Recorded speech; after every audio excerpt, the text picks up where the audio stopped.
superstar.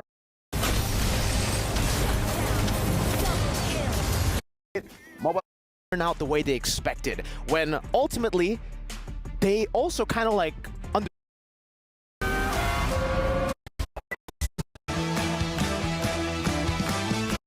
for the body of Smith. However, he does. After the conclusions, team can really beat them at those meta picks, right? They have honed that craft for so long, and now it almost seems like they've gotten the grasp of the meta better than everybody else as well. So try to go for the picks that have already shocked them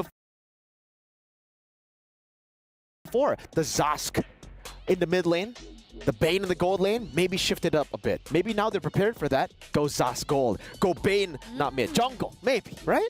that's a definitely big possibility, right? Because technically, when we're talking about both of these teams, a lot of things happen, especially in the mid to the late game, because of the gold laners, do you not think? Right? Shell and Taro. Taro, a Filipino import, being loaned in to Xeno Lilies this time around.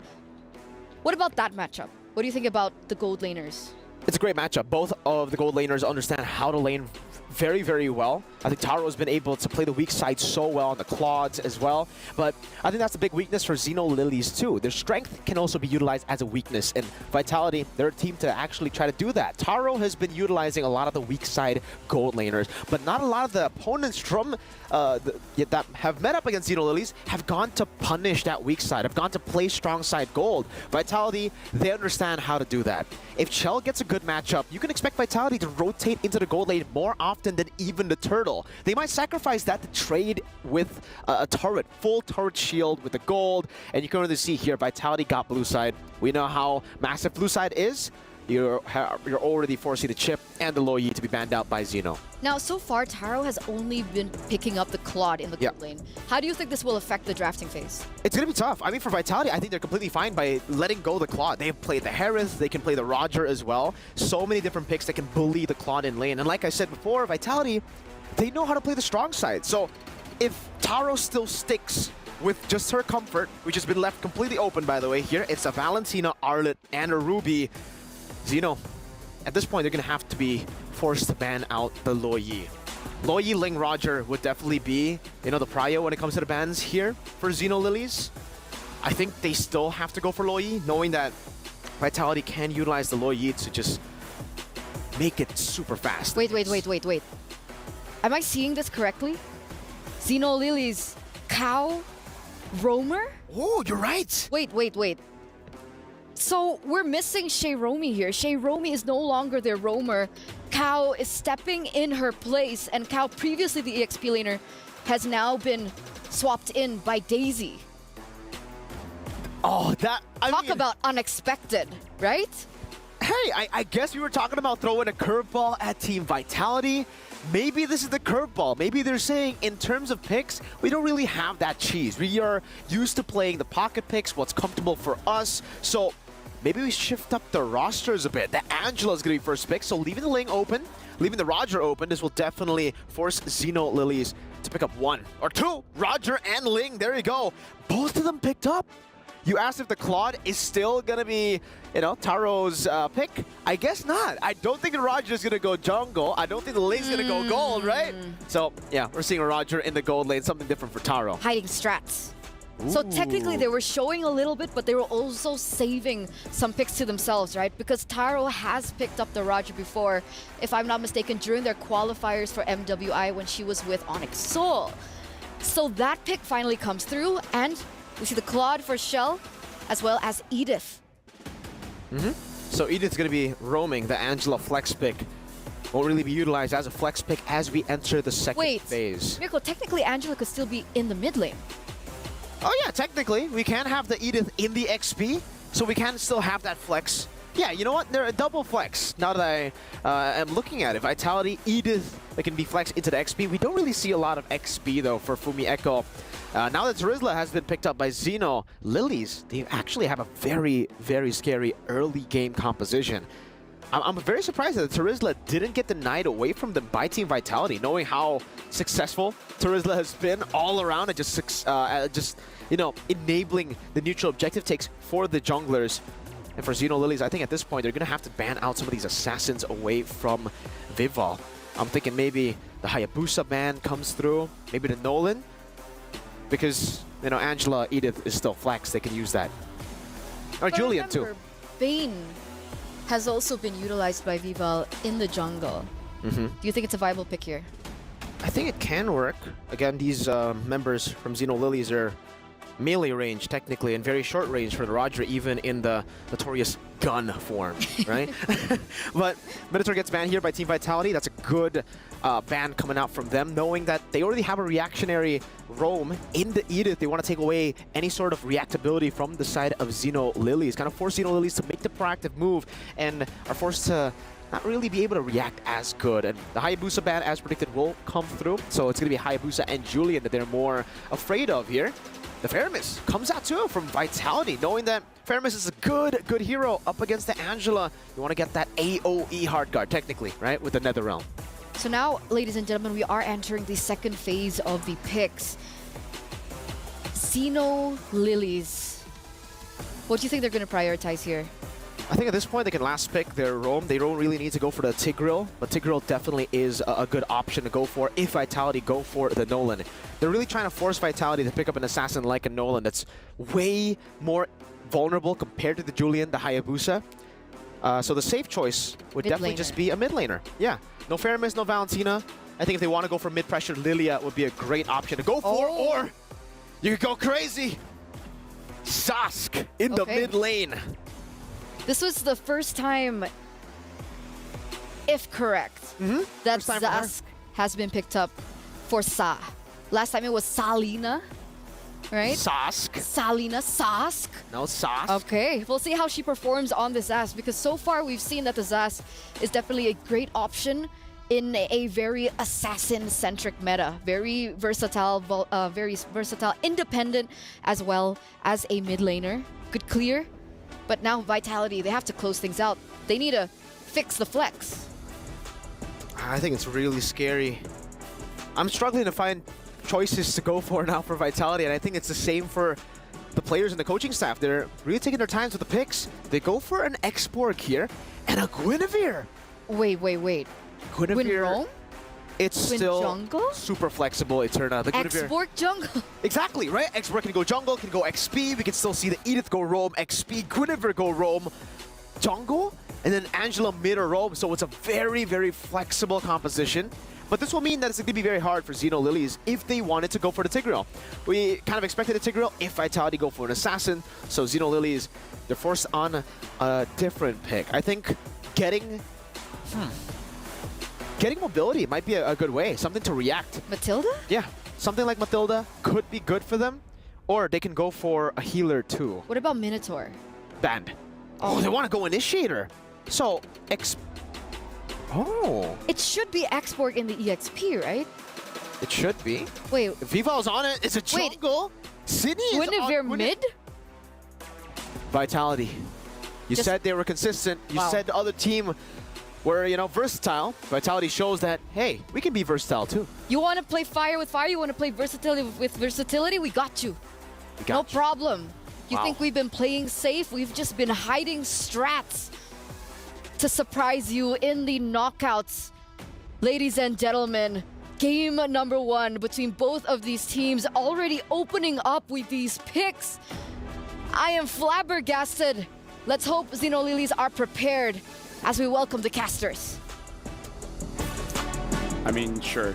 Hey guys, what's up? Isabel as well as Trex. We're gonna be casting for this game, and let's talk about the draft, man. Not gonna lie, I'm okay with it. Gwyn in the mid, I'm okay with it. It's definitely very theoretical in a sense. There are lots of possibilities here. I mean, we were just talking like, how do some of these mechanics work? Does the Dominator's Ascent, is it still able to attack while it's getting knocked up? There's just a lot to unpack here for Team Vitality. And my question on my mind is, was this planned, or is this just running by the seat of the pants? I would say this is one of those things where you're coming in with the right mindset, right? I feel like if you want to go with this draft, it has the right mindset. But honestly, looking at what Team Vitality has, the damage numbers are now okay. Because I feel like if it's the X-Borg in the jungle and the Guinevere the Guinevere in the jungle and Xborg in the EXP lane, kind of feel like it will take a little bit of time, which I feel like is not a good risk to take going up against Xeno Lilith, where honestly looking at the draft, having this Roger, if the rotation is heavy towards him, which looking at the map right now it is, it's going to give the Roger quite a good time. And just because Taro has not used Roger so far, only using the Claude, I'm pretty sure she can use it well. For sure, and I think to mention as well, early on in this game, throughout the first few turtles and everything, having Vival on this Xborg, using that last Insanity, they have good ways to secure objectives. And then as the game moves forward in the late game, I think it all just kind of comes down to Shell and the Claude, right? And those Heart Guards, we're going to see him on the Claude a lot. I think there's a lot of possibilities with that. But the real kicker here is going to be that that Guinevere. Since it's going to be mid Guinevere, will it be damage Guinevere? Are we going to see her maybe hybrid build? Because for a while it was all jungle and roam Guinevere, more tank builds. So I'm excited to see how that build moves forward as well. Yeah, honestly, that's a very good question, especially looking at Team Vitality. They're more... Oh, hold on. Fumi taking quite a lot of damage. A lot of damage from onto Fumi Echo there. Cine able to dash back. Same thing with the Flicker coming out a little bit early from Fumi Echo right before this turtle. Saw gonna try to make her way over to Turtle, but Vivian still able to secure it first. They trade that up for an orange buff over to Ramichi. I feel like it's worth it for Xenolilith because they really do want to get those items first onto Ramichi, because looking at the draft coming in from Team Vitality, it's about sustaining the team fight, right? You got the Angela, you got the Xborg, you kind of want to stack your damage first and then you go in for the finisher. So I really want Ramichi to go for a more, like, I would say skip the Sky Piercer for a bit, get your Berserker's Freeze first so that you have a lot of burst damage, take down Vivian first or take down Shell first, and then afterwards their whole composition is screwed up. They can't do much. Very, very true. I think in the way Xeno Lilies right now really playing around the whole map, we're seeing them rotate down to the gold lane, look for picks. They're playing very proactive currently, which I think is going to be very important. And if they can get an early game pick onto Shell, it's going to be huge. But here comes the Dominator's Ascent, getting a lot of damage onto Cine. Ramichi coming in to clean up. Violent Requiem does go off, trying to get a little bit of life back. Heartguard able to lock onto Cine. Now Ramichi in trouble, forced to try to get away, but Vivian gets the first blood. Now Vival stuck against the wall, but they should be okay at this point. But Cine doesn't want to let up. Echo here with the Earthshaker. Misses the knockout, misses the knockup onto KO. But still, Team Vitality walk away with first blood. I would say that was a very good attempt. It's just because of the hard guard that we saw it as a mistake. If there were no hard guards, then that's it. Hold on, Shell is actually winning out, going up against Taro, having a level up as well. And now a rotation coming in. Cine can go in for Taro. Yeah, Taro gonna go into the wolf form, should be okay, able to get the Lycan Pounce onto Vivian, get a little bit of life left, but the stun connects. Shell doesn't want to fully commit, KO's there, so they back off. Right now, really for Xenolilith, they just got to make sure that they have enough damage, because we saw what happened just now with the hard guard. And again, talking about the draft coming in from Team Vitality, if you shut down Shell or you shut down Vivian, most of what they want to do is not really applicable.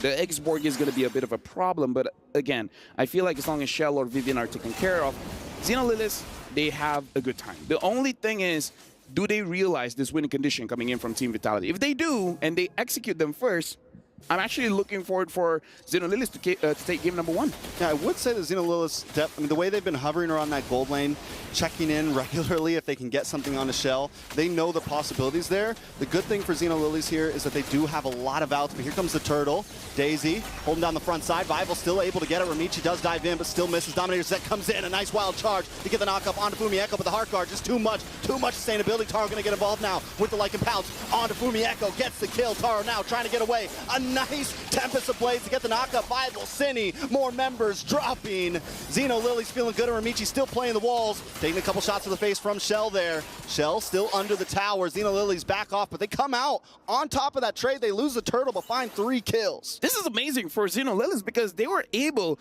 to set it up so that Taro gets the kill. Taro is now 2-0-0. Not sure what kind of build she's building up for this one, but now you have 2 members that you really have to worry about. And looking at the builds here coming from Taro, it's a Sky Piercer first item. So they can eventually snowball off of this, especially if Vivian is not careful with her positioning. It's going to be an easier target for the Roger to eventually take her down. Something that's crazy to point out, though, and this is the thing about Shell, she's still holding a 400 gold lead, even with Taro having those 2 kills.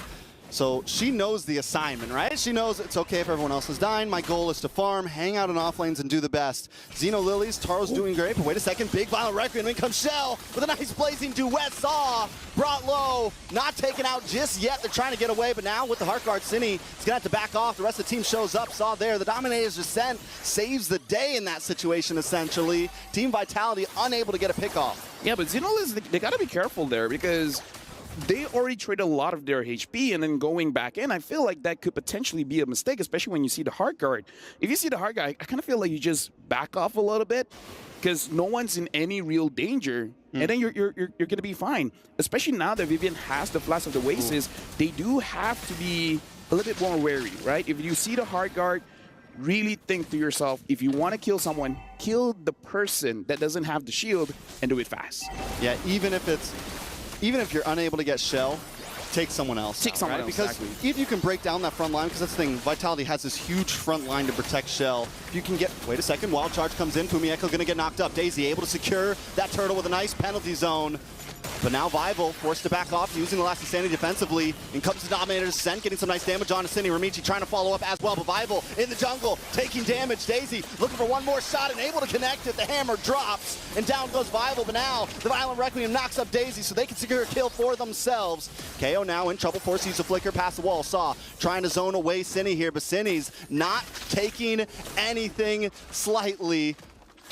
It's going to be bad, man. Team Vitality keeping up, even in an early game where their comp isn't exactly, you know, they're more of a scaling. They're still able to put out some punches. Yeah, but can we talk about the worry coming in from Team Vitality at this point? Because Vival throughout MWI doesn't seem to be having a good time. There's so many turtles as well as lords not being secured. Look at the clip here where a good initiation coming in from Kao, but again, Daisy being able to steal that one away, that's clutch. And here, Vival, even though she had the Heart Guard, Daisy still had enough damage to get the kill there. This is becoming a problem. It looks like Xeno Lilies, they might understand how to take down Team Vitality and perhaps just shutting down their jungler. And now they want to shut down Shell. Ooh, oh wait, the Violent Requiem to save the day. Cow tries to do something there, but unable to get the Wild Charge off. They do back off. But as you said, ooh, Dominator's sent under the tower, and you know, we've seen the Zas picked up a lot, but I think Saw has probably played it the best of what we've seen so far. I've been questionable about it, but Saw is just performing on it right now, even outputting some decent damage this early on in the game with it. I hope Team Vitality understands that they don't really have the damage at this point, right? I mean, like, if you're really just hoping for the quad, it's not there yet. You still need 3 items. Vival's here now. Maybe they have enough. Another nice knock-up on a Cow, but he's going to get that Wild Charge directly connected onto Shell. Taro's not going to fully commit. They just want to clear the tower, protect the tower. Daisy holding down the bush as well. Team Vitality still hanging out in this bush. And, you know, I think Cine also, we wondered if Cine was going to go damage. It looked like she started off on more of a defensive build there. And again, that just means even less damage for Team Vitality. And what we were saying in the beginning is Xeno Lilies has so many outs here. Nice penalty zone onto Cine. Cine might not be able to get away from this one, but Violent Requiem connects, paired up with the Blazing Duet. Saw takes a face full of damage. In comes the last Insanity trying to connect onto Daisy as Shell looks for Taro and Cow. She's going to BMI back. Lock onto Daisy. Daisy going to go down. A nice kill for Vival there. 2 for 0. Team Vitality getting back in the game. Oh, and now looking at the jungle here, Ramichi is going up against Fumieko. Ramichi, you're in trouble. Ooh, Tempest of Blaze does come down. Ramichi able to get the purple buff, which is, oh, I thought that was a kill for a second. The tower. No. I get you. Even I was like, wait, no way. I was like, no way. What did you just one-shot him? Yeah, either ways right now, Team Vitality, they are on the Lord. Looks like the Lord is going to get started. And I don't think Xeno Lilies has the time to really respond to this. This is going to be a free Lord for Team Vitality. So just one good engage on the top lane, getting a few kills. And now the entire game is for Team Vitality. Yeah, I mean, it's quickly moving into their hands. Pataro's going to be able to take that tower now. So now the playing field's starting to get evened out. I think Xeno Lilies need to convert some. They didn't convert any of those early game kills into towers, into exact map pressure, and that's a bit of a problem. Kyle needs to be able to hold down this front line, use the passive where he can't get CC'd up, and he's not going to get caught off by Cine, right? Use the power of nature while he's against these walls and everything, and he should be okay to face check some of these bushes, and as long as he can do that, he can kind of create space for Xeno Lilies. But let's take a look at these items. Yeah, honestly, looking at the items here, again, I kind of feel like in terms of the damage, it's really just on Vival as well as Shell for Team Vitality. Kind of feel like for Xeno Lilies, the fact that they have the first item, Sky Piercer, I kind of feel like they could have played around the Roger a little bit more, get more stacks on the Sky Piercer, because, again, the Sky Piercer is a stacking item. Just 2 stacks is really not enough. Yeah, it needs a couple more kills in the book there, but in comes Cine once again with a Violent Requiem on the 2 members. Cal, Daisy, both knocked up, taking a face full of damage. Vival here, holding down the front line. They're able to get rid of the Dominator center, at least send it back under the tower. They're going to move on to this purple buff now, and Xeno Lilies is helpless under the suppression. I would say this is more on them, right? Because like you said, they got a few advantages. They didn't really push it. I kind of feel like once you have an early advantage, oh, before the Cine goes in. Oh, Cine just the star of the game right now. Wild charge for Cal to try to get away. Cine does go down. Taro able to get the kill. But another stack in the pocketbook. Shell backs off along with Fumieko. Ramichi takes a tower in the top side, so good split pushing. Xeno Lilies now kind of picking up the pace. Yeah, now, oh, Vivian is there, but Ramichi probably not going to go for it.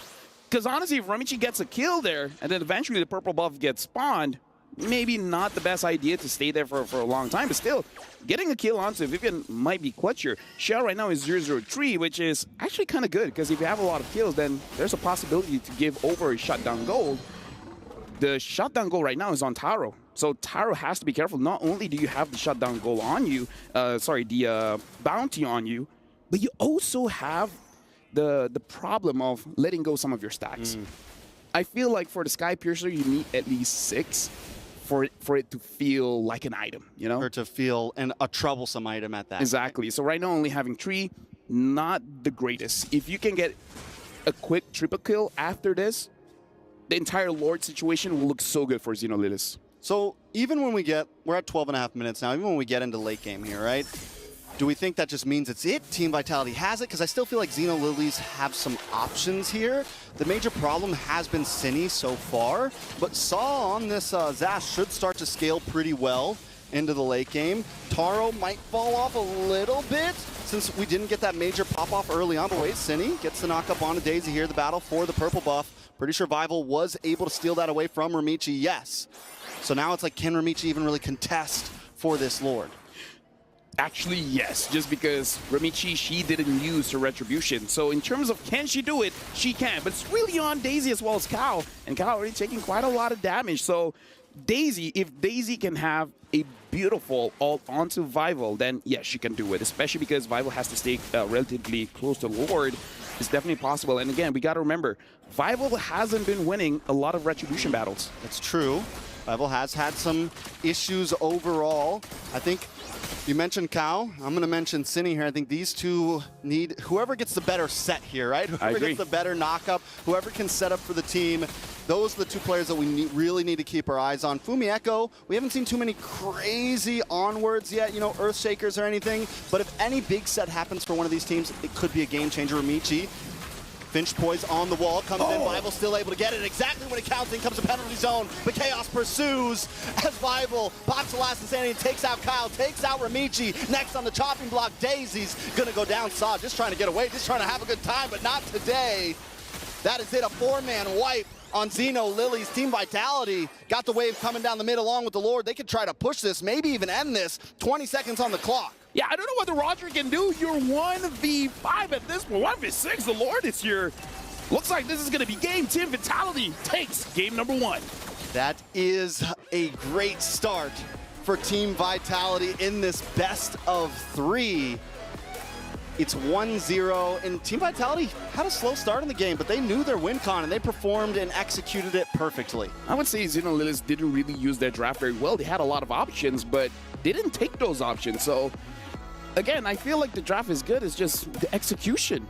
But I don't know. That's just me. I don't know what the experts think about it. Thank you guys for that cast for game number 1. In a brutally unorthodox way we begin that.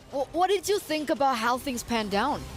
Oh, I think we'll have to talk about the drafts first, right? Because I feel like in terms of prio, Xeno Lilies really got all of the prio. They got the Terizla, Ling, and Roger. For most teams, when you get that, it's like, all right, we've won. in the draft itself. But in the execution is a bit different. I mean, there were a lot of great moments, by the way.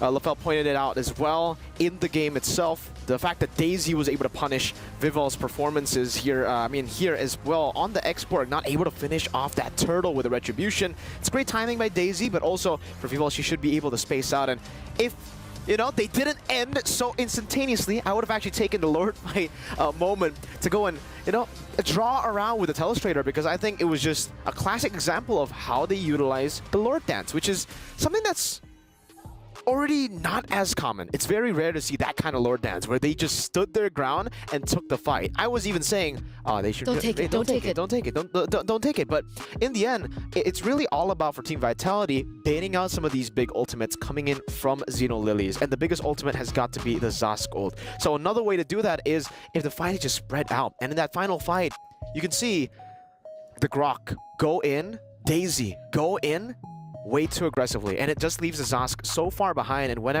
the Zask ultimately does come through, it's a bit too late. Some of the frontliners have already been chunked way too low. Chell is still at full HP, still has the hard guard on her, and on top of that, consistent damage of the Edith, of the X-Borg, as they all clump up like that, just give them so much more value in that skirmish. So it was just really well played by Vitality, executing the game plan that was a very weird game plan. That's a very unique game plan. Guinevere mid, I don't know how they pulled it off, but they did. That's Vitality for you. So that technically shouldn't have worked. Guinevere in the mid lane versus the Zask in the mid lane. That wasn't prio for the Guinevere. On paper, no. I mean, you don't have any mid prio, right? It's so hard to outclear the Zask plus the Grok. It's not just the Zask, it's Zask Grok. So mid lane prio is almost never there for them, and yet they still won in rotations. Sorry, I think. Hello? Who you calling? LaFell? Trex, you there? I don't want to pick up. Working right. I don't want to pick up. Oh. Yeah. Oh. But okay, we're Hey, here. guys. You said you don't want to Hey, pick up, man. Mirko. No, because I heard Mirko's like, I'm okay with Mirko. Ah, okay. Shout outs to both of you. You guys are doing a great job. But honestly, looking at that game, like Mirko said, when you have this combination of heroes, it's like, I won the draft. And I don't know, I kind of feel like they had an opportunity to put Team Vitality on the floor and then their foot on their necks, but they didn't do it. Yeah, their foot slipped. Yeah. And then they fell on their back like a banana peel. Exactly. Exactly. It's not enough to win. They But I should do make want the to moves. argue one thing for the Guinevere. I think we really doubted another crazy mid pick in MSC, and that was the Martis, the aggressive fighter. So I think maybe the Guinevere has some possibilities. Okay. Thank you, guys. Next time, maybe pick up my call? I mean, we'll No? consider. We'll consider. Okay. Maybe I should call them next time. Maybe. Maybe they'll pick up if you call. Right? Why is it? Oh, I don't. Me and LaFell. It's not a thing anymore. Usually it's me and LaFell that is We're not friends anymore. Usually we're not friends. We're best friends, right, Rafael? Yeah. But we are gonna give our flowers to the MVP by PlayStation for that game, Cine. A lot of people already, even the casters, right, they were mentioning the Guinevere in the mid lane for multiple times already, even in the game. The fact that she was able to find so many opportunities was insane, right? This was, I think, earlier on where they were able to kind of facilitate Shell in that lane and pick up a favorable trade. For Xeno Lilies, it's, I don't know, man. Vitality just understand. This is the final fight that I was gonna talk about, right? You see, the Grok goes in way too aggressive, and then the Zask is caught in a weird spot where she isn't in the middle of the fight. You want the enemy team to go in first, and then you react to the skirmishes. That's how Xeno Lilies were able to win out so many times in the early game. So that final moment there kind of proves that point. Shoutouts to Cine for an amazing performance on the Guinevere, and I want to talk a little bit more about the Guinevere pick because Trex had mentioned we can see this work. We saw the Martis work in mid lane. I agree. It's not the standard pick. By the way, hello, Guinevere. You look lovely today. She's gone. I missed it. So I missed whenever you approach anyone, you try to call LaFell, he doesn't want to answer. Now you walk up to Guinevere, and Guinevere's like, Okay. nah, Can I try again? no, Can I try again? One more time. sure. Okay. Reptar, you there? Sa? Sa, you there? Are you serious? No one's there? No one's there. Guys? No? No one's saving you now, Eterna. No one wants to pick up your calls. You have a good phone, but Thank you. I thought they'd pick up. You know, sometimes when life gives you lemons, you don't do anything with it because I don't know what I'm going to say next. I do know. It was still very, very good. The fact that they utilized it in a way where she was always just constantly engaging to bait out the Zask ultimate. That was what the value was from the Guinevere. Insane sustainability and amazing escapes. Because usually when you engage on a Zask, you're kind of screwed. You go in, you're chain CC'd. But Guinevere has an anti-CC with the Valor Requiem, and she also has the second part of that spatial migration dash that she can use to get out. Wait. Can I try one more time? One more time. It's been like 4.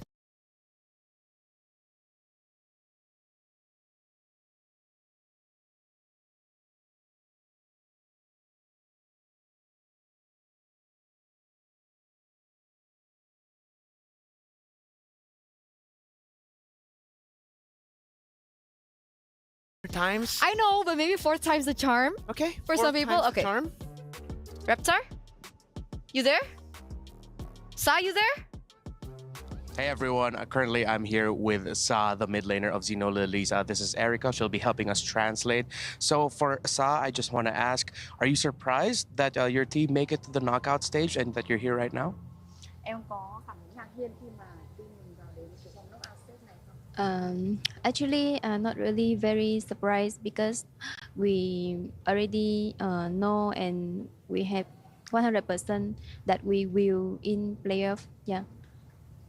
She's confident. Like even yesterday, we got to lose one game, but still have the confidence. All right, so from the beginning and up until now, pure confidence from Sa and Xeno Lily. So someone told me that you're the best Kagura probably in this whole tournament. So for you, what's your best quality as a mid laner? Mọi người đều biết đến em với tư cách là một người chơi Kagura rất là giỏi. Có thể nói là best Kagura thì điều gì khiến em trở thành một người đi đường giữa giỏi như vậy? First is I believe in myself and I can, when I play mid laner, I can like control everything. I can control the map and I can control my damage, and I know when I need to throw the skill, and I can control my umbrella. So like I is the one control everything in the map, and I can like Also cover for Yeah, the so yeah. members and also Yeah. damage. She covers really well for her team. She controls the map really well. And one last, you give me a vibe that you're fearless, but why don't you want to watch horror movies with Taro and Coach? Em đang thể hiện ra mình là một cô gái không biết sợ gì cả, nhưng mà tại sao lại không dám xem phim kinh dị với cả Taro? I don't get anything, but I get horror movie. She is fearless, but horror movies. Still's a girl. It's a no for the horror movies for Sa. So one last, what's your message for your fans and the supporters of Xeno Lilies? Em có muốn gửi thông điệp gì đến cho người xem cũng như là fan hâm mộ của Xeno Lily không? Em có thể nói bằng tiếng Việt. Mọi người xem livestream nhớ ủng hộ cho mình cũng như là team của mình để có thể tiếp thêm sức mạnh để cho team mình có thể tự tin để đánh hơn, và cảm ơn tất cả những bạn fan, những người hâm mộ đã luôn ủng hộ mình và team của mình support cho mình rất là nhiều. Cảm ơn, rất biết ơn. So her message to the fans and to the audience is that, well, thank you everyone for keep watching and supporting Xeno Lily and Sa, and please don't forget to catch up with the live stream of the Mobile Legends Esports and also EWC to watch and encourage for the teams. We will be win. All right, thank you so much, Sa and Thank Erica. Good luck to Xeno Lilies. Thank you. Thank you. Thank you for picking up. They I finally appreciate picked that. up a call. Thanks, guys. They picked up Eterna's call. That Oh, never man. happens. Reptar, my G. Reptar and Sa And did. Sa. She should Sauce. respond to your calls with Sa did. But she said she was fearless. She is. Are you afraid of horror movies? No, I love horror movies. You do? That's why I asked Taro to watch with me. Dude, that's cap. I know for a fact that's cap. No, I love horror movies. I love horror games. I love horror movies. I'm fearless. You're fearless. So is Sa fearless? Do you count that as fearless? Because technically she is fearless in game, but Yeah. outside of the game, horror movies specifically, she's not scared of anything except those movies. And that's good. right? Because that means they're not intimidated by the presence of the queens of MLBB right now, right? So I'm pretty sure that, well, now with that first game being given over to Vitality, that brings us to match point. Absolutely.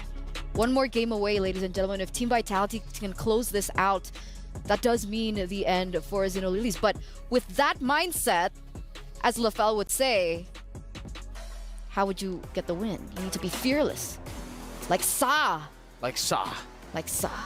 I think the biggest concern has got to be the fact that Vitality got one prio pick, right? It was the Angela. I wouldn't say the Claude is a super prio pick. It's a good pick. The Edith is kind of prio too, but in comparison, Terizla, Ling, Roger, that's a, yeah, we got this in the bag kind of draft, you know? And now Xeno Lilies are the ones forced to ban out the Ling. They might be forced to ban out the Roger too at this point. I'm not too sure, but Vitality, it seems they are going to give Xeno Lilies the proper respect too. There you go. That's going to be the Roger ban. Chip will go for, Chip will be banned out by Vitality. They're also probably going to ban out the Chushin unless they want to try to contest it. Hey, they contested the Ling, the Roger, and the Terizla. Who's to say that maybe they might want to... Nope. No, they don't. No, not... This lady has a bit too much flair. She's got a lot of lanterns. Or no, one lantern, but a lot of flair. Too much light. Too much light. Too much light, my G. But here we are, the last ban coming in from Xeno Lilies. We had the Luo Yi Respect, as well as the Ruby and the Valentina. And now with the Roger up there, as well as the Ling. This could pose for a different dynamic. So far, by the way, blue side has been doing great. Do you think Xeno Lilies have a better chance in game number 2? Yeah, you can dictate a lot of the matchups here with first phase. Remember, Ruby was banned out, so was the Valentina in the first phase by Vitality. And now those picks will be left open, so Xeno Lilies might be able to go for the Valentina first pick this game. With a Hayabusa banned out, that means they're really targeting Viva here. So trying to put her on a hero she's not comfortable with. Something like the Export, perhaps. But even then, she kind of looked comfortable. Not as comfortable as, obviously, some of the assassins that we've seen from Viva. Even LaFell saw that. But still, putting her on utility is definitely the way to go for Xeno Lilies. You don't want Viva to have that much power in her hands, that much damage in her hands. I'm expecting the Luo Yi to be banned out here. It should be just a standard first phase banning phase. But what did you think about that, right? Because if we're talking about Vival, the fact that she missed a lot of retribution, was that because of her or the setup coming in from Xeno Lilies? Okay, firstly, I mean, it's not like a lot of retribution. She missed one, right? Technically, she missed the third one. First two, they were able to secure. The first one, technically, she did miss two because Vivian got it. But that's more of a, you know, I'm not going to use my retri here. So, team, might as well go for it.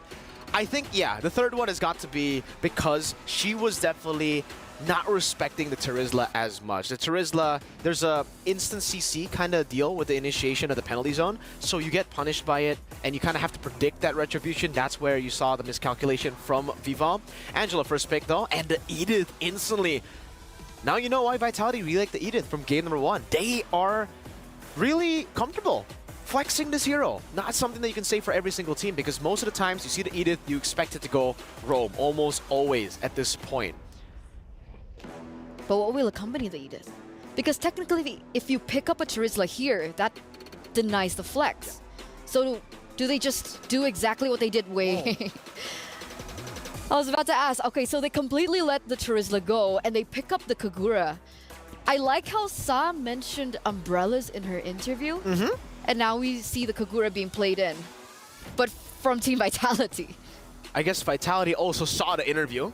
And they were like, you know what? Yeah, Sa seems very comfortable on that Kagura. Might as well just pick it away, deny it away. I was personally expecting something like a Valentina to be picked up. Adds a whole lot of versatility. It does kind of cancel out the fact that... No, actually, no. Yeah, the Valentina would have been amazing. But they decided to go for the Kagura instead here, leaving the Valentina open to Xeno Lilies. So I think that's the idea from Vitality. They're trying to force Xeno Lilies to go for the Valentina, to force the Angela to go roam instead of mid. It's an Alice and a Terizla. Eterna, this is a scary combination. Alice, her just alone has been very, very scary. But Alice plus Angela? Oh, you're in for a lot of trouble.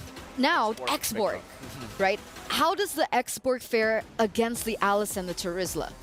It's great against the Terizla. It's great against the Alice if you have lockdown. Terizla, you're just great. I mean, with the X-Borg, you're amazing up against the Terizla. But the Alice, the thing is you have Flowing Blood. It's a blink ability. Very easy for you to get out of the blast coming in from the last Insanity. So Vitality are really going to have to rely on the Edith and also technically the Kagura to stop the Alice from taking the Flowing Bloods here in these skirmishes. And that's why Vitality, they're taking or getting rid of a lot of the other heroes that can actually escape these kind of combos. Edith, Kagura, and X-Borg. It's going to be hard to land these abilities, these big abilities, these skill shots technically, on someone with a blink. So getting rid of the Claude, that's a Julian as well from Xeno Lilies. But at this point, Vitality could just say, hey, X-Borg's going to the jungle. So your bans are really not saying anything. But who knows? Maybe they're gonna throw another curveball, pick up Guinevere and play it in the jungle. That's what I was about to say, right? I mean, technically, X-Borg and the Edith are still flex. Yeah. So if they're lacking the setup that you mentioned, they could still bring in something with that in the roam position for Vivian. Yeah. I think at this point, if they really want to lock down the Alice, they could go for a Kaja carry to end things off. They already have enough AoE as it stands right now with the X-Borg, with the Kagura, and the Edith. And just like that, Xeno Lilies actually reads it out, knows that if they do get the Kaja carry, it's going to be a bit troublesome for this tank, this hyper carry, you can call her, the Alice in the jungle with the Angela. So now that the carry has been taken away, another combo that we see usually with the Kaja is the Beatrix. So if they still want to force it out, they can go Beatrix Kaja. But it's Vitality here. They might just go Guinevere again, you know, or Ruby mid, or Ruby Roam, XP. Ruby was a very high prio in game number 1. So I wouldn't be too surprised if Vitality actually go for that. And technically, it is lockdown, right, for the Alice. Yeah. And it really hinders the setup coming through. So it is an option. One of the other picks that were left open was the Arlet. But it looks like Shell this time around, no Beatrix. Carry being banned out, goes in for the Moskov. Despite the Harith being completely let go. I think they have too much magic damage if, you know, they pick up the Harith there. So I agree. Moskov, you need a little bit more consistent damage too, because technically right now it does seem like they are relying a lot on that burst from the last Insanity, from also the Kagura Yin Yang overturn. So at this point for Xeno Zenith, gold lane. So I'm trying to think about it. I think Natan would be a bit too greedy. But if you do want to play in towards the late game and just play for the early game with the Alice and the Terizla Angela, that could be a good choice. They could even go for a Grok here. Get some more lockdown to give a bit more prio again towards the Alice, but they go for an even later game pick. Leslie and an Esmeralda. This is Leslie's debut. This is Taro's signature pick from MWI last year. Yeah. Leslie. That's Leslie. It's come up again. Oh man, this is a kind of a greedy lineup, if I'm being honest with you. What about laning phase? Okay, let's keep it simple. Yeah. Oh, you win. Leslie and Moskov. Yeah, you win as the Leslie. Leslie is a very good pick against the Moskov if it's an individual lane. But the thing is, when you're up against Vitality, it's almost never a solo lane, right? It does look that way because they might want to play for the weak side in Chell, which then will give a lot of power to Taro. Leslie, you have so much more range, and you can go with the bop bop, the 2 different passive hits onto the Moskov, and then you run back. So double Moskov is the answer. That's how you do it. No, it's a Bakshia. Oh man, I was so excited. Ooh. Okay, so they're if this is the case, they're gonna have to rely on the Moskov, so they cannot play weak side for the Moskov. I feel it's so risky to do that. If she gets shut down in the gold lane, Xeno Lilies might have a good game, like a real good game. Match point, ladies and gentlemen, here in our first day, our first match of MWI 2024 X EWC. Casters, Baxia, Edith, Kagura, X-Borg, and Moskov. And now we have the Leslie for Taro. How are you guys feeling about this? I'm more thinking about the Terizla roam. Guys, like, I'm excited for it. As a roamer, letting me use fighters, that's hype. Yeah, it's definitely gonna be interesting.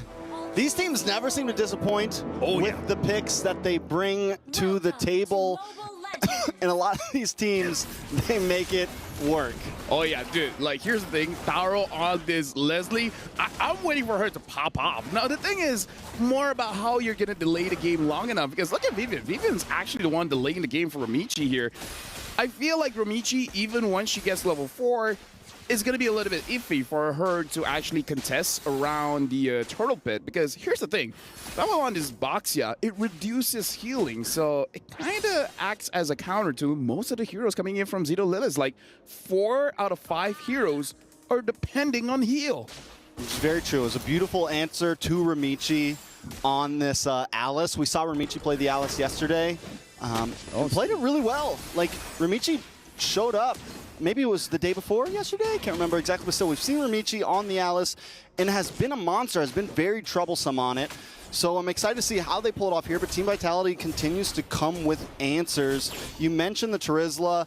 One of the picks that I'm really focused on is this Kagura. How is it going to pair up in lane? One of the things about Kagura is mana's a problem, at least in laning phase. If you keep on throwing that umbrella, you run out quick, and you got to go back to base pretty regular. So Vivian's going to have to help out a lot with clearing that wave. And how is this going to affect their normally aggressive rotations? But a little bit of a knock-up. The onward almost catches Cow. Cow able to just get away, but Team Vitality now taking that lane, might see him rotate down to another off lane. I feel like for the Kagura, it's just that you want this early tempo, because once you hit level 4, you don't have enough damage to actually kill anyone, but like you said, enough damage to make them go back to base. But if we're really looking at a lineup coming in from Xeno Lilith, her real options are Sa and Taro. I feel like Taro might actually be a more difficult hero to pick off, as long as they're being very disciplined around the team fight, right? Taro has to sit back for a bit, let everyone absorb the damage, and then go in. Speaking of which, now the turtle has been started by both teams. I wonder if Zito and Lilith can actually grab this for themselves. Yeah, Ramichi has blood load up, able to just walk up and take it. The knockup does happen. Ramichi does get knocked up. Heart guard locked on, but a lot of damage on it. Bivol, penalty zone, able to help secure it. Daisy gets the first blood. Now, putting that in the pocket of an Esmeralda could be kind of helpful here. Most of Xeno Lily's, I mean, it's a late game investment here. You have the Alice, you have the Esmeralda, you have this Leslie. You are hunkering down at this point, and getting a first blood, first turtle, it's huge for their composition. And this shows the strength of their composition here. Look at how they're moving around as a unit, as 4 very beefy individuals, and as we're talking about, Taro got taken down by Sini as well as Vivian and Shell. But going back to that team fight, it shows that they can brute force anything, right? If it doesn't look like a good fight to take, they can still take it, as long as you understand once you get your pick off, once you get what you want, you gotta back off, because you do need those items to make sure that you can stay in the fight for a long time. So go into team fight as a team, get one, and then back off. Yeah, I think at this point, Cal needs to keep tabs on Team Vitality. Cal or Saw, one of them needs to be regular keeping tabs, because if Team Vitality is able to freely just come down to bot lane, and actually you were right, it is a roam Terizla, Yeah. Mirko.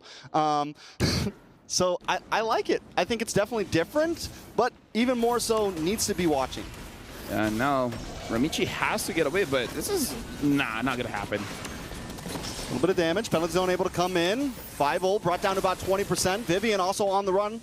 Xeno Lily's able to group up and stay secure.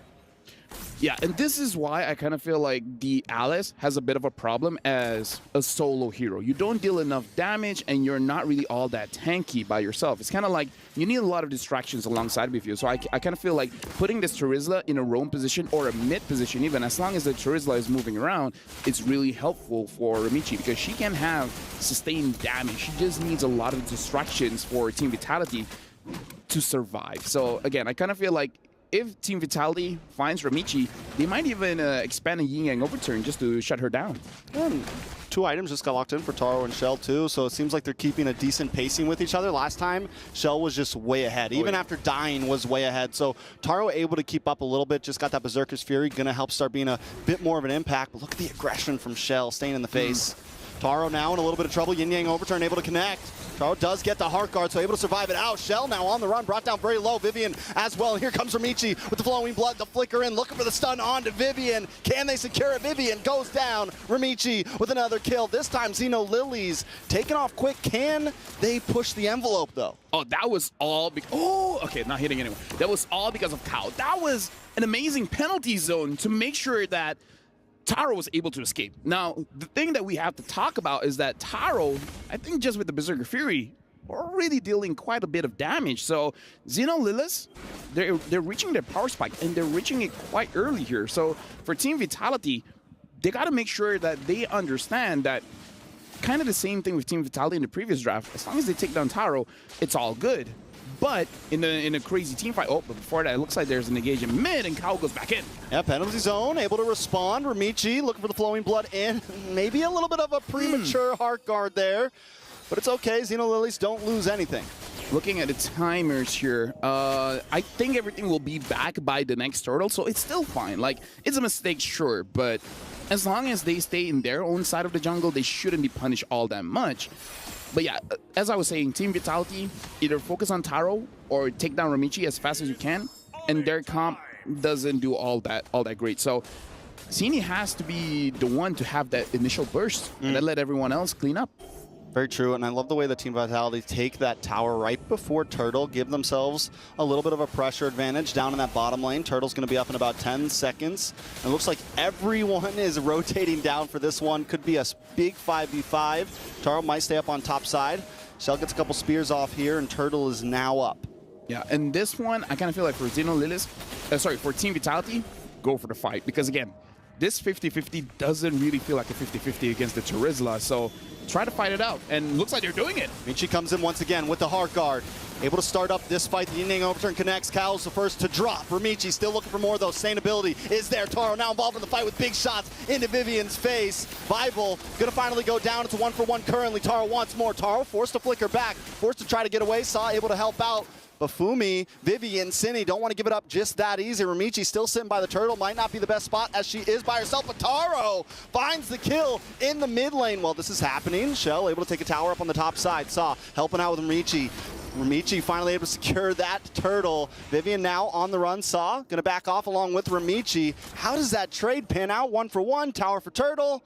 I would say it's good for Xeno Lilith because, again, they want to scale up, and they're able to scale up. They're able to give kills over to Taro, even though Saw taking a bit of damage, but should be fine here. Again, I kind of feel like this is good for Xeno Lilith. Team Vitality had the right idea. Go for the fight. Don't really try to force out this turtle. But again, they're not able to take down Ramichi or Taro, which is both win conditions for Xeno Lilith. So that's the only reason why Team Vitality didn't really look good in the final fight. You know, that umbrella range, man, is sometimes we wonder about the Kagura and how well it's really going to work, but right now Cine's using it so well, just kind of zoning them away. The range, their umbrella is always there, and it is a threat. Yeah, again, it's deceptively long, and now looking at the items, having that Lightning Truncheon early kind of does make it so that you have quite a bit of burst. Looks like it's going to be the glowing one next coming in from the Kagura. So the burst is going to be enough, I feel, going up against Ramichi.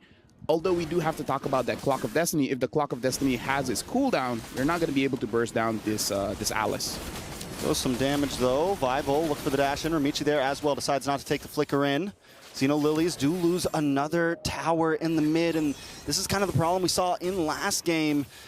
They need to take some towers. They gotta when they get that turtle, when they get a couple kills, I think they need to transmute that into something else because Team Vitality is always going for the enemy objective. I feel like their idea here is defend, get 3 items, and once we have 3 items, get a big team fight around Lord, and then we force a lot of turrets. So it's basically waiting for that Lord power spike and then just exploding from there, right? Take every single tower on the map. And so they're not being aggressive in the mid game because for their comp and maybe what they practice is not necessary. Once you have those 3 items, once the Lord is up, that's where you pop off, and that's where Team Vitality will not see it coming. It's okay if your left hand gets cut off if you still got your right one to fight with, right? It's okay to lose a couple towers as long as they're able to hang on, but First Lord is now up. Is this going to be the one? Do they feel comfortable yet? Do they push it a little bit farther? Because there's some risk in that, right? It's like, are we really ready yet? Do we maybe let this Lord crash in one more time, or is this our power spike? We got to look at the items for Taro. I kind of feel like she has 2 items, and she even has a Sky Piercer. So this is a bit greedy coming in from Taro, but she needs the endless battle before really committing for this turtle. Uh-oh, the onward, the knock-up. A lot of damage, locks on. Esmeralda about to go down. Daisy taking out Cine, able to get the kill, which is huge for Cine. 104, just got that the wand locked in, the glowing wand. So that's going to be a bit more damage. Paired up with the lethal ignition, you got a lot of burden coming in. Oh, they got it going quick. Ramichi wants to contest. Oh! And she doesn't get it. It was a good try, but now Ramichi on the run. Heart guard should be able to get her away. Just needs a flowing blood, but the knockups not letting her get any skills off. Taken out. Fumieko able to get it. Cal comes in with a penalty zone on 4 members, but still not enough. Shell gonna spear destruction in. Start getting some free shots. 3 people down for Xeno Lilies. A double kill over to Fumieko. And now Vitality smell blood in the water. They're closing in. They take out the mid-tier 2, and the Lord's not even here yet. Big mistake, the fact that Daisy was caught out. And then once your EXP laner is no longer there, it's easier for Team Vitality to actually go for the Lord. And again, looking at the items just now, Taro went for a Sky Piercer, not going for the Endless Battle, so you don't have enough damage when the fight starts off. This is a crucial mistake coming in from Xenolithis, giving the green light over to Team Vitality, saying that there's really no risk going for this Lord. Ramichi went in, and honestly, even if Ramichi got Lord, most of the members of Xenolithis would have died anyways. So it's still a big win for Vitality. Yeah, definitely a big win for Vitality. A huge win. Even though they didn't break an inhibitor down, they get so much out of that. It's what, a 4.3k gold lead at this point. Almost every tower down. Xeno Lilies are looking at a clock right now, and Team Vitality are trying to punch it. Yeah, and again, Taro, once she has her Endless Battle, I feel like they have the way to read. Now they have the Endless Battle. Looking at items for Ramichi, only having 2 items, which is fine, but the Moskov has 4. Yeah. So that's a big difference. And he's also a late game hero, right? Yeah. He's also kind of waiting for his time to shine, and right now Shell's in that time. A lot of damage coming out. Even the passive, even the blasts on the backside of the tower are shredding down Xeno Lily right now. They're able to break through that inhibitor, and Team Vitality just playing the distance right now, taking it slow. Yeah, but I'm not so sure because honestly, their wave clear, I think it's not as good going up against this Moskov because look at how close they are. They're all going to be hit by the Moskov passive. Yeah, Xeno Lilies want to play in the circle right now, right? They want to play around Ramichi, and Ramichi can't even sit up front right now. Exactly. Even Ramichi goes in with the blood flow and just gets shredded down at this point, or gets knocked up like we saw last time, and there's no chance for Ramichi to even escape. Now Ramichi has the Dominance Ice, so she's able to deal with the Moskov. Now the attack speed has been lowered. She didn't have that before. If they can somehow get a big pick off and then perhaps get a Blade Armor onto Ramichi, it could be good. But honestly, here's the thing. Blade Armor is going to be good. What's better is the Winter Crown. But if you're Winter Crowning yourself, then you're letting Shell attack everyone else. So, I don't know. At this point, it really comes to their experience. Which one is better? Is it the Blade Armor or the Winter Crown? Like, do you save yourself or do you save your team? I think it's a very good point. I think Xeno Lilies, a lot of it's going to be angles. They don't have any, they don't have something like the Edith that can jump in and get long-term crowd control that can catch something like a Moskov off guard. So they're going to we need a big long-range flicker play, right? Something that can really get into that backline quickly that Shell doesn't know it's going to be coming. Look at the damage from Shell. Daisy is useless at this point. The Esmeralda can't even get into this fight. Ramichi now on the run as well. Lord going to go down. Team Vitality in complete control. Yeah, and again, Daisy, what makes the Esmeralda tanky is the shield, but Daisy can't even go in front and actually absorb the shield coming in from Shell, especially because Shell can just push her away. So this is really not a good game for the Esmeralda as well. There's a lot of crowd control that denies her of actually absorbing those shields. So now, Team Vitality, honestly, this is an end angle for them. Oh man, Vitality are feeling themselves. We got the tosses coming out. Cine sitting in front of the tower. They know that Xeno Lily is helpless in front of them right now. Team Vitality in control. They need a big Hail Mary play right now. Something from Kao, something from Daisy. I mean, something from Ramichi. It's just so tough right now. Inhibitor going to be taking a little bit of damage. Shell looking for the angle. Umbrella does come out. No Yin Yang Overturn connects, but they don't need it just yet. Lord going to come down that bottom side. No tower in the way. 3 inhibitors fall. Team Vitality looking to clench in the win here. Looking for the 2-0, the knock up, the airborne. Ramichi does get the heart guard, but Fumieko able to take out Kao, and now Ramichi on the run. Taro down, there goes the damage. Xeno Lilies about to take the damage. Team Vitality with a clean, easy sweep to steal the game 2-0, moving on to the next round. This is why they're the queens. Everyone else bow down. It was a good showing coming in from Xeno Lilies. It does look like they understand that this draft has risk. But again, if we're gonna go down, we're gonna go down with our very best draft. We're gonna try it out. But again, going up against Team Vitality, the Baxia is able to basically be the counter for 4 heroes that Xeno Lilies has. Is unfortunate, but it looks like Xeno Lilies, this is the end for them. Yeah, and they put up a good fight, right? Through groups, they were able to power through, make it into the bracket, but today they met their match. Team Vitality, just a different breed, coming in game 1 with a slightly off-brand composition.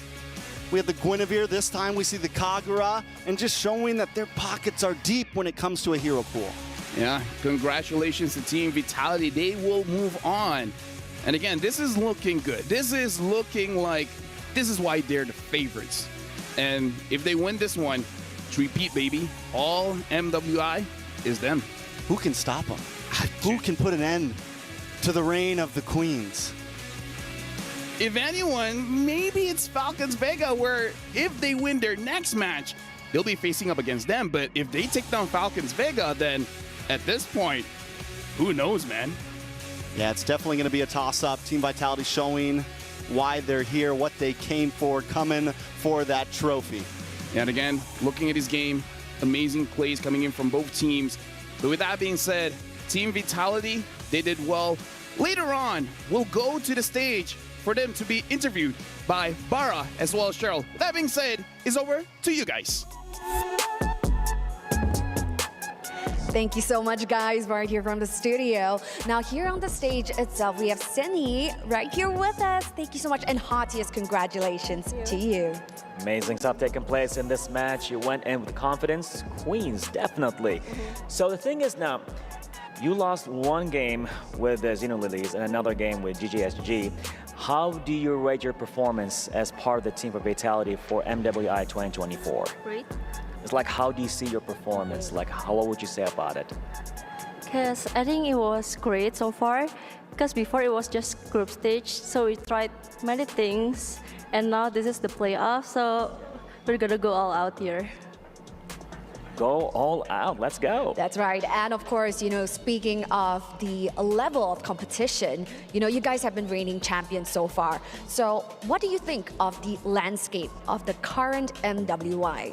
Do you think the level is stepping up, or do you think that, you guys still got this in the bag? I think so far the other teams are improving, because they can't be the dark horse, but I'm still confident with us. Right, so, just a curious question. Previously when it comes to, Xeno Lilies, they actually took out the Alice even without the Angela, and they stomped. And right now with the Angela, it's the AA batteries right here. So what was going on in your mind when you guys are facing off with, their pocket picks, with the Angela, with the Alice?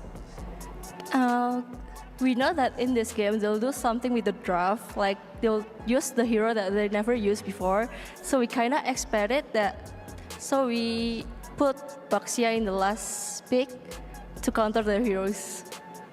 That's right, the anti-regeneration of the health. That's right. Okay, so speaking of which, congratulations. Now, we will have our representatives coming from Xeno Lilies pass you their keys. And here you have it, passing on the key. Now, we would love for you guys to have a fist bump, Yes. to signify good game, well played. Thank you so much. For the Xeno amazing Lilies. performance and everything you've been doing in MWI 2024. And there you have it. You have the key. How do you feel about it, holding it, and an identity that represented the team that you won against? We're happy. Simply said. Because it's our first time getting the key. All right, so the next question for you would be, the team has mentioned, Team Vitality, that, you guys got your eyes on Falcon, all right? Same Indonesian team that would be challenging your throne. Now, the secret sauce to you guys would be the sisterhood between you and Shell. But of course, at Falcons, they also have sisters. So, what do you think gives you that competitive edge over Team Falcons? I think that we're the stronger duo. Yeah, that's it. So even though they have the sisters in sync, you guys are the superior sisters. Got it. So thank you so much, Cindy, for that spectacular performance over at the Land of Dawn. Now, handing you over to the studio back. Take it away. Congratulations once again to Team Vitality. 2-0 against Xeno Lilies, and that does, ladies and gentlemen, mark the official standing that unfortunately Xeno Lilies will be unable to move forward here in the playoffs, in the knockouts for their run at EWC MSC. Clean sweep, man. Despite, the draft that I think me and LaFell also agrees that the draft just looks so good for Xeno Lilies. But I will have to say, I'm not a fan at all of the Terizla Rome, sorry. It's just, I don't know, because usually in the context of, let's talk about these clips first, right? I mean, obviously for Vitality, after picking up Daisy up top, that was really the moment. I don't know, Xeno Lilies as well, up until this moment too, they were still really stable, but then they got the pick onto Daisy. For some reason, Xeno Lilies started playing, going to the side lanes again, isolating themselves, leaving them open for a lot of the pickoffs from Vitality to happen. For Vitality, they're very happy with these pickoffs. They can go in and take them down, especially if the one split pushing is an Esmeralda with Sprint. There's too much CC lockdown from the side of Vitality for really any sort of reaction from the side of Xeno Lilies to get out with the Esmeralda. That's why we were talking about how the Alice could get out with the Blinks, Esmeralda not so much. But back to the topic of the Terizla mid, usually we say in the context of XP, you don't need resources. Terizla is really, really good at just doing his job without getting resources. But it's different when you put him in the roam because you don't get anything at all. XP at least get minions. You're right. But who's our queen of this game? Who is our queen of this match? Let's take a look at the MVP by PlayStation. Once again, Cine. So we got an interview with her earlier on the stage with Cheryl as well as Bara. And, she even mentioned, right, coming into this game, they were already very confident about this. And she even mentioned that she's a superior sister duo as compared to Falcons Vega that we will see perform later on. But again, her performance, the way she's able to flex out these different roles, these different picks in her lane has been insane. And look at the way that she plays here. It's been amazing, really, the performances of every single member, I would say, from the side of Vitality. It's just so phenomenal to see them again go back-to-back in Game 1. I think we can all agree. Ling, Roger, Terizla was the better draft, especially for the first phase. They were able to outplay that with their own style of MLBB. In the game number 2, I think we can also agree that, having the Alice, having the Terizla, having the Angela for the first phase, it just looks so much better. And ultimately, with the Leslie too, you have a way to bully the Moskov in lane. And unfortunately, we didn't get to see that too. I think that's something we can definitely talk about. Taro, I think, wasn't confident in going in for a lot of these trades in the early game. And she was just really trying to farm, looking for that power spike to hit, and then playing late game with the rest of the team. But even then, the power spikes hit a bit differently for the whole team. Terizla, power spike is literally level 4 for the roam because, no resources at all. So you're really good at level 4. After that, full drop-off for the Terizla. Unlike the usual Terizla XP, they can still hold his own with a few more items there. And especially in this scenario, the Esmeralda's power spike is just so off-sync with the rest. A lot of them have the early game power spike and then mid-game. Some of them have the late game instantly, like the Leslie. But the Esmeralda is a weird one where it's like early game good, mid game horrible, and then late game good again. In the mid game, she was completely demolished by everyone, Moskov, Kagura, anyone, because they already have burst plus anti-regen. Wait, I'm gonna go for a call again. Shell? Oh! Oh, there you go. Thank God you picked up. Hi, Shell. Hello. Congratulations. Thank you. How was that for you? 2-0, that was very dominant. And I think a lot of people expected that you would go, undefeated even in the group stage. But coming back here, it feels like you got your groove back. What happened? What changed? I think we just need a little loss to improve more and just to do better. Okay. Yeah. It's all about the reality check, Eterna, right? I mean, for them, they've been reality checked quite a few times, but they've always been able to bounce back somehow. So my question for you, Chell, is the drafts. Because I think for me and LaFell, as analysts, we think about the draft and we always look at the other side, Lilies. They have an amazing draft, but you guys were able to outplay them constantly. Do you think your draft was better? Do you have your own style now with, your new coach, with your new analyst? I think the draft is so-so, but I think we did better. So execution was better or draft was better?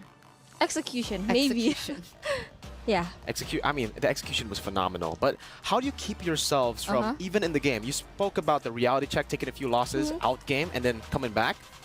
What about later stage? Like in the game, you lose the first fight. How do you come back from that? Maybe for me personally, I just keep in mind that I'm better. So yeah, just be confident. Confidence. But what are you confident about the STC predictions? Do you think that you guys won the predictions from the audience in that game? I don't know. I have no idea. Okay, let's take a look. 88% for Team Vitality. You have the masses behind you, Shell. So once again, congratulations and good luck moving forward. I believe straight into the semifinals, best of 5. Yeah, tomorrow's the real day. Tomorrow's the real day. I really love the confidence, right? The mentality of just being better. But okay, as the better player, what's your predictions for the next match? For the next match, Falcons Vega, of course. Falcons Vega. No pride. 2-0? All right. 2-0. Yeah. We'll see how they do in their next match of the day. But of course, we do have to toss to a short break before we get into that. So once again, thank you, Shell, and we'll see you after the break.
Welcome back, ladies and gentlemen, boys and girls, from that short break, that short quick break, as we all restart for the next match of the day, Falcons Vega.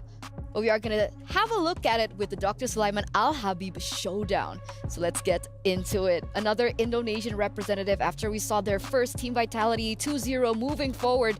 Now we're going to see Falcons Vega against Net Angels.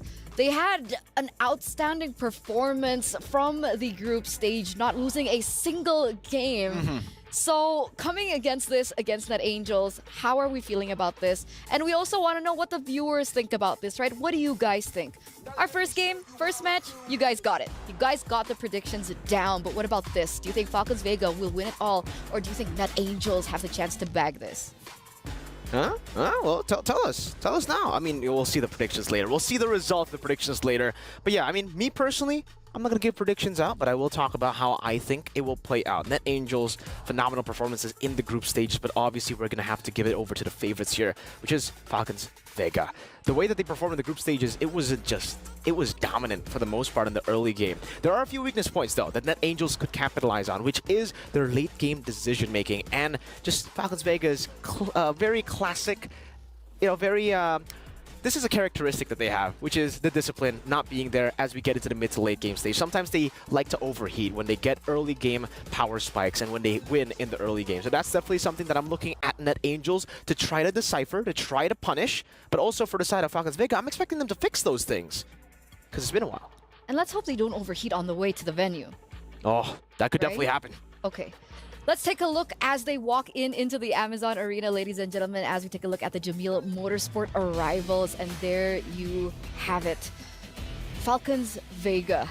Earlier on, you know, we had a little bit of spice between these Indonesian teams claiming that they were the better sister duo, but it looks like the sister duos from Falcons Vega are also rolling in.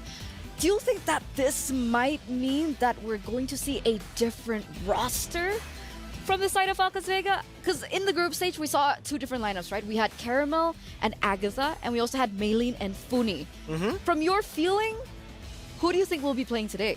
I mean, personally, I think it should be Agatha and Caramel. You know, the more experienced bunch. Technically, experience is also a weird term to use because Funi is also very, very experienced. But obviously, with the lineup, they have been starting Agatha and Caramel way more compared to Funi and Maylene. So that's what I'm expecting. Hopefully, we get to see that. But hey, even if they deploy Funi and Maylene, I'm expecting kind of the same for Falcons Vega. Early game dominance.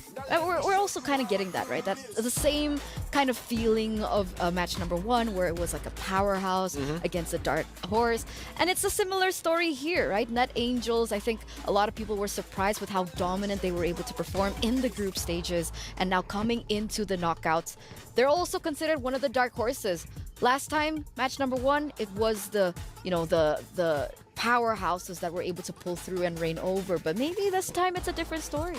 Hopefully we get to see a little bit of splash here and there, upsets, because we've been hyping up upsets all the way from the group stages. Unfortunately, we really haven't seen a lot of upsets. We saw an upset victory in Group D. Homegirls, GG Homegirls were able to take a game off of Vitality, and That wasn't an upset for me. that wasn't an upset. Because you guys were talking so much about scrims.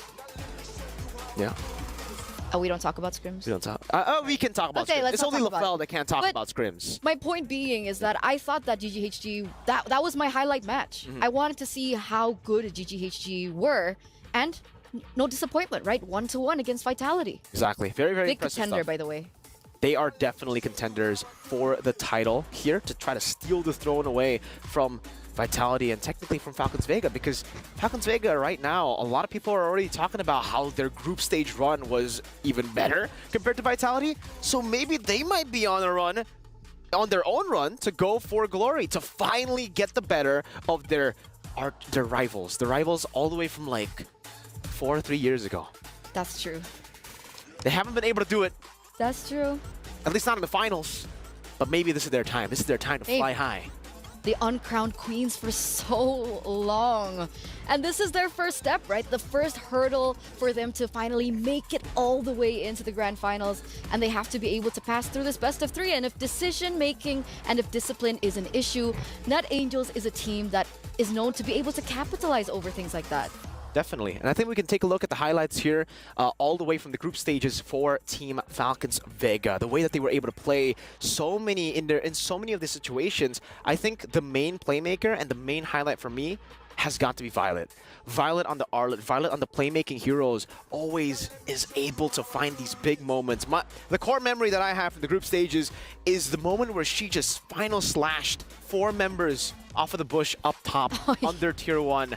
That was one of the best Arlet plays, like in terms of satisfactory. Like I was just so satisfied. As an Arlet player myself, I see that and I'm just like, oh, when can I achieve that?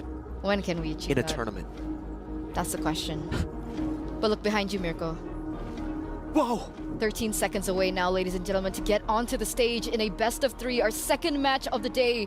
Earlier on, we had to see one key get handed over. So whose key will be next? We're gonna hand it over to the hosts. The time to shine continues right here at the Amazon Arena as we approach the next series to bring us one step closer to unveiling our champions for MWI 2024. Well, ladies and gentlemen, as we have it right now, competing to pretty much secure a slot at the semifinals with the powerful powerhouse. All that taking place right here, ladies and gentlemen, and an Indonesian powerhouse may go against a potential dark horse, all right here at MWI 2024. So speaking of which, let's jump straight in and let's take a look at the wonderful faces of the Indonesian powerhouse. Presenting to you, Team Falcons Vega.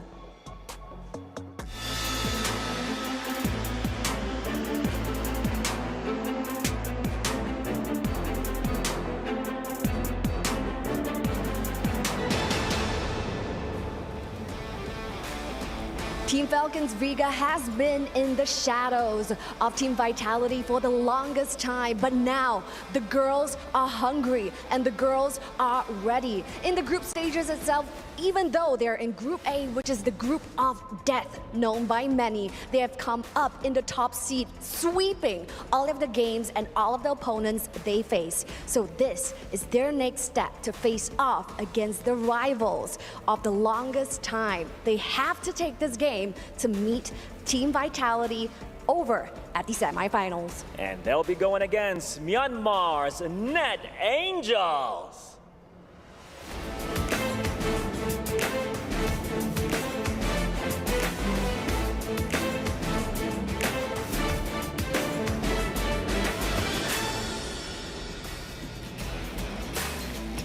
Well, there you have it.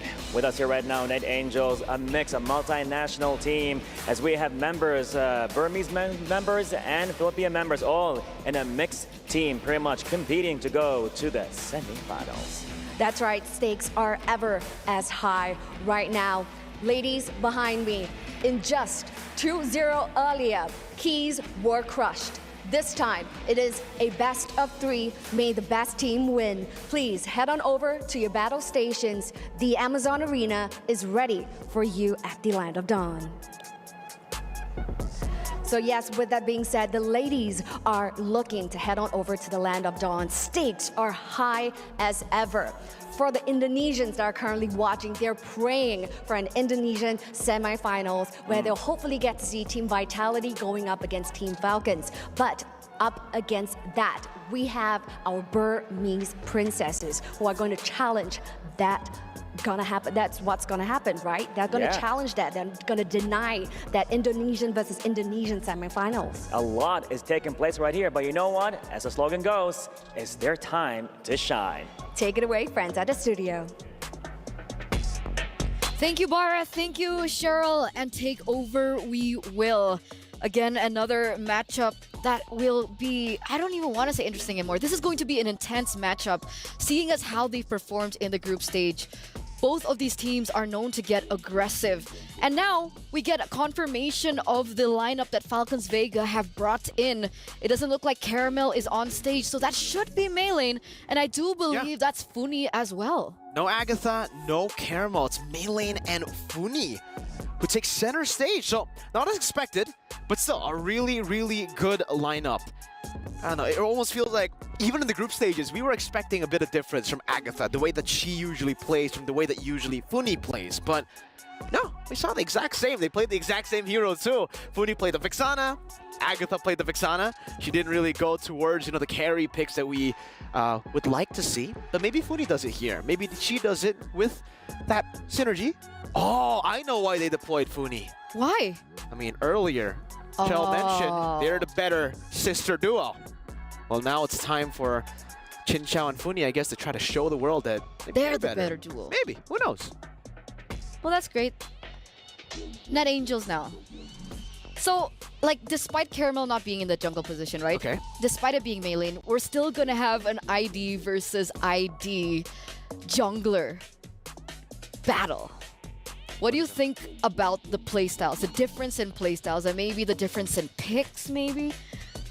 I would actually say it's kind of similar. Vanilla and Maylane. If we were to compare Vanilla and Caramel, then it'll be completely different because obviously they're different flavors.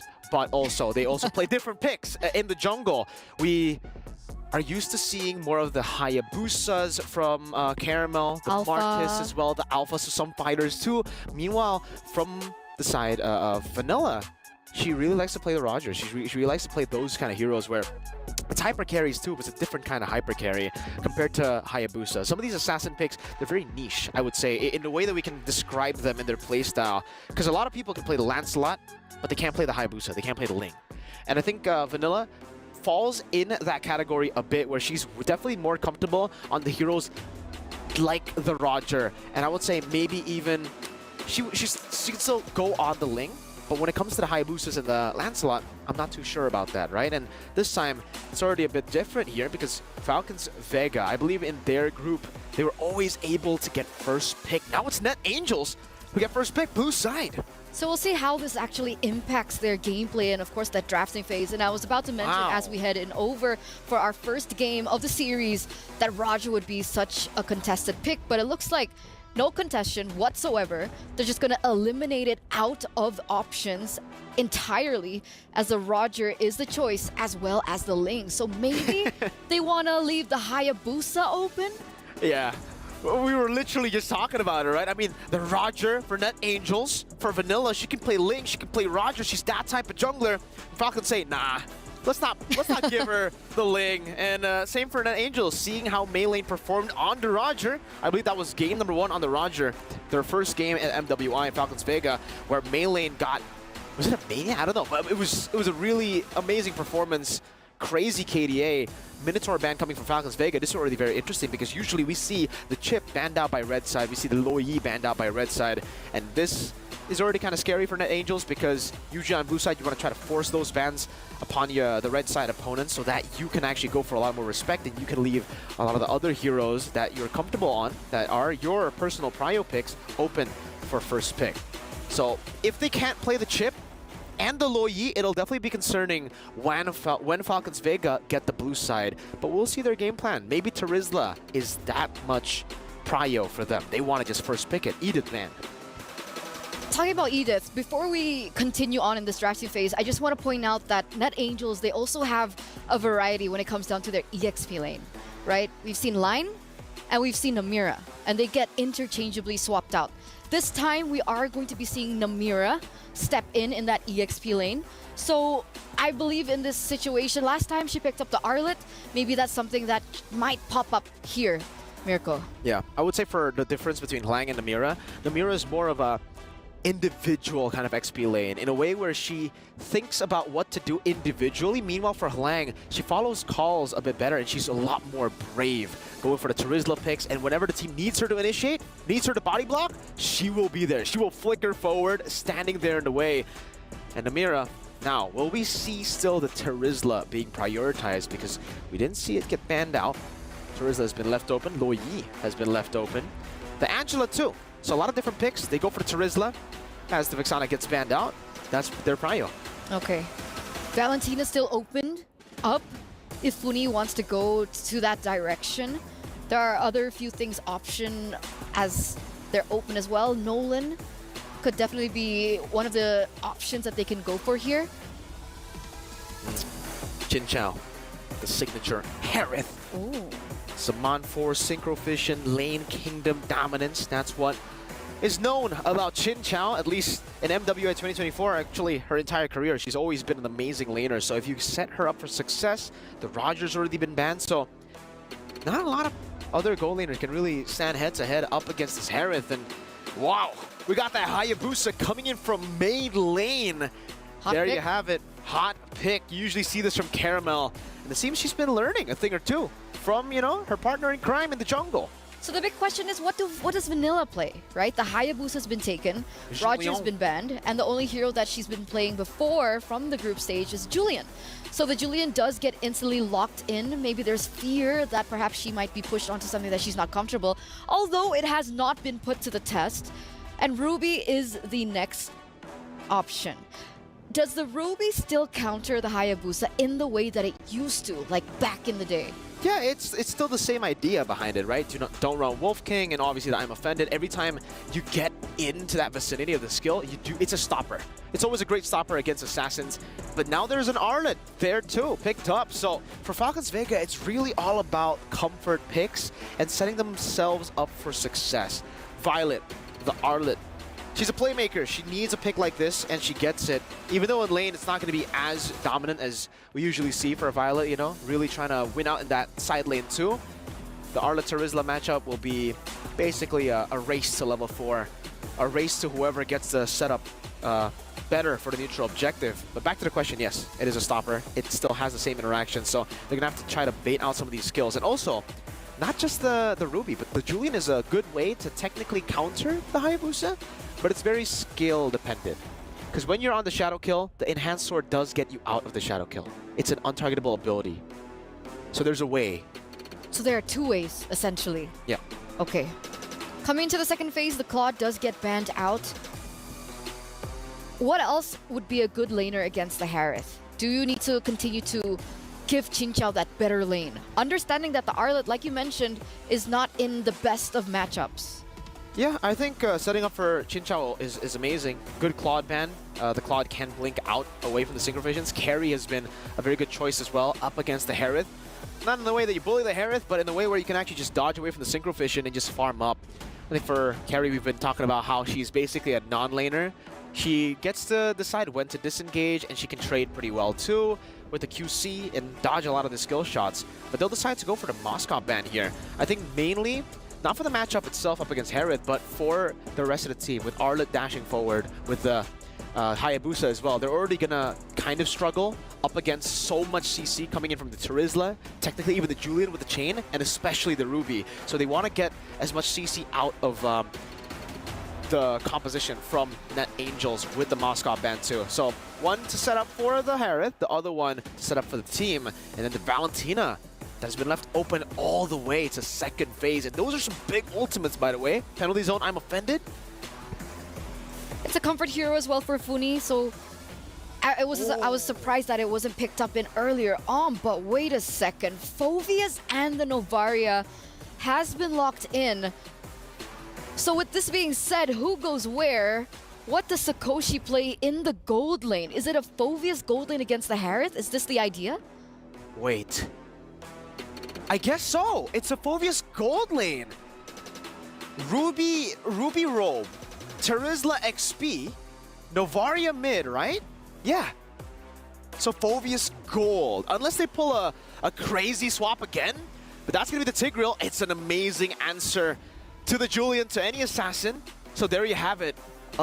It's actually in the mid lane. It's gold lane Ruby. It's Rome Terizla again. Rome Terizla? I believe so. No, it's Rome Novaria and okay. Mid lane Phoveus. Okay, so XP Terizla. There you go. So it's Rome Novaria. Okay. Well, technically we've seen the Novaria work in the Rome like way back when. Is it still a viable option in this meta? I personally am not a fan, but hey, I can see it work. I can still see it work. The vision gets you a lot of prio. What about you, casters? Do you think that this can work? I don't know. What I will say is this, since LaFell seems to... No, I mean, like, legit, if she asked me, like, will it work? And I'm like, I don't know. Good. We've seen a lot of things so far in MWI. Oh, We've seen a lot of things, and we've seen a lot of those things work. We've seen a lot of them. Here's the thing, man. With the right mindset, all of it works. You can do anything. Novaria jungle, it's not even a question. The answer is just yes. But with that being said, we're jumping into this game. And yeah, looking at the composition here, coming in from Net Angels, it's really all about fighting, man. Like 1, 2, 3. Like, they got 3, 4 fighters here. They only have a Novaria to provide them the support. So I'm really looking at Net Angels. Second turtle, man. Second turtle, that's where they want to pop off. Ooh, already a lot of damage on to Vanilla there. Brought down to about 10%. Might have to go home. Yeah, gonna have to go home for that one. Team Falcons Vega already shown some aggression, and I think when it comes in term of mid lane, Funi and Thal are gonna have some rotation advantages. Ku, Cassie, you're gonna have a little bit of trouble. We did see, we saw the Phoveus back in MSC, and it did perform well against the right compositions. There are a lot of dashes here. As long as Cassie can get through this early game, get through this laning phase without taking any deaths, be able to get some farm in, there are definitely some possibilities for it. Let me just say, this is already like not great for Net Angels, because if you look at the draft, everything has priority, but they're not really having priority at this point because the Hayabusa is farming a little bit better compared to the Julian. Because again, look, you got fighters everywhere. You should be winning the lane, but it's not happening so far. So that power spike is not being used all that well just yet. Ooh, Cassie already taking some damage. Should be okay. Now, what I will say for NetAngel's composition here, because it's all these fighters, you're going to have kind of this box around Ku here. Ku needs to be careful how far back she actually goes, because it's going to be the perfect target for Maylane. And if everyone else is diving forward and Ku's just sitting in the backside waiting to line up that meteor shot, Maylane's going to have the perfect target to lock on. Also, another big thing that NetAngels need to watch out for when they do that big engage is the reaction from Thal and the reaction from Violet. You get caught by one bad implosion or one bad final slash, you're a little too grouped up, it could definitely spell death. But Thal already pushing away Halang there. Vanilla keeping a good position in front of this turtle, but Maylane already gets first blood. Down goes Helene. Violet now trying to lock up. The implosion does lock onto Vanilla here. Vanilla not going to be able to even fight for this. At this point, they're just trying to get away, but no, Helene gets a nice enhanced chains, able to back off. Maylane able to get the turtle. Penalty zone does lock in. Thal, Violet, Fooney there as well. Trying to lock onto Cassie. Demonic Force does proc, but Cassie as well just wants to get away. Ku looks for the meteor, isn't able to get the final hit on. Hey, good job on play by playing that one, because a lot was going on around the map. Like, it was very messy coming in, especially for NetAngels, where honestly, this is the kind of draft where you almost just shut your brain off. You see someone and then you go for a fight. But looks like Team Falcons Vega, they roughly understand how to play with this kind of composition, because they just focus on one target, let possibly Maylane to just get an advantage, get the kill, and now she has, honestly, like the Hayabusa having more farm and one kill here, it's not going to look good for NetAngels. Sakoshi looks for Thal there. Zamon's Force does drop. The implosion locks on, and Sakoshi might not be able to get away from this one. Jinja gonna be able to lock on, get one more synchro fission down, and gets the kill. Thal escapes with just a sliver of health. And this is something I'm a little worried about with NetAngels not having a marksman, right? Where does the damage come from? Is it gonna be Cassie? Is it Vanilla? Is it Ku? How do they even, like, when do they hit their power spike? When do they actually get online here? Honestly, it's going to be all on Vanilla. It really depends where the Vanilla wants to go for. Oh, hold on. Nice knock up. Hands chains, does lock on, and in comes Cassie with the Demonic Force. Not able to get another proc. Jinja able to just get away. And again, going back to Vanilla, it really depends on her itemization. If he goes for a Genius 1, then pretty early on that you can go for those fights. But if Vanilla, and I kind of want to suggest it, go for a Holy Crystal, you're going to be the main damage dealer for this one. And your scaling is going to be a little bit much better, because you're going to control the turtle onwards. I think it's very fair, and I think there's a lot of possibilities. There is one good thing about NetAngels, they do have some CC here. And when they do get into the late game, Ku could become a problem, and Ku's staying safe at this point of time.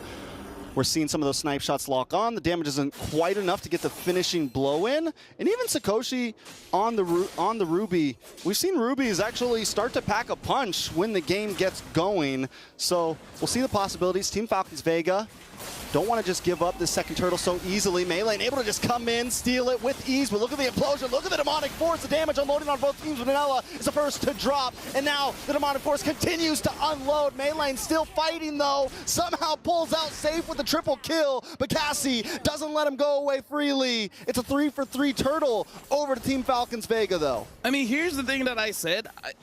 Is the second turtle. This kind of lineup, you're waiting for the second turtle for you to really fight this one. If they were able to secure it, then it would have been much, much better. You can see how Thal, honestly, should have turned things around with that amazing implosion, but because this is a lineup that has a lot of ways to defend themselves, they don't really rely on someone else to give them the protection, makes it so that even if they get caught, it's still fine, as long as you have at least one item, which we saw Cassie got a little bit later. But again, now Cassie having that Clock of Destiny makes it so that Team Falcons Vega now will have a difficult time to get down Cassie. Looks like Vanilla is going for that Genius 1 route, so the damage is going to be there a little bit earlier. It's just that the burst isn't going to be there when you're starting to fight around the Lord. The fact that Cassie's now 2-0-1, could become, I mean, that could end up being one of their major damage dealers. You know, that Phobius could end up being a big problem. But look at the conceal play, locking on to Violet here. Violet going to be in a little bit of trouble, locked in by the implosion and taken out. Sakoshi goes down. They keep on getting those ganks into the boss side. NetAngels needs to find the answer to it. Team Falcons Vega just out-rotating. Yeah, at this point, Sakoshi really needs to think about just being a little bit safer here because, again, even though she's not a marksman, you have this mentality as an EXP laner. You want to go for the trades, but it looks like Team Falcons Vega, they don't care if you're Ruby. They still see you as a marksman, and they're coming for you. But to be fair, comparing Ruby to maybe something like a Beatrix, you don't mind going 0, 3, and 3. She still has her War Axe during the fights. She's still very much usable. She has a lot of ways to deal damage, not through just pure damage, but sometimes even with just the crowd control, it helps out a lot. Very much. Now with Third Turtle up and Vanilla up in the top lane, NetAngel's going to have to just give up this Turtle. Up on the top side, though, Vanilla might be in a little bit of trouble. Final Slash able to connect. Zamon's Force drops, and there goes the damage. Enhanced Change able to help him get away. Helene comes in with a penalty zone, but Meilane doesn't want to let anyone escape freely. Shadow Kill does go off. The Coup able to flicker away. Implosion locks on. The Neurotic Force locks on as well. Coming down. Bang, bang, bang. Looking for more targets, but gets the shutdown. That's 2 for 1. Cassie doing everything she can right now, but it's still not enough. Can we talk about how fast Team Falcons Vega is moving around the map? They do look like Falcons, just going here, going there, finding these pickoffs, and is making it at NetAngels. I was saying they're pretty tanky, but 1v3, when you're not moving, when all this crowd control is on you, looks like nothing much can be done. Looking at items here, looking like Terizla is going for the more tankier route, not going for that War Axe early. Kind of feel like he should have gone for that so that they have a little bit more damage in this kind of composition, because even the Phoveus, the Clock of Destiny is the only magic item. Afterwards is going for that dominant eye. So yeah, the damage looks like it's going to only come from Vanilla unless they go for a War Axe soon. Yeah, Vanilla, I mean, the gold deficit's starting to get there. Same thing on the rest of the map. It's 5,000 for Team Falcons Vega. Cassie did pick up Clock of Destiny. Picks up half of the Dominance Ice. So there's some possibilities there. But I think at this point, NetAngels might just need to start grouping up a bit more. We're seeing Vanilla kind of run these off lanes, trying to macro a little bit, but it's not going to be enough. And kind of like what we saw in the last series, even though it didn't work well from Xeno Lilies, you might just need to bide yourself a little time and look for that 5v5. I think their composition will work much better if everyone's together. Yeah, Trex, my friend, do you agree that for today, looks like one of the major problems looking at most drafts is that they don't have enough damage, right? And it's an aggressive meta right now. It is an aggressive meta. And it looks like Team Falcons Vega, they're actually pulling around NetAngels because they're showing Hayabusa up top. It's like, hey, I'm here. You guys want to group up? You guys want to take me out? And then Chincha just starts getting turrets everywhere. So Team Falcons Vega, they're pulling NetAngels around. It looks like NetAngels are the one getting netted. Yeah, they're the ones definitely getting controlled right now, being a bit more reactionary to just what Team Falcons Vega want them to do. And now with the Lord up, Team Falcons Vega with a strong box controlling this pit. So the Echo does come out, so nice vision over to the NetAngels. Maybe they can get a position on this Lord. I feel like they got to go for the pickoff as well, because if they try to fight for this Lord, Paul has a flicker, right? If the Tigreal has a flicker, it can go lights out very, very fast. So NetAngels, they got to take this calculatively. Like, they have to prepare to sacrifice one. Who's going to be the one sacrificed? I don't know, but right now, Cassie tries to come in, but look at the damage coming out. Lang able to take out Funi Meilane, finds Sakoshi. Cassie still on the chase with the Neurotic Force, but it does not lock in. The Meteor does miss, but now Thal might be in a little bit of trouble. Echo comes out, looking for one more shot. Helene trying to lock on, and Cassie gets the final blow. Vanilla now drops to Zamon's Force does drop out from Chincha. Violet now up against Cassie. Chincha there as well, trying to help out. Cassie just wants to get away. Coup trying to give a little bit of slowdown, a little bit of help, a little bit of peel. Cassie able to just get away. Lord still up. They're battling so far apart. It's 2v2s all across the map. Yeah. It's not a big 5v5. They split up and they attack. Yeah, they just have partners. And like, okay, you do that, I do here. The problem is Team Falcons Vega, now the Hive has a Holy Crystal. So good luck tanking that much damage. The Lord is being danced around. Meilane, you got to do this. Meilane, Vanilla, it's on you guys. Meilane does get locked up and taken out.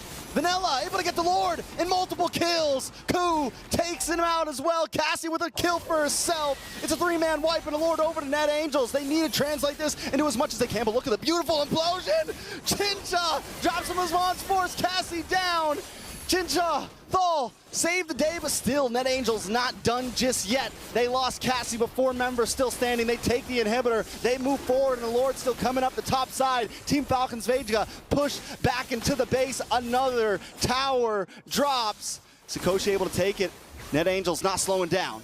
Dude, this draft here, again, having a lot of fighters, having one goal in mind, having the mindset of, I'm going to attack you as much as I can, and you're going to be the one to go down first. Vanilla now having the Holy Crystal, it's going to deal holy damage, because even Lane, the fact that Lane during that Lord fight got the War Axe. We got to talk about that the timing there.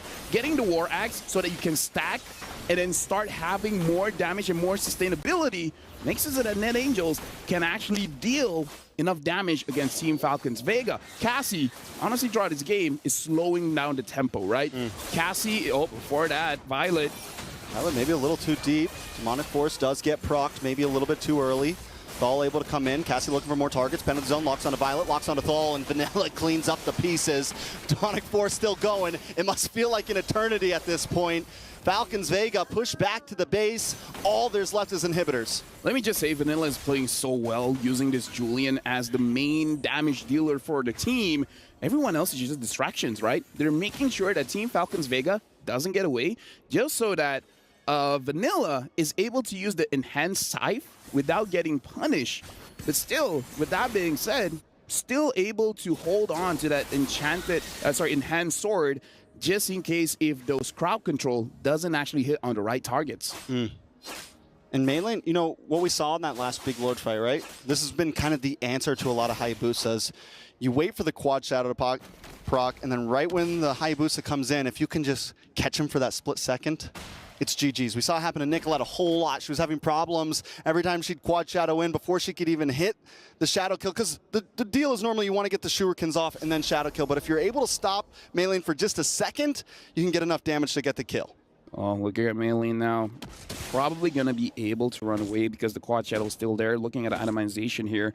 Radiant armor on lane, making sure that you can actually survive going up against Chincha as well as Funi, as well as having that Queen's Wings, make it so that you can stay in the fight for a very, very long time. Looking at the itemization coming in from Net Angels, it's really about sustaining. We see Oracles, we see Queen's Wings, making it so that you're able to outplay Team Falcons Vega when your HP is super low. Most definitely. Now Lord up.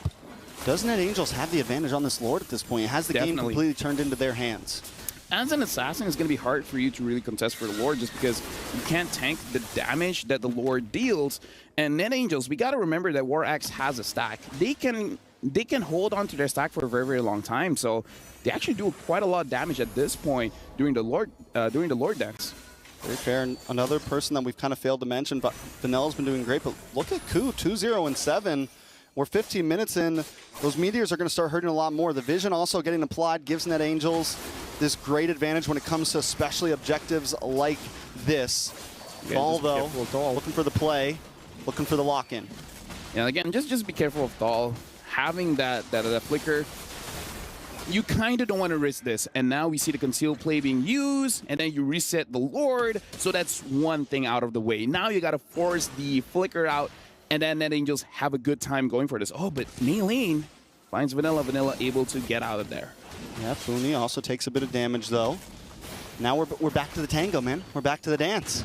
Again, I feel like it's fine for Net Angels here. They can heal up, so it's all good. And they kind of have to do that because it's all about the trigger finger. Who's going to go first? Is it going to be Thal, or is it going to be Net Angels here? Yeah. Helene also, I mean, it's got to be tempting when you see them all grouped in that jungle to pop the penalty zone, but the patience coming from Helene right now is going to be crucial. Same thing from Violet, looking for the final slash.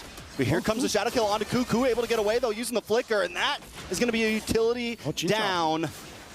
Helene able to lock on to Thal. Here comes the Demonic Force. Trigger has been pulled. Can they get the final blow, though? Can they find the kill? Down in the mid lane, though. Chincha getting the push in. Gonna move on to the tower as well. Ku trying to go back. Vanilla doesn't want to stop as well. Thal taking damage. Thal goes down, but Chincha's on the base. Chincha's on the base, and Ku can't defend. Team Falcons Vega with a cheeky mid lane steal. Not like this. That was 2 towers. There's the tier 2. There's the base towers, and then she went and ended in one wave. Not like this, man. Damn you, Tinsha. Dude, this is... That's what Leo would say. Maybe this is the answer. You want a Lord dance? I'll just end the game. That's always the answer. There's 2 towers. If the base turret was not there, I get it. The tier 2 was there. The base... Chin Chow, man. The timing, it was almost like it wasn't improvised either. It was almost like it was playing like, because once the trigger was pulled, that's when Chin Chow went. And because they were so invested in that fight, there was, I mean, Ku could go back, but... It's like you say, Udala and Ajasi. Yeah, exactly. Yeah, right. You understood, right? Yeah. Totally. Yeah, with that being said, now we're going to throw it over to Mirko and Cherna. What do you think about that ending? That was iconic Chin Chow play. That was iconic Chin Chow play, man. You give her the Claude, you give her the Roger. She's never actually done it on a Harith before, Nope. but you know, it's the first time for everything. Oh my goodness. What an amazing decision to make there in that position. Because seriously, all right, let's talk about the replays first. We're getting ahead of ourselves, right? Because there were a lot of great skirmishes back and forth from Team Falcons Vega, also from Team Net Angels. And this was one of the big fights that obviously Net Angels kind of miscalculated in. And this happened a lot in the early game where whenever they kept on going for the fights, it would be Team Falcons Vega winning it out. But this is the big blunder from Team Falcons Vega. Already losing Violet, still holding onto the Lord for some reason, and then committing onto it, not letting it reset, forcing a response from Net Angels. But at that point, Net Angels are very okay with the responses that they can make. They can just be like, all right, you want to fight? We can fight. And again, a lot of the fights here, it just feels like for Falcons Vega, they're very amazing mechanically, right? But when it comes to a lot of the baiting out, the feinting, that's when they get beat out. Because in that particular moment, the bottom side of the map as well, they wanted to bait out the demonic force. They baited out, but then they were kind of confused. They were like, wait, do we continue fighting when the demonic force is up, or do we just back away? Because the real answer would have been 100% back away, wait a bit, and then jump back in. With no demonic force, Funi saving her own IMU demonic force would have been so much more value to actually go for the fight after those cooldowns and those frames have been already used up. But what did you think about the possibility of that split push from Chin Chow? Was that a miscalculation on Net Angels' part? What went wrong for them there? I think for me, I'm definitely, you know, I'll be waiting for the Telestrator later on to really draw things. But even while we were watching that, we were talking about, well, I was mentioning, Hayabusa should be the one going bot, not the Harith. Harith, yeah, I mean, throughout the game, by the way, let's talk a little bit about how they have set up and how they made that decision. Because throughout the game, it was the Ruby in the gold lane who can't really stay in the gold lane, always want to look for fights. And it makes sense, right? So let's crown our PlayStation MVP right now. And I mean, everybody was like high-fiving, hugging Chin Chow. So is it Chin Chow? Ladies and gentlemen, let's have a look. Okay, there you go. Team Falcons Vega, Chin Chow on the Harith, on her signature Harith, pulling her signature iconic move. I think at this point, right, a lot of the teams, a lot of the players out there should just be very wary of this play. The fact that you will always be unable to count Chin Chow out no matter the hero that is given to her. Because that shouldn't have happened, right? Okay, let's say it was an inhibitor turret. That makes a little bit more sense, but there were 2 turrets left. That's why you have to respect the magic damage gold laners in their ability to siege. Because I think if this was the old MLBB, you wouldn't be able to see the split push happen all the way from the tier 2, like I mentioned. But I forgot which patch exactly this happened, but you deal extra damage as a mage now. You have a lot of damage to actually siege. So heroes that go for Feather of Heaven, that go for base damage plus attack speed on, the mages, you can still go for a lot of the big sieges. And again, we'll get through it later on. We'll get through how exactly they played around it because it's going to be really, really cool. I think it's amazing how they decided to go for that. Let's go back to the fundamentals. Let's continue. Hello, Harith. This is a real cool guy right here. Ended the game. High five? No? Okay. He's too cool for us. Yeah. He's too cool. He's just there. But let's go back to fundamentals. When you pick a Ruby in the gold lane, you're really built for fighting. When you pick the Phoveus in the mid lane, you're really wanting to go for the fights, right? So in the mid game, I think after the first turtle, it was coming into the second turtle, the Ruby was always out of lane. That was what gave Chin Chow the moment, the opportunity to get tier 2s, to get tier 1s on the side lanes. when she got the tier 1 in the bottom lane, she rotated up top as the turtle spawns in the bottom side, just constantly mirroring the maneuvers of NetAngel. I don't understand. Can you show us? For sure. Let's take a look at it right now. I don't know if you guys can see it just yet right here, but there you go. Now, this is a bit further into the game. We were talking about the mid-game earlier, but the main concern for me was the fact that Hayabusa, I feel, should have been the one really managing the side lane there, managing the one in the bottom side of the map, right? Just pay attention to the map here, because the Harith, you can't expect the Harith to go back and forth around the map at that fast, and that's why the adjustment was just beautiful from the Harith. She went from the gold lane, which she was trying to go for the split push, by the way, through the gold lane. This was the moment where she was looking for it, right? Here. And then she tried to rotate. She decided to rotate over to the mid lane, which is closer to the fight. So at this point, the Harith will be able to continue joining into the fight through the mid lane. I want to draw an arrow. That's from the Harith's direction, but she can also continue to push in to the base right there, as you can see from the map. The moment that we have here is the moment where Tal kind of got picked off all alone. She used this to kind of make a moment for herself to force a lot of the fights to happen here. And as we play through the clip here, we'll see how they were able to actually stop all of the members from recalling. Tal gets picked off right there. You can see it, right? And then they decide, you know what? Let's start poking them down. Harith gets rid of the tier 2. Like we mentioned, with the changes of the mage, you can actually now deal so much damage to the turret, and I believe here, she does pop the Zaman Force as well. And then the rest of the team, the fact that they sent the Novaria instead of, you know, all the other members, just goes to show you that technically, none of them can really get out. None of them can really back away. None of them can disengage except for the Novaria. They're all all-in heroes. They're all built to fight. So when a moment of forced error happens in that way, it's just very, very difficult for any of them to react. And whoever does react won't even be able to withstand the 1v1 dual pressure that anyone... I mean, at that point, they could have sent the Hayabusa. It really doesn't matter. Hayabusa, Harith, both of them would have been able to 1v1 in the Varia, no problem. It was absolutely brutal. And I think even you mentioned it in game, right? They have to keep adjusting, right? Yeah. They have to adjust. They can't play into what Nagels really wanted them to do. And at some point, it clicked. And then that's when things kind of went really badly for NetAngels. But talking about bad, ladies and gentlemen, I have just gotten confirmation that the key crush will happen now. What? Now. Oh, man. Oh, not ready. So okay. We'll take to that. Right now with Team Vitality, congratulations to all of you for winning your first knockout match. Now, I gotta ask you though, how does it feel to get to crush the key of your opponent? Where's the key at? Where's the key? There it is. How does it feel to be able to crush that?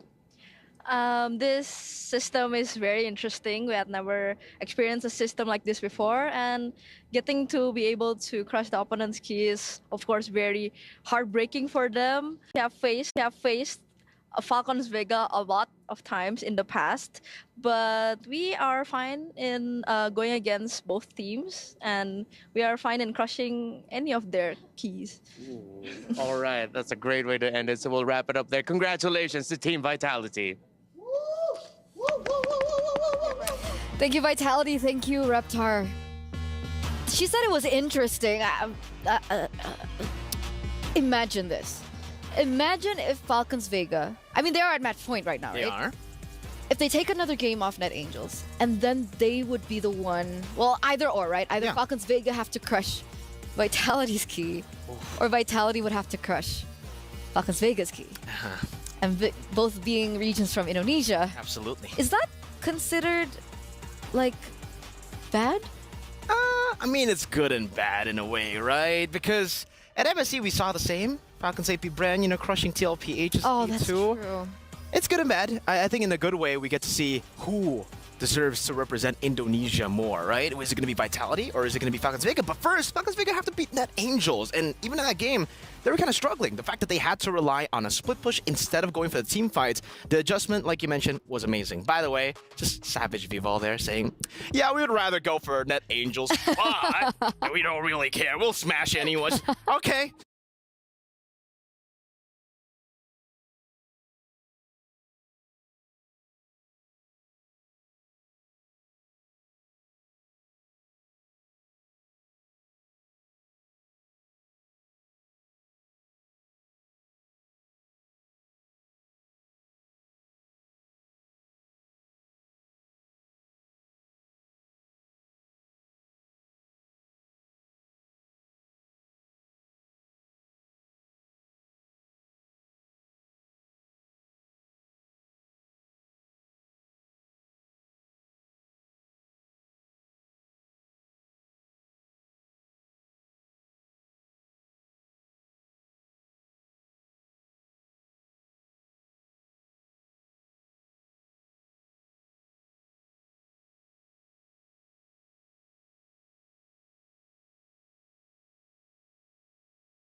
just casually saying we're the best without saying it, you know, indirectly saying we're better.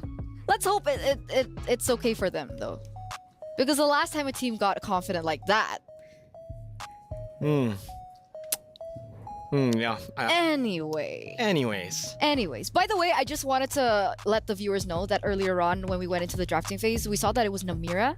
Yeah. But maybe there was like a really sudden swap in roster that Helene was actually the one in the EXP lane for Net Angels instead of Namira. And it actually kind of makes sense, right? Because we were talking about, Helene, she likes to play with the Terizla. She likes to go and initiate. And we saw the Terizla and I'm like, that looks like Kling, and it was Kling. So hey, glad that was right. Unless Namira, obviously, I think everybody can play Terizla, but it's a different way that she tackles it. So coming into the second game, what do you think the adjustments need to be made? Because definitely Net Angels, they want to stay in this game. They want to stay in this tournament. Because don't forget that prize pool, ladies and gentlemen. We haven't been talking about it quite so much, but 500k USD is on the line right now. And so that brings us back to that question, right? How do they come back? How do they take this off Falcons Vega?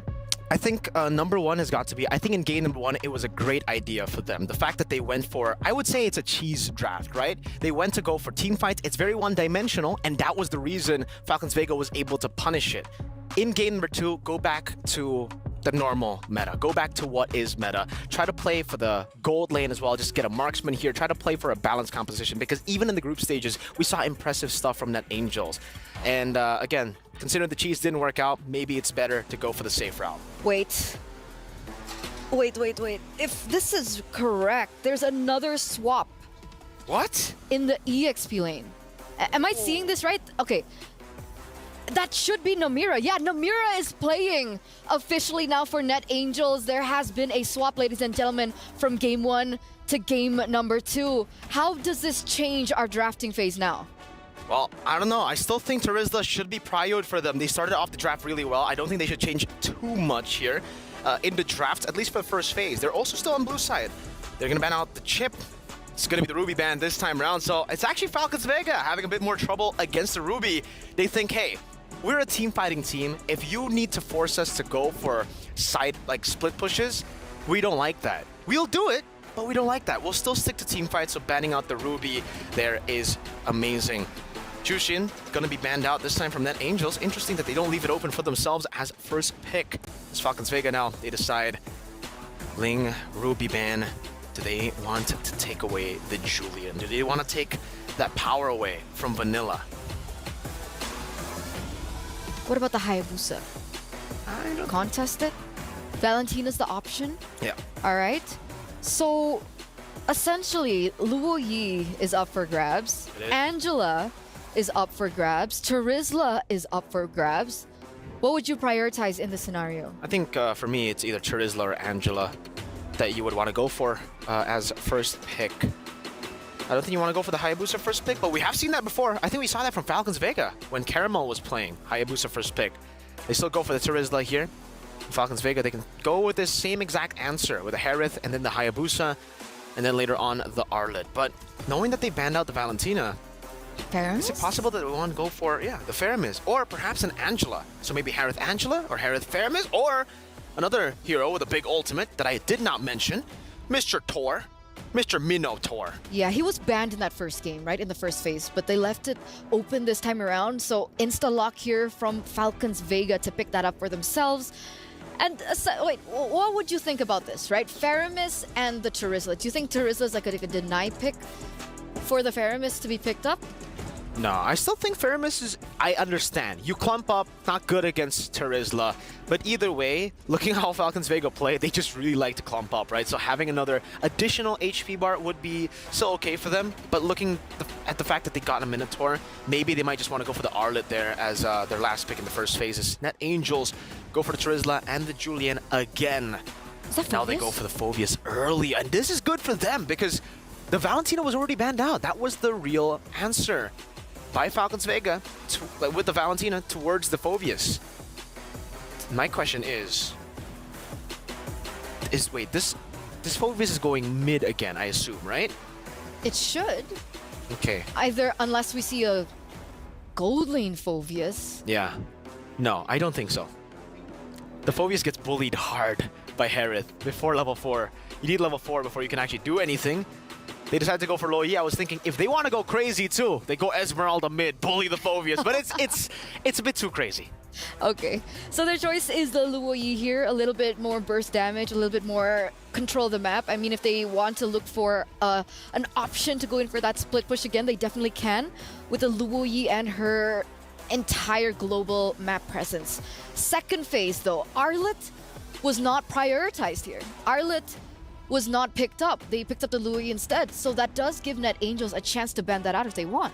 Yeah, but I think Net Angels kind of want the Arlet to be picked up. They want someone that will be constantly dashing.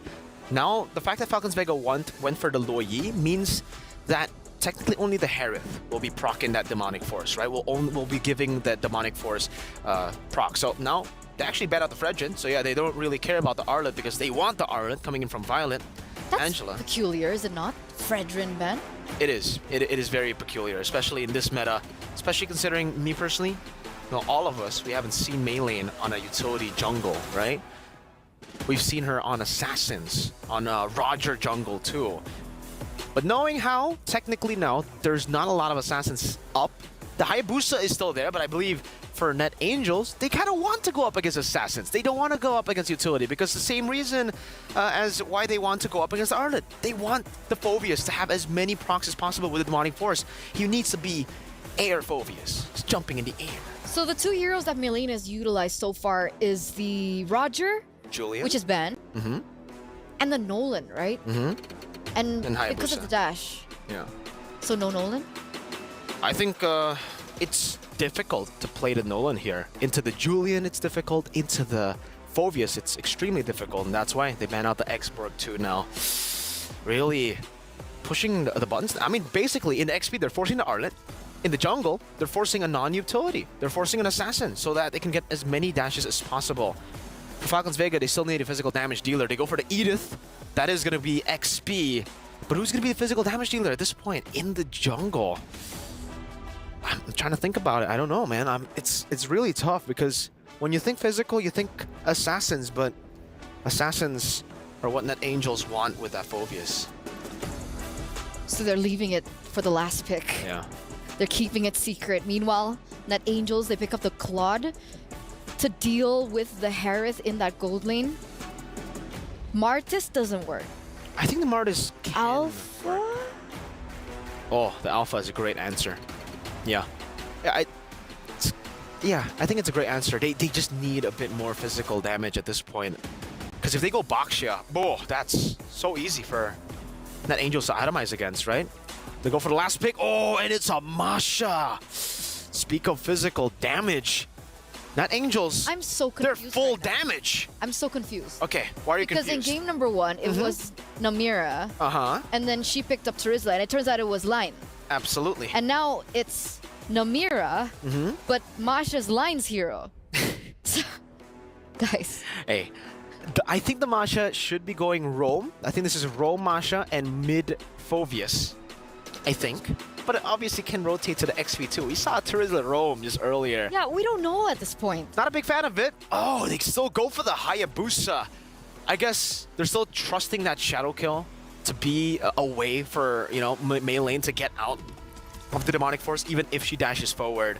But yeah, this is it is an interesting draft from both these teams. Interesting draft, and it's match point right now for Falcons Vega. One more game away for them to move forward and crush the hopes and dreams of their opponents here. It's a high-stakes match. Can Net Angels come back from this and force a game number 3 in this best of 3? Casters, take it away. Thank you very much. An interesting draft indeed. I actually do agree. Honestly, me and Trex were talking about it, and the Alpha kind of looked pretty solid for Falcons Vega, but they still want the Hayabusa. I'm just worried if the Hayabusa is able to chunk down a lot of these very high HP, very high armor heroes as we jump into the line of Dawn. Where this game might be scrappy again. Will we see another split push? You know, I think the Hayabusa could definitely have a few problems chunking people down, but one thing the Hayabusa will be great at is securing some of these early objectives to make sure that Jincha and Funi get to a point where they can start outputting damage. Even if Melee isn't exactly the one to reap all the kills, they have other options. I think Melee's major job here is going to be objectives, right?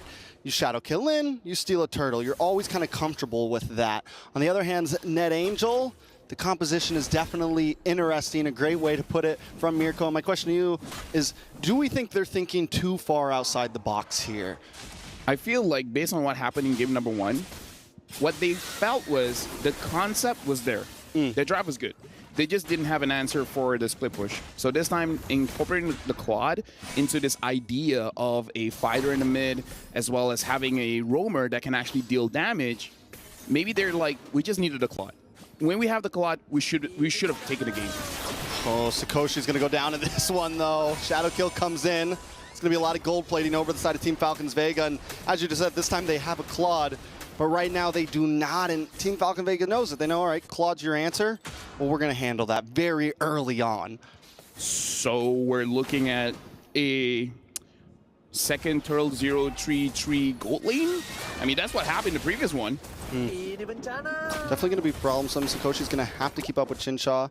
We've seen, I mean, from group stage and now, Chinsha has definitely been a performer. Even back on day 1, I think it was, my vote was for Chinsha's lead MVP of the day. Has just been great, especially on the Harith. And if Sakoshi can't keep up, it's going to be an issue because we know how Harris can do. I mean, you drop down the Zaman's Force and you just start cleaning up. Luckily, they have Cassie to kind of answer that. But as we saw from last game, Cassie takes a little bit of time. Here goes a knockup, though. The onward, the Earth Shaker, Violet. Going to take a little bit of damage in return. Demonic Force able to lock on, get the kill. Violet might just be next on the block. Demonic Force drops one more time, but Cassie can't get the finishing blow. Knocked up, taking out Violet with a double kill. It's 2 for 0 right there. What looked good for a second ended horribly. I'm sure Koo wanted to go for that because 2 members were so low. And yeah, this is very good for Team Falcons Vega because before that, Violet, where are you going? Oh, the Thunderclap. Nice kill over to Vanilla there. Gonna get the knockup, gonna get the takeout, so at least they find something. Yeah, but again, I kind of feel like Violet shouldn't be there, honestly. But now we're gonna look at the replay here, and this is going to be a problem for NetAngels because Falcons Vega, they have the Minotaur and they have the Luyi. In this one, the Luyi was caught out, but if the Luyi had safe space, the Luyi can control multiple members of NetAngels, especially because they want to group up. But oh, another kill. Another kill. Sakoshi down once again. Cassie trying to help out. Not going to be able to proc another Demonic Force. Able to get it at least onto Thal. Koo wants it, wants something, but can't seem to find it. The damage still not there, especially as a roamer. Yeah, here's the thing. You got to wait for Vanilla. If Vanilla is there, the damage is going to be there. Sakoshi, 0-2 and 0, is going to have a hard time because you want to get that 3 items sub 10 minutes. It doesn't look like it's going to happen here because... But with that being said, only a 600 difference. It's not that bad, right? Yeah, it's not that bad. It's not that bad. Now it's 700. Okay, now it's 800. It's not that bad. It's not getting bad. It's not 1,000. It might be soon. There's some gold plating about to possibly come over to the side of Jincha here. All right, so where do we take it from here? Turtle going to be back up. Second Turtle. NetAngels were able to secure the first one, which at least kind of staunches the bleeding here. It's only 1,000 gold lead over to Team Falcons. All of that seems to be in Chincha's pocket. So as long as Chincha stays down here, the rest of the team can fight for these objectives. The problem is how you handle the Minotaur is you catch the Minotaur. You start the fight first, but there's really not a nice way for them to lock them down. Oh, as I say that, the mirror goes in. Penalty zone does lock on Demonic Force as well, trying to get to Funi. Another shot. Cassie might be able to get the kill, but Cassie's going to come back. This time Demonic Force onto Thal. Koo able to get the kill this time. Melee also involved. Shadow kills away. Cassie still on the chase. Looking for one more proc, but the ult wears off. Vanilla able to get the dash through. A little bit of damage onto Violet. They're going to revert back to the Turtle now. Melee, does she want to re-engage onto this? No. Going to go over to the purple buff. Let him get the Turtle.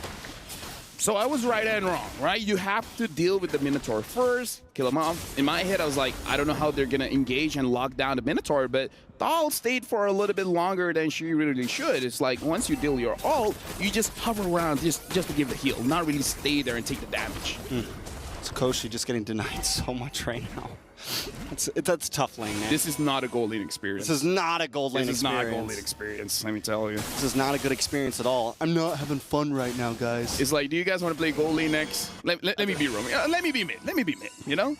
At this point, look at this setup. They want to catch someone, but I'm guessing Namira is not the one they want to catch. And now, this time, Namira, a little bit different, going for the War Axe first item. So the next fight, they don't have to wait for the Lord Dance for the Terizla to deal damage. Now even the third turtle going to be doing quite well. And Cassie keeping up. We did just have the Blade of Hepates as well. Lock onto Ku, so there goes a nice little burst of damage. Ku was already able to secure a kill earlier. Violet, though, going to get tossed up. Going to toss up Cassie, that is, but still, NetAngel's taking it slow, and I think that's kind of in their favor here, right? I mean, as long as they don't fall behind too much, as long as they're able to keep this gold to 500 here and there, they should be okay. I mean, here's the thing. What are you fighting for, right? Turtle's not there. Even if you get a kill, you can't really get a turret, so there's really no real reason for you to pick a fight other than just to flex. And being as everyone is so far apart, you're not gonna be having a confirmed kill anyway. So I feel like this is good coming in from NetAngels. They understand there's nothing really for you to fight for. Now this top turret though, if they can get it, it's gonna be pretty good. Ooh, they're gonna try to rush down onto this bot turret though. Team Falcons Vega always have a read for themselves. A lot of damage, no escape for this one. Namira gonna go down. Funi gets the kill up in the top side though. NetAngels also, oh! Melee finds one. All on her own, up against 3. Can she escape from this, though? The Retribution does pop for Vanilla. Try to make sure they get it. Yes, Ku gets the shutdown. A kill into the pocket of the Roamer. Don't know if that's primary, but it does still work out. Falcons Vega, though, still always finding something on the map in return. Well, Ku is still up top. If Ku can get that, well, she's not gonna. I mean, just to answer your question, I feel like it's fine for Ku to get the kill here because you want to get your items a little bit faster. So it's fine, right? This is a niche situation that she's in. It's okay. Now she still needs to do damage. She still needs to do damage. And now, NetAngels, you gotta choose. Do you want to go for this turtle or do you want to go for the fight? Looks like, looking at how they're spacing around, even they're not entirely sure. Maybe they just want to wait for the Lord to come out. Very true. I mean, I think NetAngels, on the other hand, might want to try to force this, right? They need if they can get a little bit more gold, could be dangerous, though. Duality could get procced, pulling a couple people together, and that could be a wraps, right? Namira's been doing a decent job of landing these penalty zones, though. So if Namira can maybe pull something off, could be a game changer. Although I do have to, Batal finds 3 members. Batal has to flicker out. Oh, they go back in. Ooh, Minoan's Fury, though, does get the knock up. In comes the Demonic Force. Cassie able to secure the kill. It's going to be 1 down for Team Falcons Vega. Namira flickers back, is safe. Tower's going down. Up on the top side, looks like Ku could be getting something. A beautiful split push. Yeah, this is good because they understand they need a turret. They don't really need all of this lores just yet because they know that they can control it quite well. Oh, Violet, maybe out of position here. They're taking a lot of damage, but there goes a wasted enhanced chains and a lot of damage on a NetAngels from that Lord. Cassie's got to go back to base. Right now, the only question is, when can Ku start 1v1? Because I feel like once the item is there, she will probably go for the Harif, as she's doing right now. Yeah, ooh, but Harris, Jinja, it's a lot of damage. Ku, gotta get out of town, run away quickly. That's a tough, I mean, that was Jinja's not, Ku's not quite there yet. Yeah, it was tough. It's like, okay, let me see if I have enough damage. Okay, I don't. But next time, though, next time I see you, down. You're gonna be Chin Na. Chin Na, like bro. No. Chin like no. Chin, yeah. Yeah. Yeah. Let's look at these items. Yeah. Going for the Holy Crystal here. Now we see the disparity when it comes to gold. 5.4 to 6.8. That's like 1,400 difference. So, okay, now it's a bit of trouble. But still, going for that third item, the Claude should be fine. The only worry is that the Hayabusa is going to do a lot.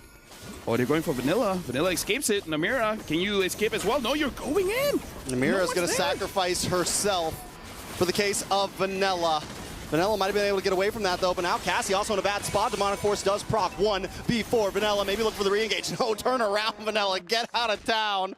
Ku, though, does get the split push on the top side, so helps balance things out a little bit. Yeah, but that was unnecessary, man. Yeah. Like, the moment you see Vanilla is fine, If you want the penalty zone, you penalty zone away. And then at that point, Cassie should just be like, nah, fam, I'm not joining this one. And because of that, it's a free Lord for Team Falcons Vega. That was quite a big mistake coming in from Net Angels. Chin, nah, fam. Nah, fam. Yeah, Chin, nah, fam. Not today. And now Team Falcons Vega, they are in prime position, especially with the Lord here. The Claude, I feel like, doesn't have his third item. So with just 2 items, it's going to be quite difficult for him to defend the base as well. Well, the damage dealt. Phoveus still outputting. They just need a little bit more behind it. Radiant Armor just locked in for Namira here. Lord's going to be coming down mid. Net Angels, I definitely think they can stop. Maybe since they have the Claude, might not lose any inhibitors here. No, I feel like it's okay now. Ku has quite a bit of items. I still feel like it's not going to be enough to handle Chincha, but looks like someone got picked off. Namira taking quite a bit of damage. Zaman Force already used by Chincha just to secure that tier 2. Yeah, good try with the diversion. Not quite able to secure the full kill, though, and that's 2 ultimates down for the side of Team Falcons Vega. Net Angels might just be able to defend this, but there goes Sikoshi. Taken out quickly. Ku still with the split pushing, letting the rest of the team defend this Lord. Chincha looking for the angle as well. Cassie does not proc the demonic force, just play it safe, because Ku's handling business on the other side of the map. The wave's still crashing in. Ku now back onto the map, looking for Chincha, gets tossed up, knocked up, almost taken out, down to the last health bar, but in comes Cassie with the demonic force. Will it be enough? Looking for the kill. The ult finally goes down. They want some more, but Cassie taking way too much damage. Chincha reaping the benefits. Violet now also low. Ku looks for another target, got the health bars back, wants to re-engage onto the fight. Ku able to find Melee with a quick tap. No, Melee actually gets a kill onto Ku. Chincha now with his Demon's Force. Can they end it here? It's nothing but Vanilla and Sikoshi on the field. Minions still coming. Melee is low. Blazing Duet does come out. Violet low as well, but Chincha's getting the free shots, and that's the final one. Team Falcons Vega with a clean 2-0 sweep. Falcons Vega drafted beautifully, having the Minotaur, having the Luyi, having the Edith. There's a lot of ways to handle the way that Net Angels want to join in the fight, especially that Masha. Usually we see Masha just free hitting, going all the way to the back line, but having that Edith controlling makes it so that the Masha, even though you have 2 items, is still not enough. Sikoshi didn't exactly have a good game here, but with that being said, congratulations, I guess, to the Angels for making it this far. But Falcons Vega, they're moving forward. They're going to face Vitality tomorrow. And the thing is, this usually is the grand finals. I think for the previous 2 MWIs, it was ID versus ID. This is going to be the first MWI. We don't have a full ID in the grand finals. It's definitely going to be interesting. We're going to get to see 2 titans of the women's scene going up against each other tomorrow. And as you said, Net Angels did a great job getting this far. They were able to think their way to this position, but today they met a wall that they just couldn't get through. Falcons Vega, man, just clean gameplay all around. They kept it simple, didn't think too far outside of the box, and I think that's one of the things that really secured them the dub here. They stuck with the fundamentals. I feel like Net Angels, they have something there, right? Their idea, their promise just needs a little bit of polish, right? Because they see the weakness for 2 games in a row. The gold lane was not able to hold out, right? So I kind of feel like if they brush that up, making sure that in the early game, no one gets taken down for the first 5 minutes, the laning phase is safe, I feel like it's going to be good. But again, there's always next time. The next MWI, we got to watch out for Net Angels. But for Falcons Vega, they're looking super good. And with that, I'm pretty sure they're already on stage. So let's throw it over to the stage with both our hosts. Thank you so much, guys, over at the studio. Now I have Funi beside me.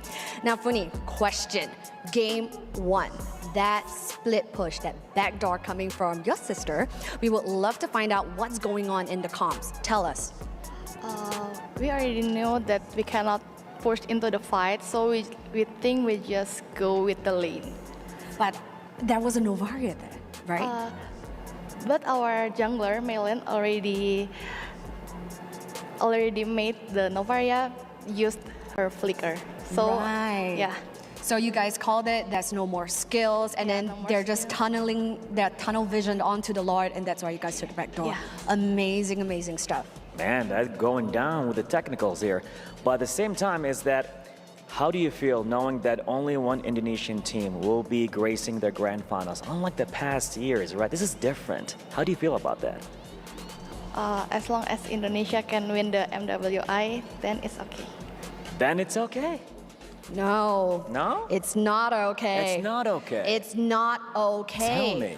I'm rooting for Team Falcons because they Okay. have been in the shadows of Team No, I Vitality get you. for Okay. the longest time. All right. It is their time to shine, hashtag time to shine. Hey, let's go.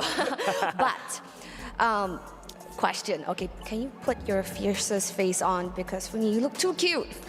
Fiercest face, okay.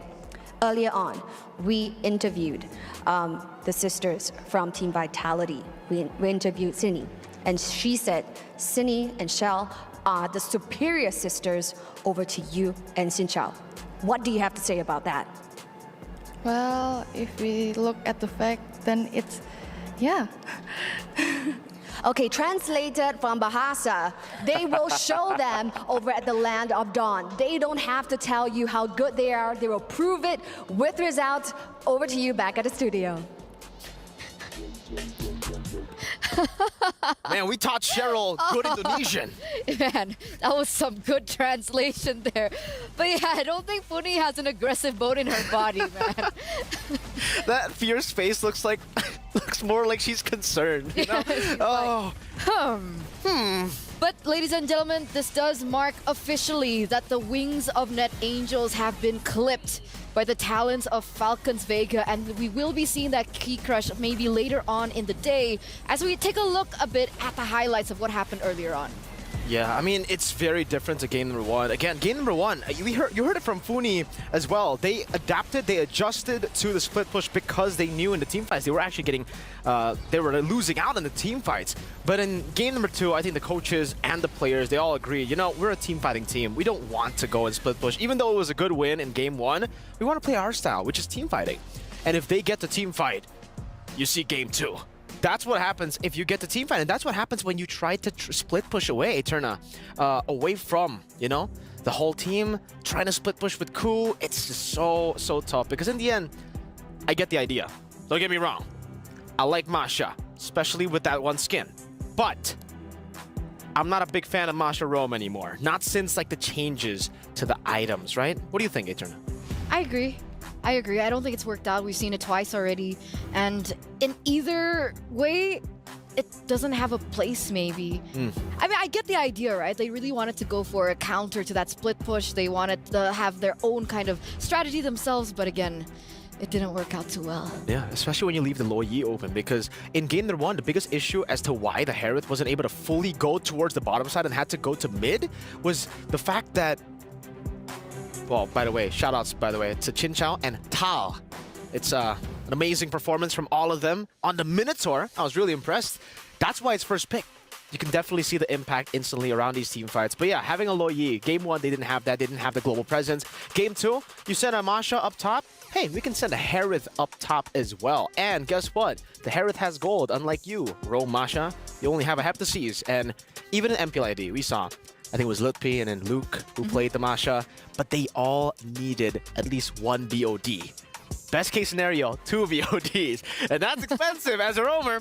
You're going to have to get way more than two kills early, maybe like 9 kills and a fully stacked up Sky Pierce to get even more kills. And then maybe you get 1 BOD. Yeah, but other than that, I mean, still, good job, well done, well played. Hopefully, we'll see Net Angels again in the upcoming MWI next year. But we do have to crown our MVP by PlayStation this time around. It's always going to be Melee, man. You know, we were talking about the jungler. We were talking about Caramel being perhaps their better lineup, a little bit more experience, a little bit more promise if they want to, you know, go in for a security, especially the knockouts that it's a single elimination. But Melee, again, from the group stage on the Roger, and now coming into this match against Net Angels on these heroes, she's been proving that she is worthy of that spot too. For sure. I mean, I think it was the 1v3 up top where she got a kill. That was very, very impressive. That was a 3v1. I as a Hayabusa, you know, you're not really that good at 1v3s usually. You 1v3, the shadow kill, the ultimate gets dispersed amongst the 3 members, but she was able to find the right amount of stacks onto gold lane, and she did it. What is that? What are you doing? Sorry, I'm preparing the stage.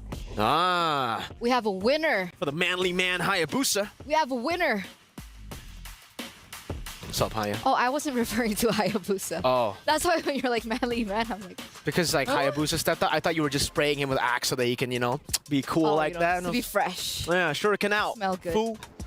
But no, that's not what I was preparing the stage Okay. for. What were you preparing the stage for? I was preparing the stage for a special guest. Uh-huh. She was able to win it. Do you have a guess? Yeah. Of the guest? Get it? Guess of the guest? But the player, I mean. Tao. How did you know? Tao, welcome. Hello, Tao. Welcome. Hello. Hello. Do you need translation? Yes. Okay. Alright. Got So you. Tal, congratulations. Selamat banget atas kemenangan yang tadi. Itu keren banget. It was so good. It was so perfect. Right now, you guys have been undefeated so far, right? Not losing a single game, and that's impressive. Nobody has that same stat. How are you so strong? Because we trying we best Okay. for this tournament. Kalau mau bantu pakai bahasa Indonesia, nggak apa-apa, nanti Mirko bisa bantu Okay. translate. Soalnya kita mencoba buat ngasih yang terbaik di turnamen ini karena kita bukan datang buat kalah sih sekarang. Okay, that's a solid answer, man. So Tao is here, want to try her best with the team as well, but mainly, she didn't come here to lose. That's what she said. Amazing stuff.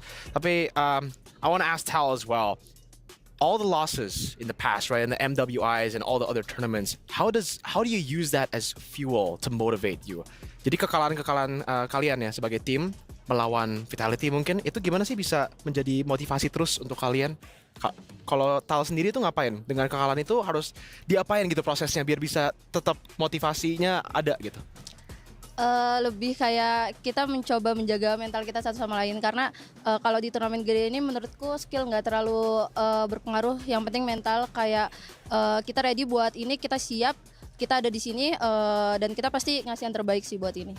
Yeah. Okay. So she said that they're always trying their best. They think that the number one factor to be able to win these games is sure skill has a factor in it, but of course the mentality is number one. So every time they come into this, despite the results that they've always been given, they're still staying motivated, they're still staying strong, and with that mentality, you know, the mindset.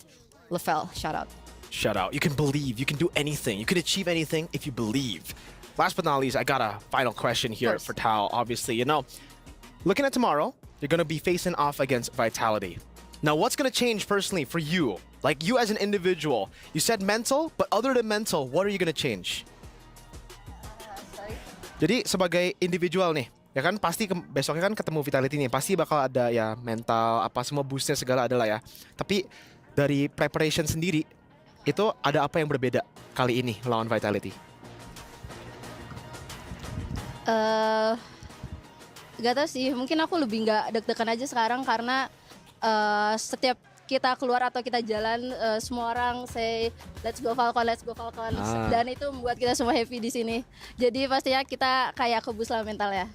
Oh, I like that. I like Crowd that. advantage. Yeah, so what she's saying is, so what Mirko asked earlier on was about them meeting up with Vital tomorrow, and then she's like, you know what, this time around, we're not nervous. The reason why? We're hearing the crowd chant Team Falcon, and that really pushes them mentally, and it really boosts their confidence. So that's great. So shout out to the audience right now. You a G. You a G. And I'm wondering if the audience back at home and even the audience at the Amazon Arena are also a G with the predictions, right? Let's take a look at that. Tal, look at that. 93% for your team. Is this also helping you boost your confidence? Yes. Yes. Oh. That's amazing. Did you expect that? Yeah, okay. Okay. The Indonesian teams have been so Expected confident. that. Man. It's expected, better, you know, all these big words. It's cool. It's really I mean, cool. it's their time to shine, right? That was always the highlight, the theme of MWI coming in. Highlight in time to shine, mentality, DOD, and confidence. Confidence is key. So thank you so much, Tal. good luck. Congratulations once again. We'll see you tomorrow in your semifinals against Team Vitality. But ladies and gentlemen, before we head over to the next match of the day, we are going to throw to a short break. So don't go anywhere. Stay tuned. You guys are watching MWI.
Honor 200 series, the best portrait phone AI empowered. Studio level, AI portrait camera, 3 hardcore portrait modes. Color, vibrant and classic to capture portraits that truly stand out. AI empowered magic portal. Snapdragon 8S Gen 3 AI chipset.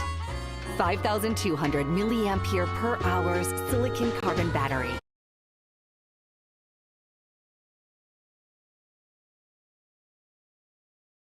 100-watt Honor Supercharge.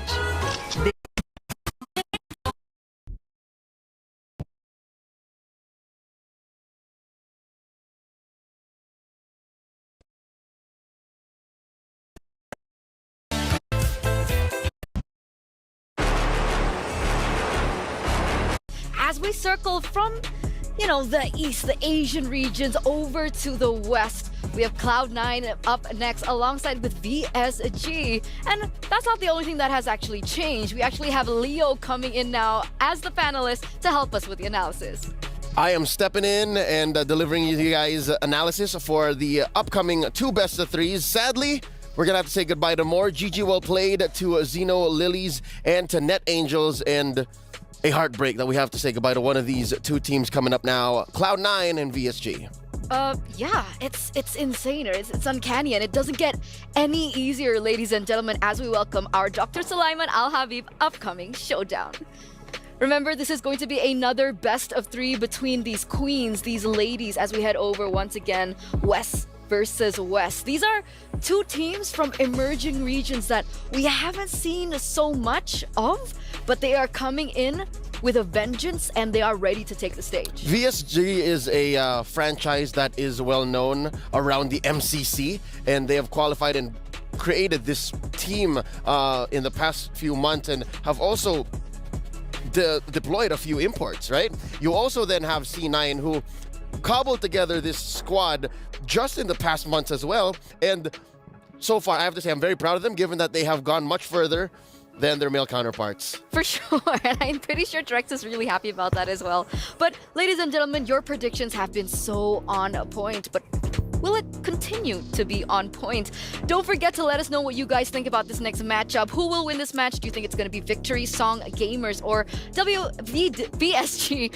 What's wrong with me? Or Cloud9? Head over to sccplay.gg right now and lock in your predictions. So, Leo, just to update you, they have been insane. The audience, phenomenal. Yeah. No curse today, nothing like that whatsoever. So on point with their predictions. But why is it when you come, usually things change? I don't know. We'll see this time. Is that a good thing or a bad thing? Again, what I notice is whenever I'm on, at least for the past few days of MWI, is things get shaken up. You're right. And I like that. I don't know if you guys are enjoying that so far because, again, 2 DODs. And then today you saw a couple of the teams try to shake up the metagame as well. Who would have thought that we would see Phoveus come back? And then, you know, that little backdoor victory from game 1. But again, that did look like a Net Angels game for a majority of it. But here now, we're going into a clean slate. It's going to be Cloud9 versus VSG. Remember, yesterday, our star of the day, MVP of the day, was Kiowe. I wonder how that makes Cloud9 feel, given that they had to go through a tiebreaker to even be here. So with that being said, let's welcome both of these teams into the Amazon Arena, ladies and gentlemen, as we head over to the Jamil Motorsport Arrivals. And there they are. Walking up first, we have VSG. You mentioned Kiowe earlier on, and now she has a new title, by the way. What is? Ice Queen. The Ice Queen. Ice Queen. Ice cold. Yep. She's going to get in there. She's going to cool things down. So it really is going to be one of the highlights of this match, right? How will these junglers fare? Because earlier on in her interview segment during the break, right, Nicolette mentioned that this team has only formed for, what, 2 months? You know? So she had to swap in from the mid lane position over to the jungle in 2 months. And now she's here. Luckily, she has been a veteran of the NACT, right? She plays among the best of the best in North America. So with that said, even if this is relatively new ground that she's breaking as the jungler for Cloud9, wherein she's used to being a mid laner, I think she's not going to get cold feet when she's facing off against the Ice Queen. She has the mechanics, she has the hero pool. I think it's more of just putting all that together with her team, wherein they can also show that they do a pretty good shuffle. Did you know that in the tiebreaker yesterday, Xia and and Ashley switched up? Wait, sorry. My phone's ringing. Hello? Reptar? Oh, you're here! Oh, okay, great. Yeah, come over. It's okay. It's okay? Yeah, there you are. Why is he on the phone and he just walking I'm right in? here. Yeah, no, because he called me earlier. He was here. just making sure. Good. He didn't know if it was like the proper moment. Hi, yeah, I'm here. Yeah, I'm the one that called. That's why I'm talking like this. What's happening? The next match. The next match? Yeah. All right. Wait, so I'm going to be here? Yeah, go ahead. Doing the reporting. I just came from like seeing Key Crushes. All right, killed it today. Thank you Did so a great much. job. Thank you. It's a relay race here. We're going to swap out. We're going to swap out? All right. This yours? Yeah. It's mine now. Okay. All right. Turn it on out here. Okay, bye guys. All right. Thank you guys. So, hey everyone, Renmar here. It's us, the Weird Bear Bros, here with Leo. Where are we at? What was the last point of discussion? Because important matchup we have here is VSG of EECA, C9 of North America. We were talking about Nicolette just now. I wish you acknowledged that, but yes, let's continue. Yeah, all right, let's talk about Nicolette. So, with Nicolette going up against Kiowe here, do you feel like there's any pressure here? Because definitely, it's Kiowe who's had the better showing in the tournament so far. Definitely. I think that's the point I was trying to get to. It's pressure, but it's positive pressure. It's the kind that Cloud9 needs just to be able to get them to that altitude wherein they're ready to face off against VSG. VSG, on the other hand, I'm afraid that they might overheat. You know what I'm saying? That's bad for the Ice Queen. You're going to melt down. And with that said, I think they want to level the playing field. They want to level their expectations, temper their steel so that they're ready to face off in a fresh best of 3. You know, I totally agree with you. Yes, Kiowe, Nicolette, but then there's a very important factor that VSG needs to consider here is that role switch up with Xia and Ashley in the mid. If they're not careful here, VSG might get surprised again. Real quick, any last words about this matchup before we head on to the stage? Good luck, ladies. May the best team win because one of y'all's going home. Oh, that is the fact of the matter here in MWI 2024. In just a bit, it will begin. VSG, C9, EECA, NA. Let's go to the stage. And we are back again right here at the Amazon Arena, Queen, after you. So we are back, ladies and gentlemen, right here as we are here with the MWI 2024 at the Esports World Cup. And we are done with the first half of the brackets with the knockout semifinal matches. And now it's time for the Queens to shine at the other side of the brackets. That's absolutely right. In this matchup, in this series, we will be seeing two emerging regions who have fought tooth and nail to be back right here at the Amazon Arena. Now, in this series itself, we will only see one team emerge victorious to advance further in the playoffs. And with that being said, presenting to you the representatives of EECA, Victory Song Gamers.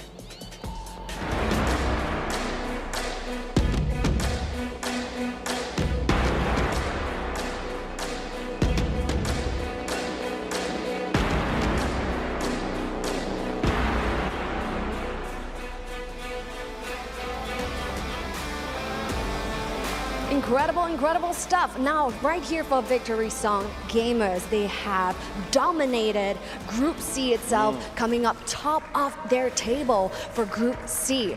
Now, will they be taking the series in a dominant fashion, much like the group stage? Will they belt out something more to advance further in the playoffs? Will that happen? We'll see about that in this coming match.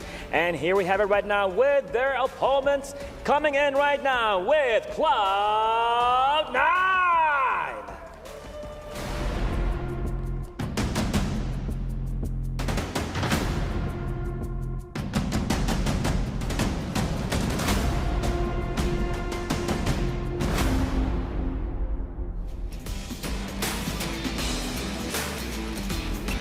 It is taking place right here at the MWI 2024. They squeezed their way out of the group stage with a tiebreaker and all that against the Cambodia's representative. But, would that be enough for them to continue the momentum all the way to reach to the semifinals? How do you feel about that? I'm feeling very excited indeed, but it's not about us. The girls look like they are ready. They are ready indeed. I know. Queens, it's your time to shine. Now, to your stations. Let's go. Amazing stuff. The Amazon Arena is ready, isn't it, Bar? It is definitely shining and all beautiful, exciting things taking place, taking place here with the second half of the bracket, and it's all gonna be shining, all gonna be taken with all the stuff that's happening with MWI 2024. So yes, with that being said, the girls are locked and loaded and ready to head on over to the land of dawn. So we're going to throw it back to the studio to tell us more. Thank you, Cheryl and Bara. VSG C9. We're about to head into the draft. And Leo, is it just me, or there's something about the series, seeing as how these two performed, it just feels really cool that we're seeing C9 and VSG in an elimination match. As high stakes as it is, I wish this was more of a 5-game series or a 7, if only, right? Or maybe a lower bracket. I think that's where these two teams might excel the most. But right now we have to expedite the excitement, cut it down to a best of 3, and they'll have to pull out all the stops, no holds barred. If anything, it's C9 who has the deeper pool of strategies, or maybe we just haven't seen enough of VSG just yet. Well, that's true. I mean, we touched on it already. The deeper pool of strategies begins with that switch up between Xia and Ashley in the mid and in the roam position. VSG, they've shown that they have two key important picks in the jungle. They have that Julian, they have that Benedetta for Kiowe, but we've seen their roamer seem to rely a little bit more on the Minotaurs, but I feel like VSG might be that kind of team that will have surprises to show. They both have Filipino coaching DNAs on them. That's right. Coach Ola facing off against Midnight. I'm not so sure if in the history of their previous coaching stints, they were ever in the same boot camp. No, almost. If you guys are aware, if you guys don't know the doghouse, they may have spent some time together there, maybe a week or two. Yeah, a week, because I remember like when Midnight, I think, was on the way out of the doghouse. That's when Ola came in. that's when Zico stayed. So the Zico So stayed. again, yeah. there's a very rich history even amongst the coaching staff. Yeah, so I'm excited to see really how these two in the coaching staff department, how they'll be able to one-up each other in the draft. Not to mention Vin and Dixon.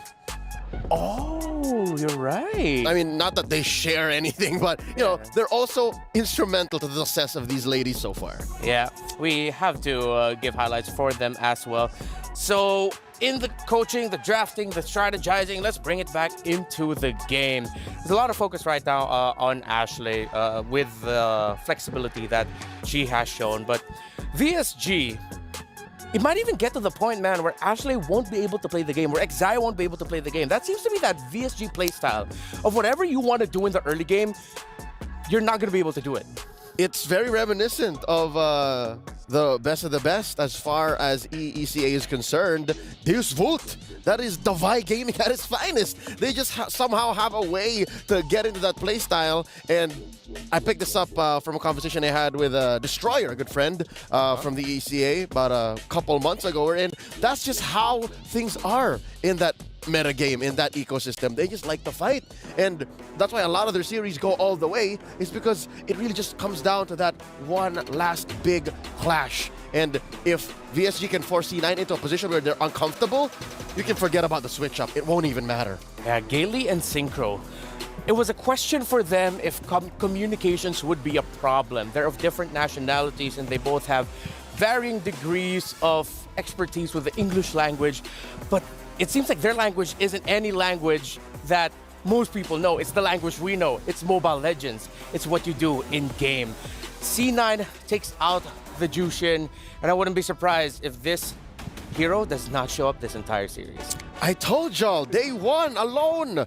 You be cautious about Jushin. She presents a kit that no other hero has brought into MLBB just yet. She's a hybrid utility, mage, and support. Like, this is right. I think C9 is doing the right thing. Midnight understands. Midnight knows. Yeah, Midnight knows that VSG, as we mentioned earlier, is a team that loves that early aggression. And Jushin, it has been showing up here in MWI as a pick that if you have an aggressive type of mid laner, yeah, Jushin would be great. And that's Synchro. And that is Synchro. Synchro, I'd say maybe second only to Kiyowei because she is a role player. She is a mid laner. I think she shines in her own way too. Oh, definitely. So I'm going to be looking now later on what the pick of Synchro will be. Because VSG, you know, these are like very standard bans in terms of this meta game. You take out the Angela, take out the Terizla, and you're even respecting the possibility of a Haya. Well, but you got the Ling open. Very clearly, Cloud9's attacking Synchro. I was going to say Valentina's open, but that was a second ban. Yep. Now you gotta wonder, what do you put her on? You want to put her on a Vexana? You want to put her on a... Oh, there you go, of course. Roger's open. Does Nicolette want a Ling? They want to steal the Julian this early on. Well, either or would be great. Nicolette and C9 know that this is that assassin meta that we are in right now. Yeah, Gailey's Minotaur too. Gailey's Minotaur. I would take Minotaur if I'm C9 right now. Take it away from Gailey, then you pick up either the Ling or the Julian would be great. Put her on Exaya, but are they going for the early swap? Is this a sign? It could be. This could be Ashley's Grok. That's right. That we saw in the qualifiers up against CFU. And they go for the Julian instead. So this is C9 sort of like telling VSG, yeah, go ahead, pick up that Ling if you really want to put it in the jungle. Yeah, and they're willing to go toe-to-toe. Like, this is them putting on their gloves and saying, you want to box? You want to go? Yeah. Enter the ring. Because these two alone are amazing. What?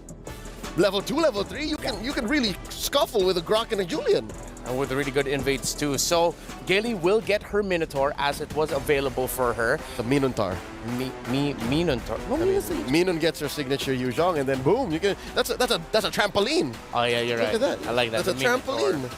It's a trampoline with a little bit of I don't know, breaking your ankles in the bounce house because of the petrify. Yeah. Something like that. Oh, you get the carry for C9. I like the third slot carry here because just the Minotaur and Yuzhong alone, I feel like it's enough to say, yeah, we should pick up the carry. Yeah, just between those two that could possibly compromise the front line for C9, the carry will punish. So put that on the Panda. Make sure you have another... Oh, I see what's happening here.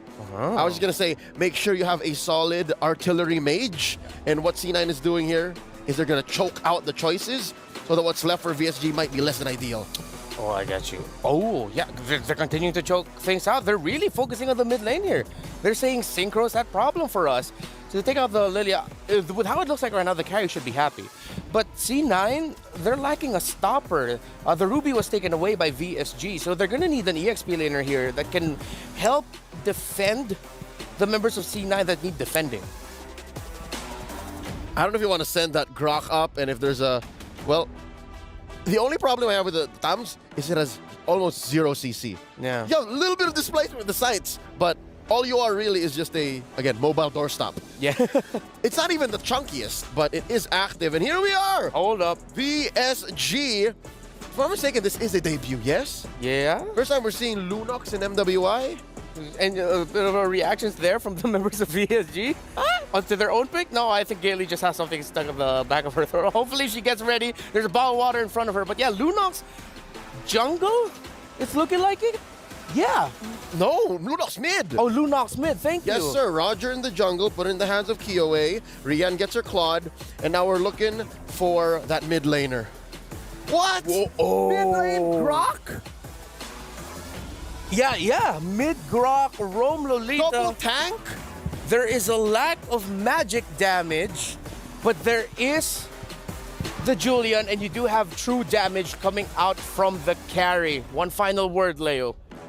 VSG all aggression. C9 gonna put up that wall. All right, let's see if C9 will be able to ruin Kioe's birthday, or will the birthday girl celebrate a really great day for herself and for VSG. It's game 1 between VSG and C9. Casters, let's go.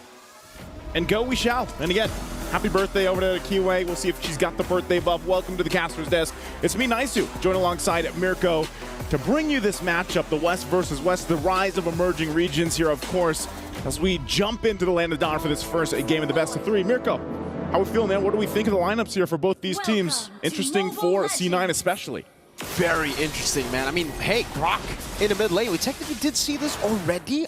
I mean, on Ashley yesterday, right? In the tiebreaker. Yeah. There's an Angela paired up together with the Grok. That's the usual combo. I've never seen the Grok paired up with the Lolita. At least it's been a while.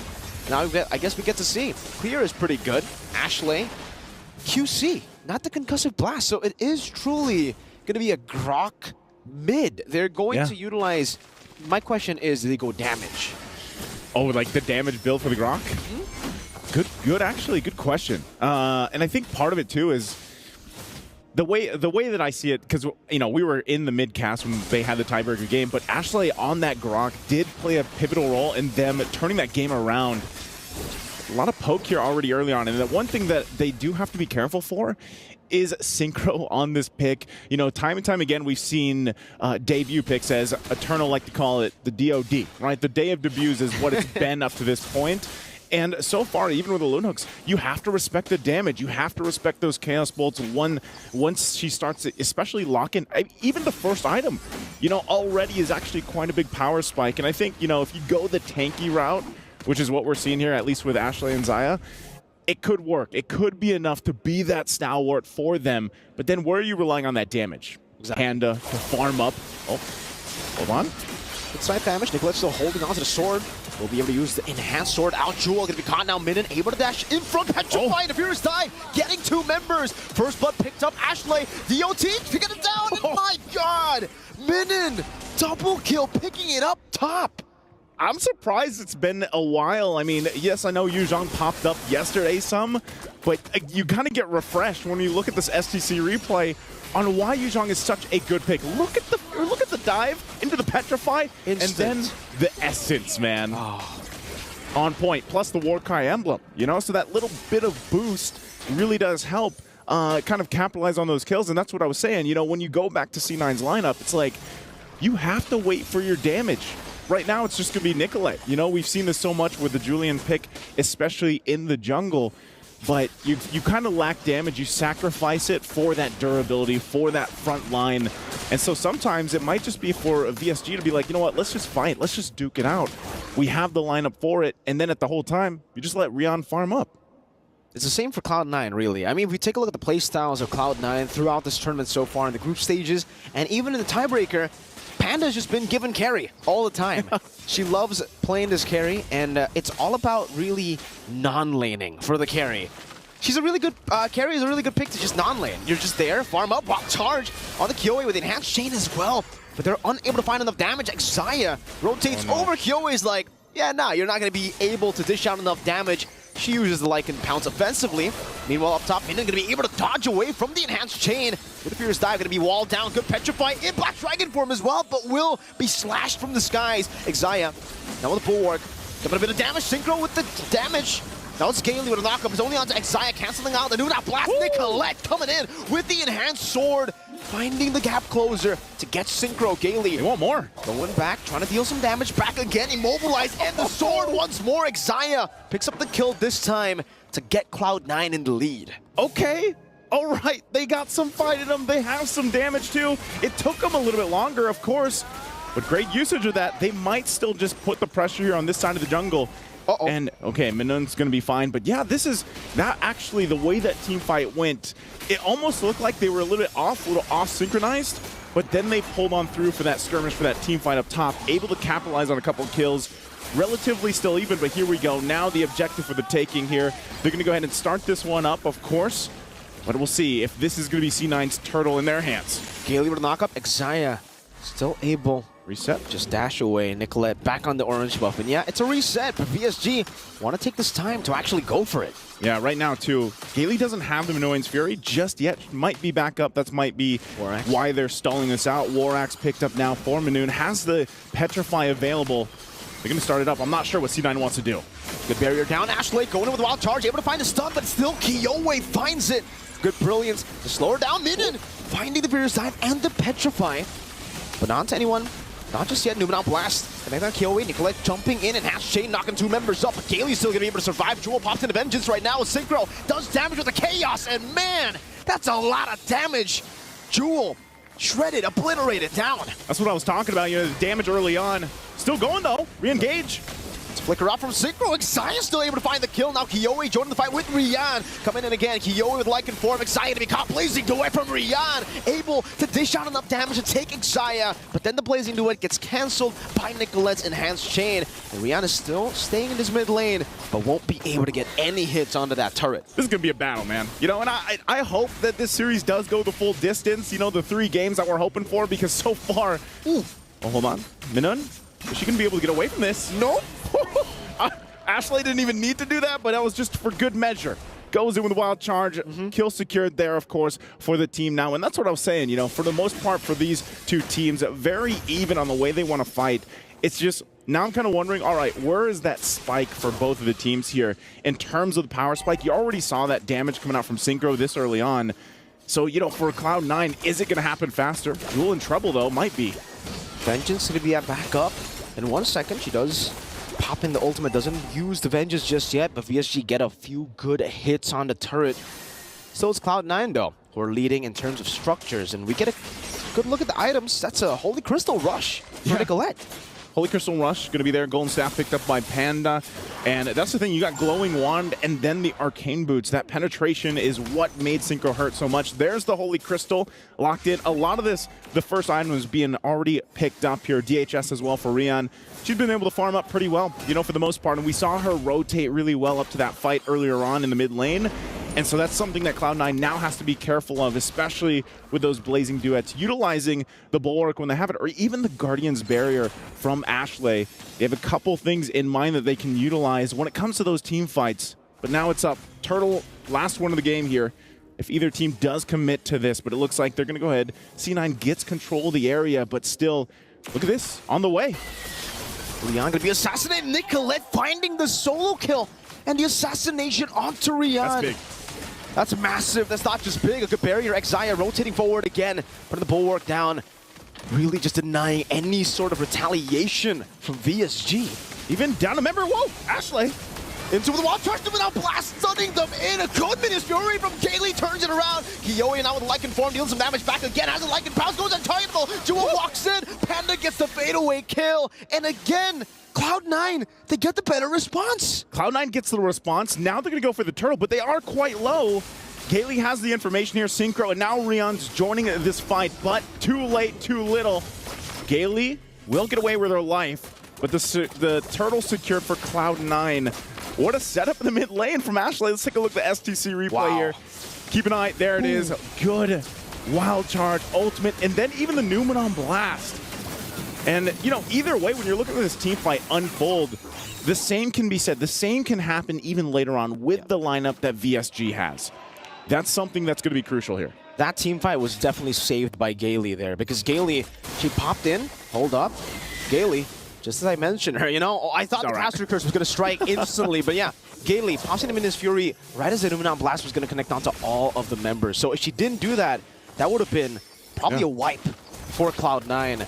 Gailey able to pop into Minions Fury in time, and that's what saved them in that team fight. Minotaur's probably been, I feel like, one of the best heroes so far. Yeah. Not just here in MWI, but even for MSC.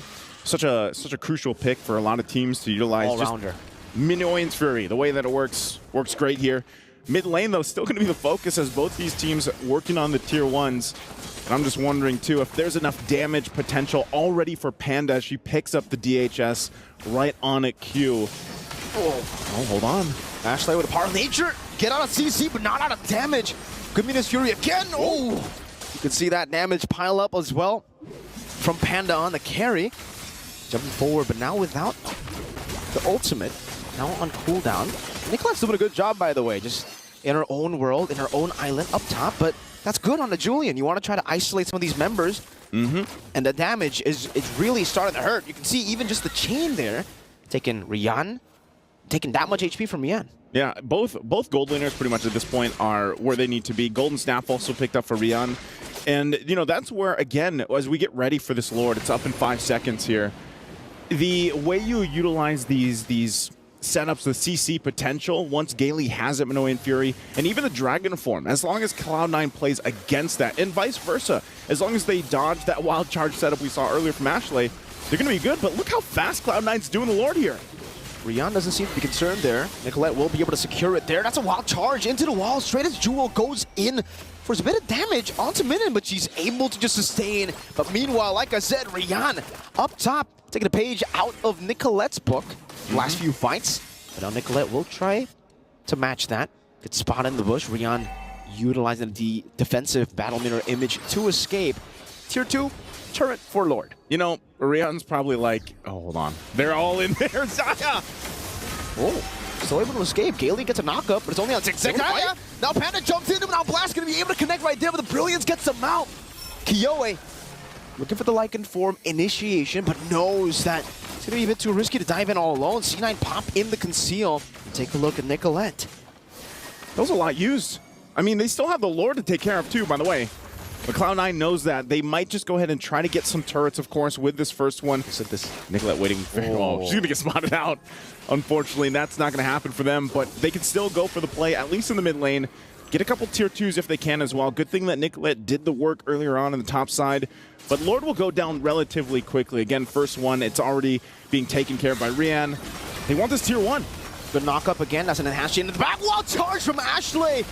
Getting them enough space to go for the tier 1 mid lane. Wow. With the first Lord in the bottom lane as well, those are some big minions crashing down into the turret. A barrier placed down by Ashley. They will not be able to find anything else, but still, that's 2 tier 2s with the first Lord. I feel like in a lot of the games that we've seen so far for MWI, this is the most kind of standard, if you will. It's kind of like this slow burn into that first Lord, because some games end. You know, you're already in the base after that first Lord take. But with these lineups, they got to be kind of more calculated, I say, with how they approach those fights, how they approach those team fights, because it's almost like once everything is used, all that CC potential, then it's kind of like you got to back off.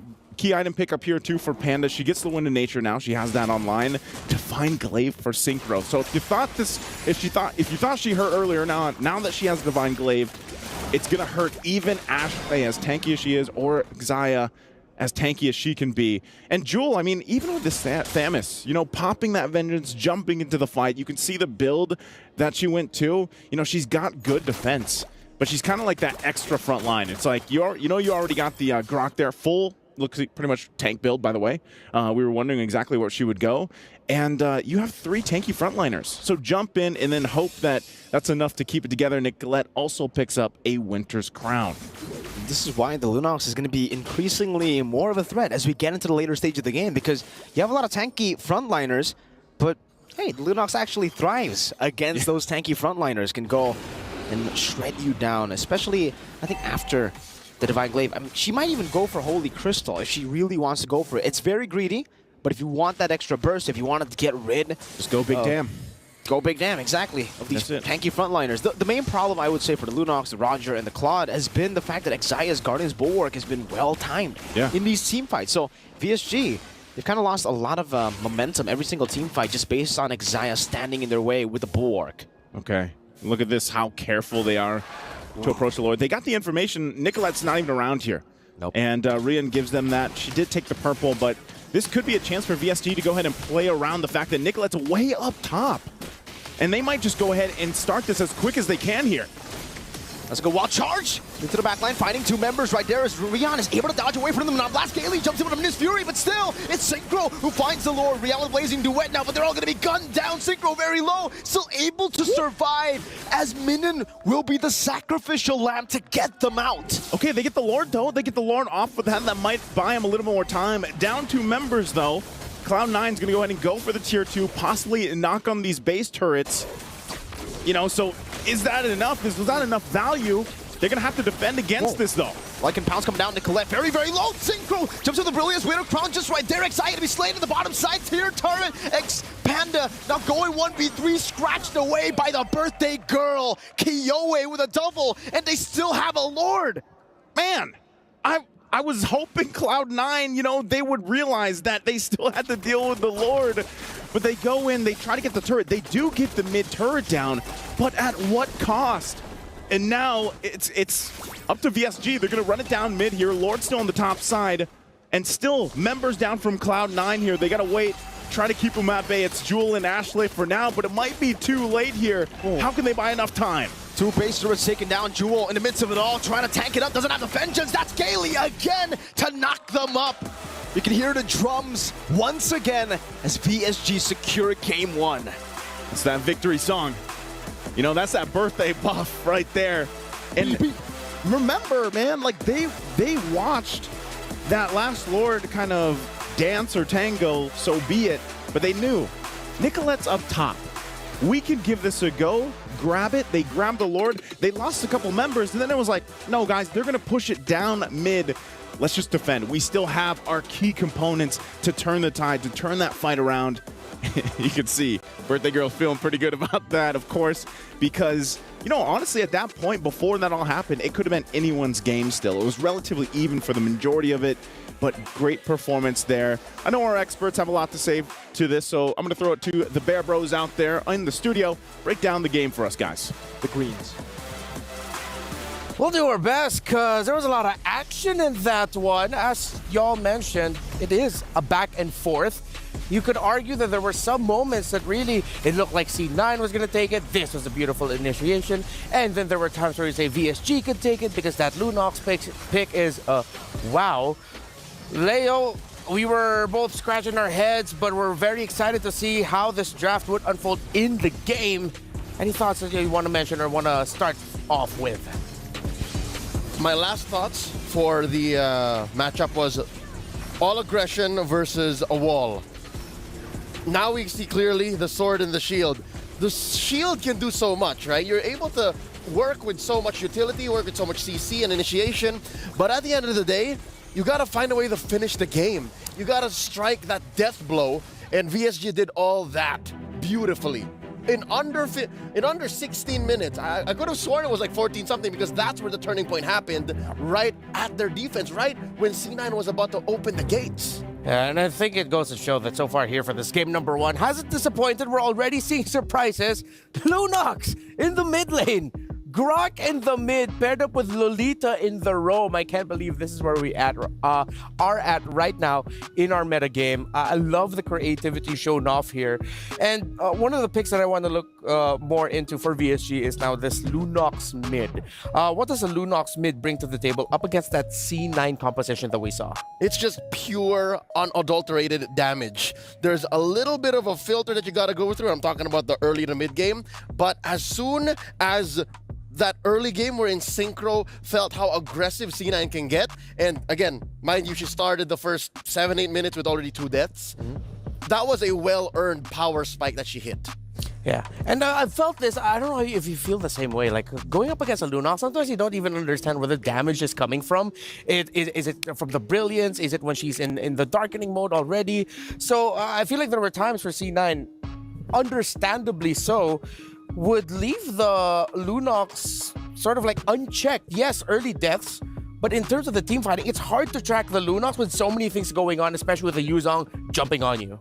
Yep, jumping with you. To be honest, C9 did their best. C9 could have won that game, honestly.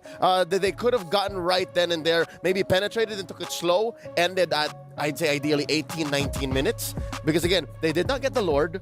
They did win a trade, which was the product of a slow turn.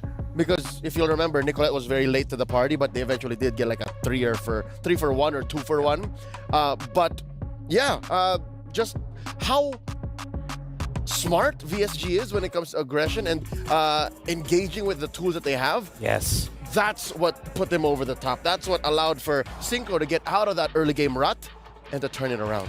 We're seeing the reactions of the ladies on your screen right now. There was one there. It was that one I wanted to say. A very animated reaction by Rian over there at the end of the game. You can see a little bit of the worry, and then now for C9 just having to talk about how to recalibrate, because that fight in the end was a little bit of an overextend right in front of the base of VSG. That was the moment you were saying they could have ended it, or at least really controlled the game so that they'll be the ones to run away with it. PlayStation MVP. Wonder who it is, because VSG played like a well-oiled machine, but it is Synchro with that Lunox. That's right. A humble 5% on kills, which is explained by the fact that in the early game, it was C9 running away with the small wins, right? I'm looking at the 7-minute, 30-second mark. Scores like 4-6. And net worth is relatively close. But this was a time where Synchro had to tell herself, you know what? Rian's also having it hard. Kiyoi isn't exactly getting the kills that she needs to get her stacks on the Sky Piercer. Yeah. Minun is jumping in, but at the cost of her life as well. It's going to come down to this. It's on me, and it happened. Reptar, it happened when, where's the damage coming from? I see the blazing duet. I see Rian a little off. Yeah. But why are we all just melting? That's C9, by the way. Yeah, the collective, whoa, that's cool. I just realized that. That's Synchro. That's Synchro right there. I like that. I like that nice touch. And, oh, hey. Oh, hello. She tried to go for high fives. I think we owe her a high five later on. Lunox. Great Lunox. Yeah, she does. Lunox now, though, then the question is it a one-off? Is it now something that we feel like can continue to show up for other teams here? What's the verdict? I'd say it's a VSG special. There's a reason why they're the first to debut it. There's the reason why, very specifically, they picked it into what C9 would eventually draft. Neither you or me were calling out the Lolita. Neither you or me were, I think I alluded to it when I say, XP Grok? No, you wouldn't. Nope, mid lane Grok. So I think it was a specific tool for a specific situation that they used beautifully. And there's a very specific situation we have here at the Esports World Cup MWI. It's something to do with keys getting crushed, and we have a specific tool for that. Over there in the Filipino broadcast, way back in MSC, we call that Yasi. Maybe for here we'll come up with a different name for that for the press. But yeah, here's a key crushing interview that I got to do earlier. All right, I'm here with Team Falcons Vega. Congratulations! Wow. Very there we go. All right, so Maylene, tremendous performance in this series. How does it feel to crush your opponent's key? It's kind of sad, but also Fascinating. Yeah. Oh, so it's kind of sad and also motivating? Fascinating. Yeah. So sad yet fascinating how it feels to crush the key. So you're going to be going up against your rivals in Indonesia, Team Vitality. How are you feeling heading into that match? I feel like help me. We're just going to do our best. Yeah. Just going to do your best. Okay, so do you have any message that you want to say to Team Vitality? Good luck and have fun. All right. Good luck, have fun, and once again, congratulations to Team Falcons Vega. Let's go. Thank you. Team Falcons Vega, again, congratulations to them. And we're going to be seeing a lot more of that throughout the run of MWI. We'll have, if I'm not mistaken, 2 more today. It is just the nature of the competition. Now, here's something that cool that I love to do, that we love to do here in the English broadcast of MWI. We can go back to a very important moment. Leo got to pick one out. What was that? Let's break it down, shall we? Yes. That's me breaking it down. Let me join you. Let's throw it back to a moment in game about 7:33. This is where the game was relatively close. Check it out. You'll notice that there's a big fight in mid, and this is as scrappy as it gets as a mid-game power spike. You'll notice that Rian just suffered an early death. The aforementioned Synchro taking the 2 early deaths as well. So again, the narrative for VSG fans watching is this is difficult for us in the early game, right? And you'll see that trades are happening. Minun for Ashley. I think that's a trade that you would rather not take because Minun is a KOA dies as well. So now you think of got past this moment, if we got past the utility that C9 was playing with, their aggression via the 2-way or 3-way initiation, all will be well. And that's where they got to eventually at 15-11? 15:05, roughly around that time. There you go. So around 15 minutes. Again, despite VSG being a team for just what, a wee 2 months, they know each other's timers, they know each other's pace, and they know that, hey, if we can trust the process and we walk into battle with the equipment and the tools that we need, we can get the dub. And the dub they did get for game number 1. It's match point now, the draft. We are going to be heading into that in just a bit. Let's revisit it. The last 2 picks there were the Lunox and the Claude. So it seems like VSG, they changed things up. Usually when you see a Roger first pick, you say, okay, Roger is the priority. He's going to be the one carrying us. But then, yes, KOA had an amazing game, but VSG switched it up. What happened was they ended up picking their main conditions in the end, and it seems like the first 3 picks ended up becoming just what you do or what you pick up to support those key heroes. Which is deceptive in its own way. These are all high-tier picks. Yuzhong, Minotaur, and Roger. You started with what would seem like your cores, and then eventually, again, it's all on Synchro. She was the MVP, the PlayStation MVP. She was up in there, dual sensing everything, and she knew that, hey, I just need to keep my priorities straight, and eventually this lineup of a Lolita, a Tams, and a Grok will melt before my feet. Lolita Grok already hurts, but even the Tams is like, I feel like that's an official voice line. It could be right. That's me, because I used to play a lot of Tams when I was still an XP laner, and whenever there would be a pocket Lunox, you know, that just came up at the last pick. Back in the day, how many years ago was that? About 2 or 3 now. So you're honest about that? Yeah, no, I it's in my past, my distant past. I am a jungler now. What hero?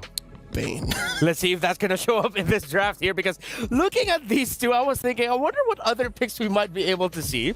I thought, wait, the Bane could have slotted in here somewhere with these 2 teams. And you mentioned Sword and Shield, right? With VSG more of the Sword, C9 being more of the Shield. It makes sense because the last pick, that Lolita last pick for C9, literally was a shield. A bulwark, if a bulwark.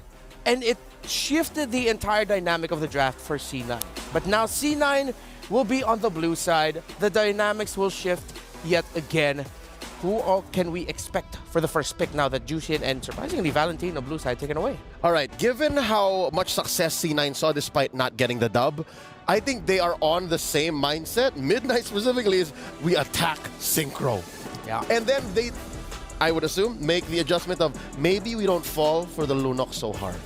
Oh, all right. Let's see if the Lunox will still end up becoming a factor here.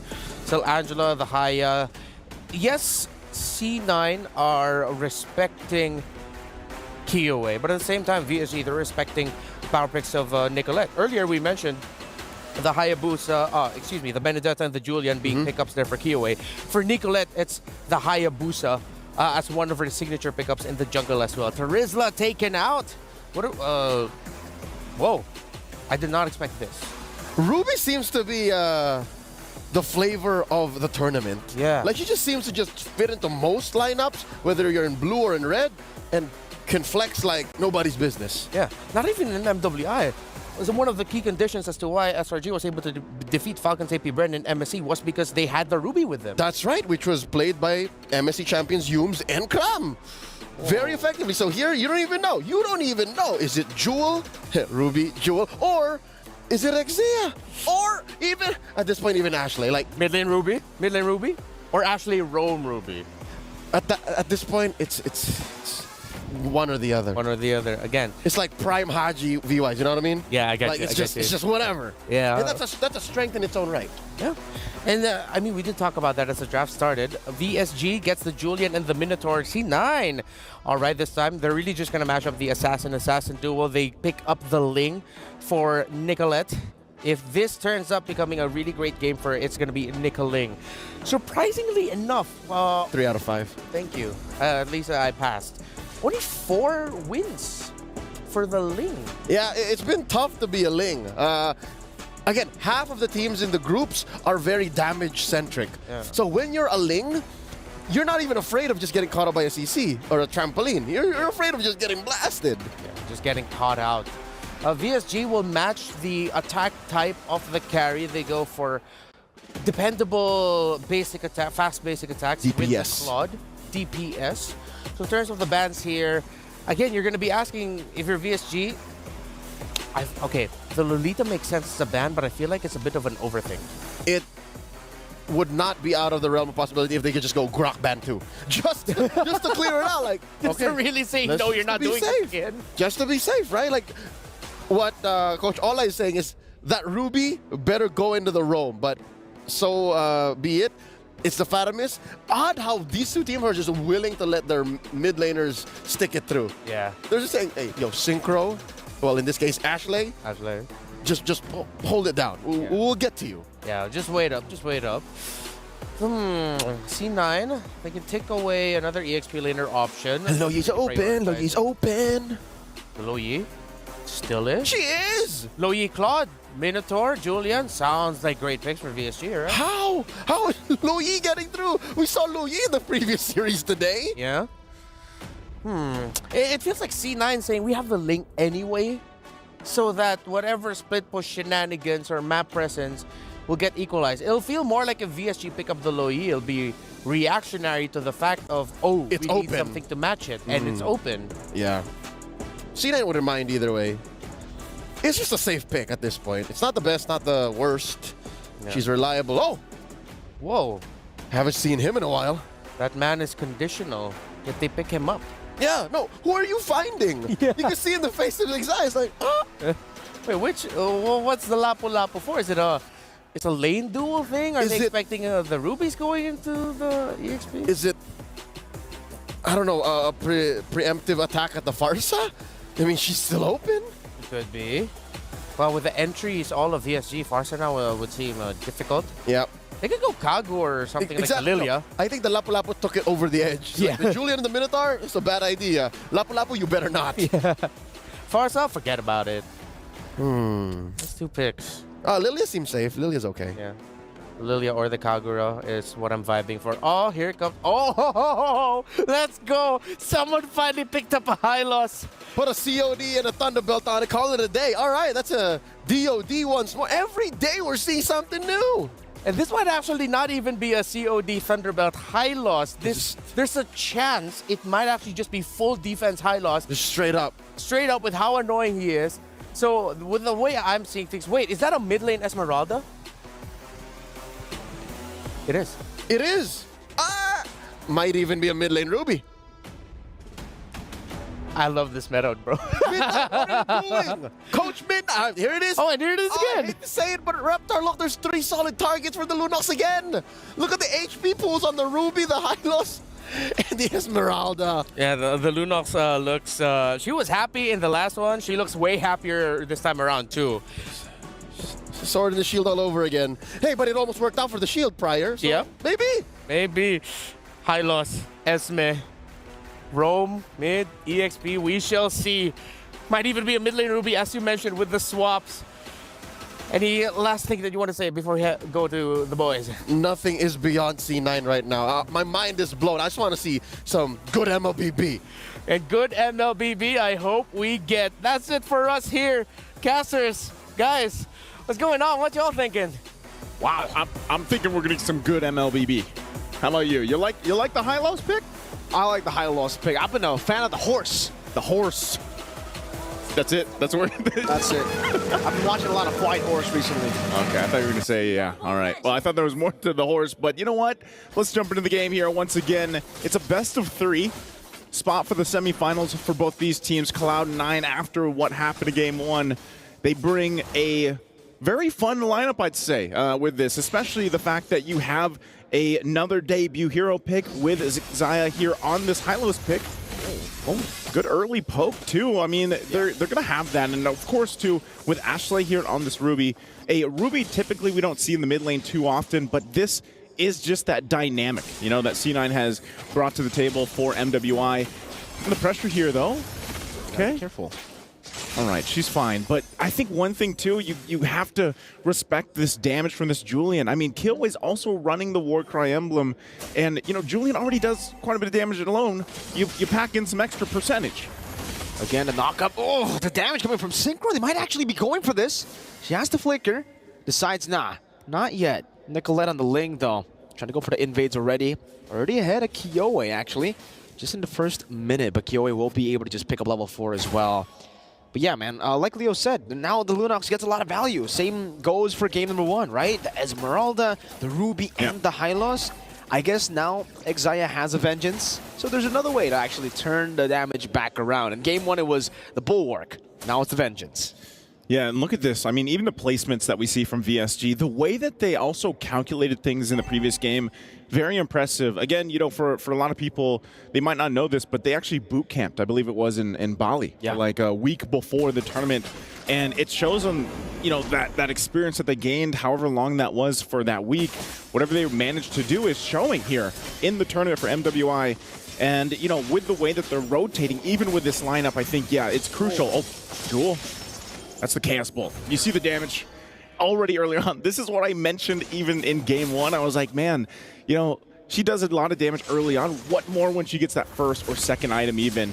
They're going to keep them at bay here. They're really forcing them out of the turtle pit. C9 can't even get close just yet, but they still might rely on Xayah here with that Hylo. She has the ultimate available. Everybody's still available on it.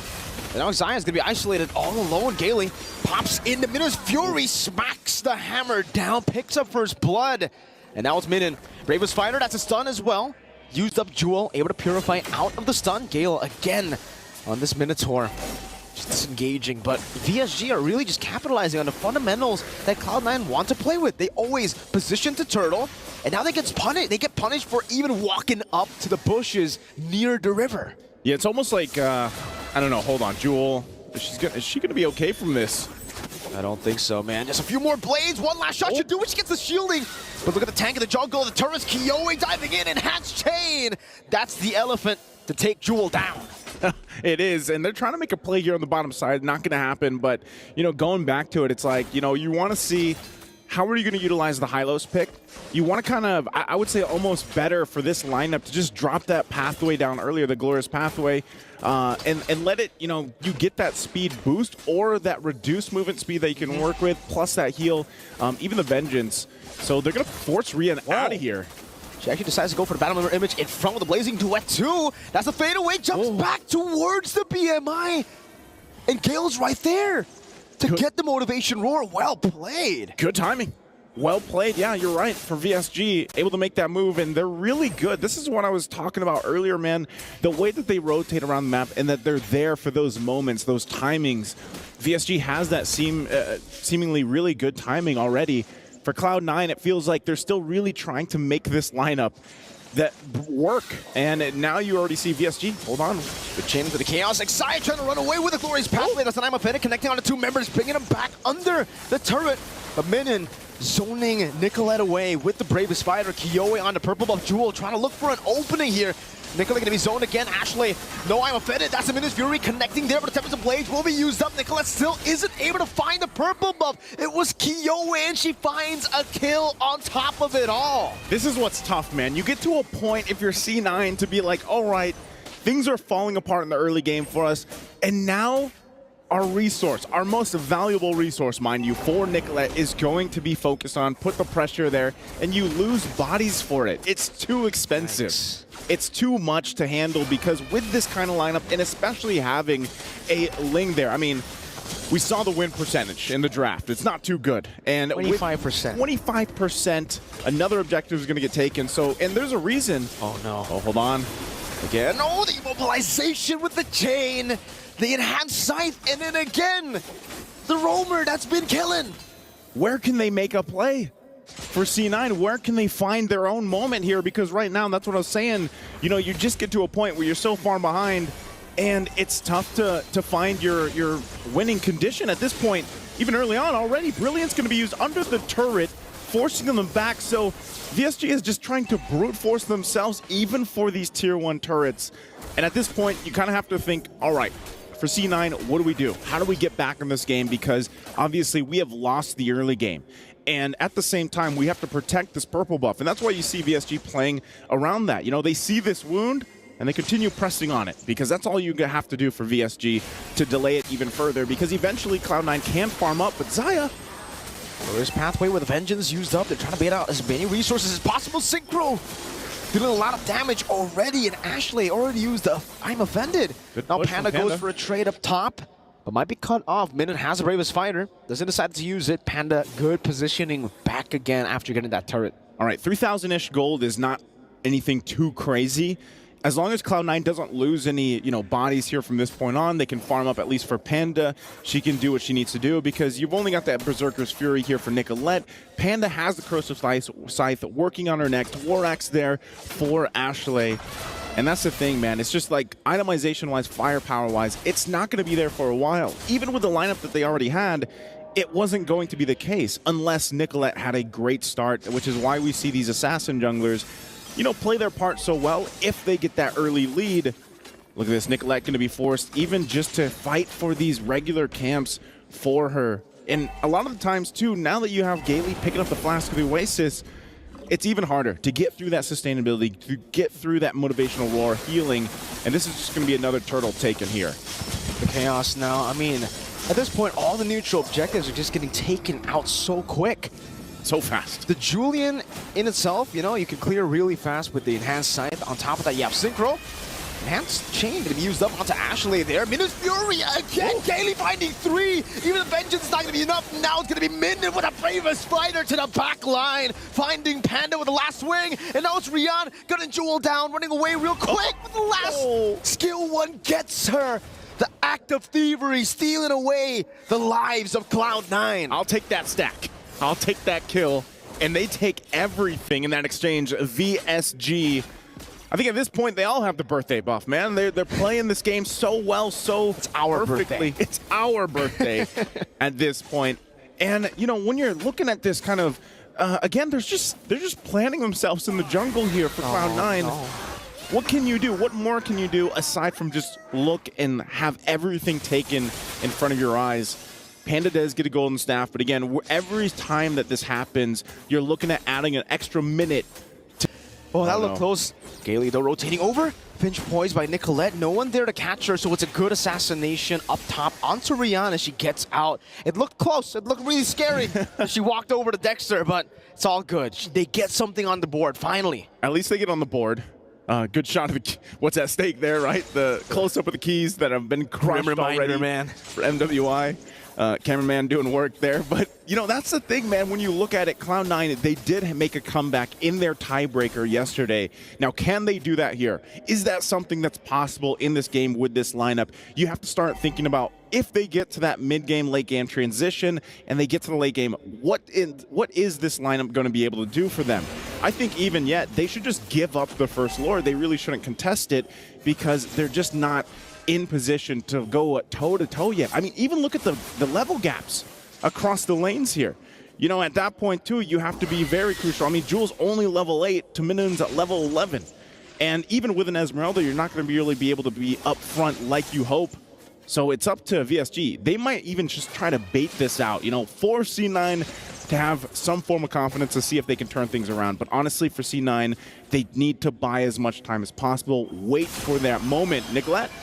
Another one going with the Blazing Duet now. Rihanna able to get the solo this time around. Disaster for Cloud9. Minun, bravest fighter, glorious pathway placed down by Xayah just to disengage. The assassin lost in a 1v1. That's not good. Yep, Nicolette going down there, especially against the gold laner from VSG, is just going to resort to a Lord secured, an objective secured. You know, again, she's really just trying to do what she can. That's you can't count out the fact that Nicolette at this point, especially because she hasn't had a purple buff in a while, she's not going to have the next one either. She's just trying to push the side lanes, trying to get something because otherwise they're forced to get nothing. And for VSG, they're going to continue to put the pressure here everywhere. I mean, again, Synchro getting that purple buff is going to make things much worse. She's already got multiple items that she needs to tear through the front line. I mean, what you can call it a front line from Cloud9 here. And as they get ready, Lord, it's down on the bottom side. They're going to keep Nicolette there, but VSG eyes set here on these other lanes, especially in the mid. Nicolette sent down there without a purple buff. You can see the rest of the members already going to the mid lane, picking up the tier 2. Kiyoi wants to challenge Nicolette into a 1v1 and has Shane going to be used up there. Nicolette deciding to just finch poise out away from that Lord, but VSG, they've always been really impressive with how they manipulate these waves. They let the bottom lane push by itself with the Lord, and they're just going to build up a big wave together with the mid lane. Luckily, Nicolette dealt with it a bit, right? It's taken out a half HP, so it might not be able to really crack this base turret open, but it will get the holy defense before even the next minute wave coming down. Xayah again, even with the vengeance, gets melted down. Blazing Duet once again as Kiyoi jumps in forward. A good falling star moon, lock them down into the turret. Minun is still able to flicker out to safety. Enhanced sword there. They only lose the Minotaur. They traded for the horse. 1 for 1. A cow for a horse. A cow for a horse. You know, good trade. Bull for a horse. A bull for a horse. Sorry, yeah, bull for a horse. Good trade there. But, you know, you're seeing it, man. And I would say, like, even for this, okay, I'm offended, going to be used. Dash lane. Brilliant. I'm offended. Synchro just says, oh, okay. I see you guys are here, right? But now still, they're actually going to still force C9 to fight for this purple buff. I don't think they're going to get it, though. They know the I'm offended's gone, and they're not going to get it. Nicolette even utilizing the retribution. So this is a very hungry, a very starved, very 25% win rate Ling.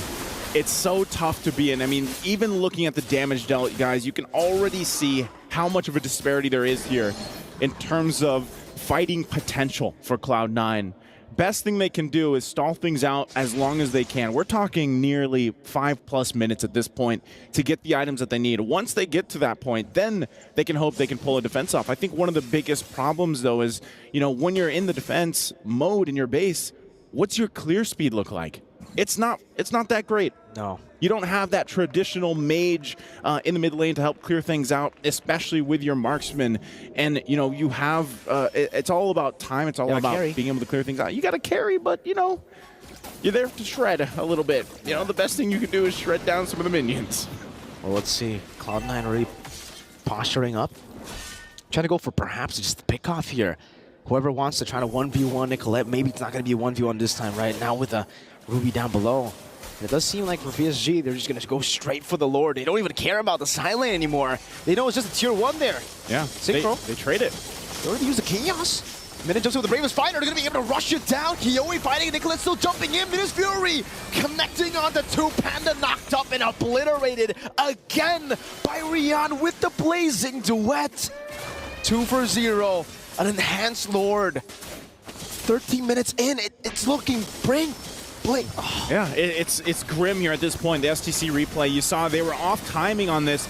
They wanted to push that in the bottom lane, the tier 1, but yeah, VSG doesn't care. They would rather get the Lord, and you know, you were almost thinking, all right, maybe Nicolette could get there in time to try to do some miraculous steal with the Retribution, but they were just too late by a second or two. And taking a look even at the items, once again, look at the difference in gold here across the lanes. Oh no. Even for that, Nicolette, she's gonna get chased down, doesn't have a purple buff too. So they might just leave her to it, but they still have a Lord down in the bottom side. Oh, Minun knows. She's going to go ahead and stop Nicolette. Orange buff still there too, but she's got to get back to the base here. She's got to help the team defend this. She is there in time, but now will they be able to even hold on to the base? Rian going to be engaged upon now with Wind of Nature, able to survive just a bit. Nicolette with an amazing assassination as Panda deals with the bottom lane. Xayah pops in the pathway. Synchro baited out there. The Chaos. Good stun over to Jewel, still able to survive under the turret. They are able to defend, but they lose a base turret. Now another one in the mid lane with the Brilliance going to be used up. Again, Panda still able to evade. Now an I'm offended, bringing Synchro all the way back for Panda to free hit. It's going to be Jewel in the midst of it all, caught by the enhanced chain slash again. Picking up a killing spree, Kiyoe. The birthday girl walking forward, another chain. That's a double. Looking for a triple right now as Xayah tries to soak in enough damage. Another chain with the elephant coming up, but the Temple of the Blade saves her. I'm offended, bringing her back once again. Winter Crown going to be used up by Kiyoe. Now another chain used up again, but finally, Nicolette finds a shutdown. Looking for a double kill herself, goes over to the Vine Blade, goes to the Finch Poise. Up top she goes to clear the wave, but look at the bottom wave. Minun on the base, trying to go for the crash down. Xayah going to be knocked out, forced to use the Vengeance now, and that's a fadeaway kill from Minun. It's just 1 versus 2. Nicolette versus Minun and Kaylee, and she is able to delay for a bit. Is it enough time though? I mean, Jewel is up, but now Rion's here for the fight. Are they still going to put the pressure on the base? It's going to be tough. Again, Temple of the Blades used up into Minus Fury. Won't be dodged away from Blazing Duet. The fadeaway shots now as Panda pops over to Nature, comes back in with the light wheels, but it's not going to be enough. Panda's going to be slain. That's a triple. VSG has done it again. 1 hit, 1 minion left there, but VSG, they don't care. They'll go in together. It's their birthday, and it's their victory. Again, great try there, great effort for that defense from C9, but it was just too much to get the grounds back. They were too far behind in too many places, and VSG knew how to punish them. Again, tough as competition is, someone's got to go home, someone's got to be the loser, and today it's C9, but they made it here to this point. They made it to this playoff, they made it to the knockouts. A lot there, I'm sure, to talk about, but man, the lineup that they had, it was experimental in a way, you know, to bring that to the table here, and it just, unfortunately for them, it didn't work out. Now Cloud9 have been eliminated out of MWI 2024, the Esports World Cup. The run ends here in the knockout stages. Expected Cloud9 to get out of groups in MSC. Unfortunately, that did not happen, and now they did. They did it here. But unfortunately, day 1 of the knockouts, they have to swallow a bitter pill. Yep. Up against another threat from the West. VSG victory song ringing today. Again, I can't wait to hear what they have to say, because that's going to be it for us here on the desk. We're going to throw it over to the stage to hear from them. Hosts, take it away. Thank you so much, guys. And in true dominant fashion, once more, we have Victory Song Gamers taking the 3rd series right here off the knockout stage. Now we have Synchro right here beside us. Now, question to Synchro is she has selected Lunox twice. And this is a not so meta pick right now. So is Lunox a Synchro special, or tell us about it?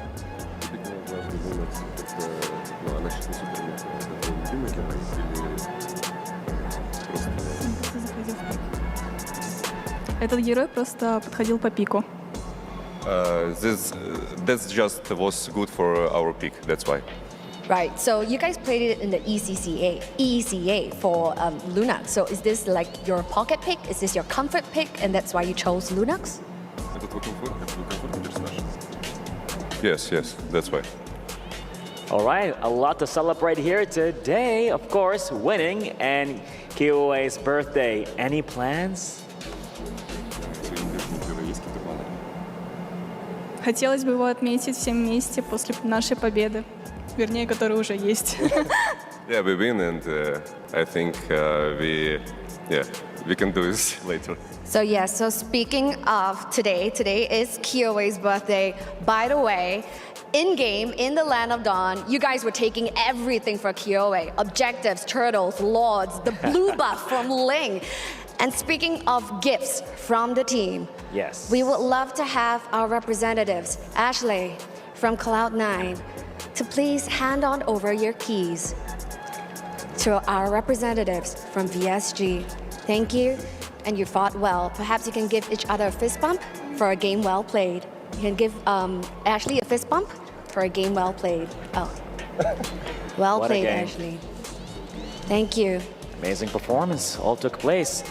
So, you got the key, you had the win. Anything you want to say to the viewers right now? Поддерживайте нас дальше, мы будем очень сильно стараться. Спасибо за вашу поддержку. There we go. My followers, thank you for everyone. Just trust for us. We can show you later what we can do. We can win. They can win. So yes, guys, I've gotten a birthday present for KOA right here. Go forth and celebrate. Congratulations once more. And we're going to throw it back to the studio. Let's go. Woo-wee. C9, thank you for the effort that you showed here in MWI 2024. A unique lineup. Let's start it off there before we talk about, again, the key pick for VSG. C9, it became obvious because they couldn't get a close early game. They lacked the damage. It was more than just the lack of damage. It was the lack of clear execution path. CE layered their approach needs to be for this lineup to work. Again, as happy as we are to see the Hylos, as big a fan as Mirko is of horses, maybe not like this. Maybe not here, not against VSG, who is so scalpel precise with the level of aggression and damage that they have. I think, if anything, this game was much less closer than the first. Yeah, and we also got to see there one member of VSG that I want to highlight. It's not the key pick I had in mind, but it worked out really well. Gailey just getting her Minotaur back. Oh, yeah. Gailey on the Minotaur is just as good as peanut butter and jelly. And, of Pretty course, a walk in a sunny day. Now waiting for... I guess we were surprised, too, with some of the picks, obviously, that came through. The Hylos didn't work out, I feel like, the way that C9 wanted to, but good effort, I would say. You know, they made it to knockouts, and happy to see them at least get this far. Yeah, I mean, it was still a good run by them. I am a fan of the horse, but I agree with Leo. I think there's a time and a place for the horse, and unfortunately, this time, that glorious pathway wasn't too glorious. The Julian was, though. The Julian was Me inside? glorious. Yeah, you know. Well, I don't know. Some great responses, I would say. Like, even with the Claude to cancel out the assassination. All right, I was scared to drop that. So here right now we have a very special guest. VSG won the game, so who else are we gonna interview? None other than the birthday girl herself. Welcome to the stage here, Kyo, and it's also your special day.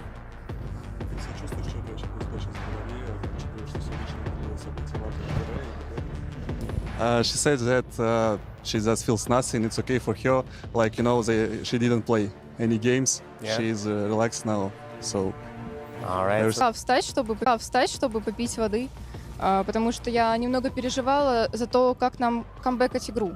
Потому что у нас произошла немного дискоммуникация в команде, и, короче, очень сложный был камбэк. She said that at first map she wanted to drink a lot, and she had to stay AFK to drink, to get the water, you know. Yeah. And also they had some problems with communication at first map, some missed calls, and she said that it was difficult to come back, but we see now that it's okay. Yeah, it worked out. But very it was difficult, yeah. Oh, but it was difficult in that first game. Yeah, right. KOA, I want you to be able to appreciate and enjoy your win here, but tomorrow you might be facing one of two opponents, that being Omega Empress or GGHG, Gadming Gladiators Homegirls. Which of these two would you like to face off and why? Это я поняла, что он спросил конкретно. Я бы хотела встретиться с Омега. Oh, Omega. Want to face off against Omega. All right. Hopefully we get to see that matchup for you, and that will wrap up our interview and time with you here today. Congratulations to VSG. Once again, happy birthday, KOA. Спасибо. Thank you so much. Спасибо. You didn't teach me that, was it? Thank you. Thank you? Yeah? Thank you, yeah. Did you say it? Spasiba. Spasiba. All right. I want to be able to say it properly too. Thank you. Spasiba. Happy birthday again. And happy birthday. Congratulations. I learned a few more words from Destroyer, but I don't think they're safe for broadcast. Can you teach it to me after broadcast though? Sure. Really? You can? We'll ask him. All right, cool. So, now, let's see what we got up next. I think, do we have our MVP? Is it your time to shine here, Leia, with the thing here? Oh, I have quite the play, honestly. You have quite the play? All right. Quite the play. I think we'll go with that. Let's go with that. All right. So, we started off the analysis with the... What was that? The CPE, the clear path for execution. Check this clip out, right? You see here, this is a post-turtle take, and already you have a fight breaking out in mid. Mind you, the gold gap of 3,000 gold at 7.5 minutes. This is 0 and 5 too. This is significant. And then you see this, the first sign of, I don't want to say weakness, but we'll call it that now, from X dropping the path onto the retreat for her team. So they're going backwards already, right? That said, we'll play it out, and even underneath her tier 1, C9 knows that this is a losing fight. Hence why, all the more, VSG pulls out all the stops, all of the ults, everything. Even in the back line, you see Rian has her exit path ready. And we continue. And it ends up in a free 3 for VSG. That's only because not the gold lead, not because of the point of entry, but because of how clear and easy it is for VSG to pick the fights. Again, you have the Minoan Fury, as previously mentioned. Instant knock up slow. You have KOA just needs to cast a spell 1, 2, and then she has enhanced everything. And then of course Minun, which by the way we questioned why the Lapu Lapu came in so quick, but all she needs to do is Bravest Fighter in, flicker through, and already you're dispersing all of C9, which C9 does not like. C9 actually wants all of y'all to be under that path. Yeah. C9 wants you to go into the path, have Panda get free hits, and then have Nicolette clean up. You see how you have to get 2 or 3 things correct before you even engage? That's their lack of clear path to execution, the CPE. A little bit of a difficult lineup to utilize there for C9. I feel like in an alternate universe, that definitely could have worked. I see where they were getting at, but it was just way too difficult to pull off against the lineup that VSG showed up. Our PlayStation MVP of the game showed off some really great performances all throughout this game, and it is that Lapu Lapu pickup, the one that we questioned. Minun, I will never question you again. 12 on the KDA. I owe you an apology. I didn't know your game. I didn't know your game. An apology. To be fair, like the basement for a Lapu Lapu is just solid damage, a straight line into the back line. That's the lowest point of a Lapu Lapu. At best, she's bullying even a Ling. She's spacing out 2 or 3 in a Lord Dance. And that's what made Minun our PlayStation MVP. I am impressed. Paint me impressed. I wish we see more Lapu Lapu, honestly. Because of how lineups are built these days, if they're not dispersing odd lineups like this, they're picking fights. So more power to Lapu Lapu. More power to Minun. There she is. Ooh. Immortalized. Yeah. That's mean. Oh. You missed. All right, here's the SDC Play audience predictions. 32% are for Cloud9, 68% for VSG. Seems like a lot of people are getting their hearts won by VSG. Kumusta Lapu Lapu? Mabuhay ka? He's from Cebu, bro. I don't speak Bisaya, right? You don't? Oh, all right. Namit, no, that's not Bisaya. Yeah, But that's no, something else. you know what? It makes sense though. Looking at the STC predictions, that is a whole region, ECA, with a few Filipinos on the back of versus NA. Well, Step up. It matters. Step up. Vote for your country. Vote for your representatives. Vote for your favorite players. These ladies are modern-day gladiators. Yeah. Make it count. And we're seeing a lot of tremendous action so far here on the first day of knockouts for MWI. We have one more match today. Smart Omega Empress from the Philippines. Gaming Gladiators Homegirls from Malaysia. We talk about PH versus ID, PH versus PH. How about a good old-fashioned PH versus MY matchup? More MLBB action will come your way after a short break. Don't go anywhere. MWI 2024 at the Esports World Cup. We'll be right back.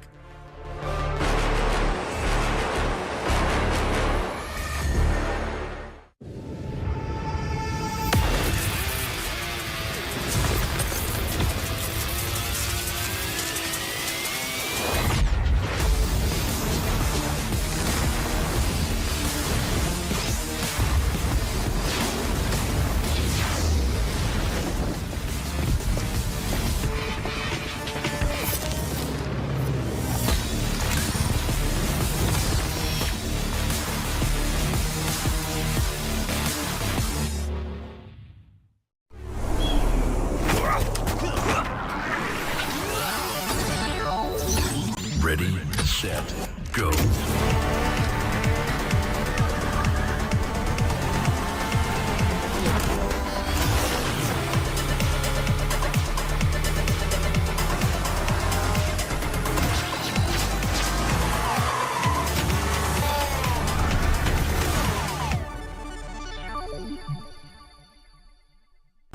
لحظات البداية عاشت معنا.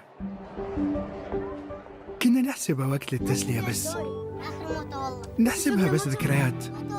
عبود أعطي أختك اليد يا ولد. ابتكرنا فيها ابتكارات، وإذا بغينا قلبناها خرافات.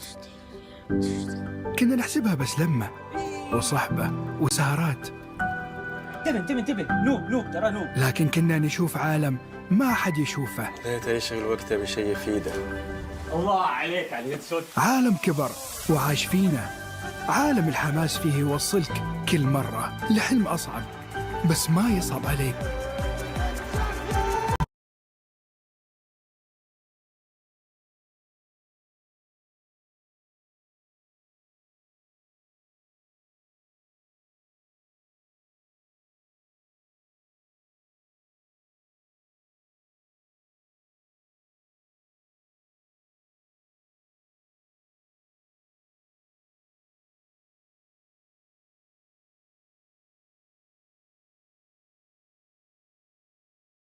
بارد معك وين ما تروح.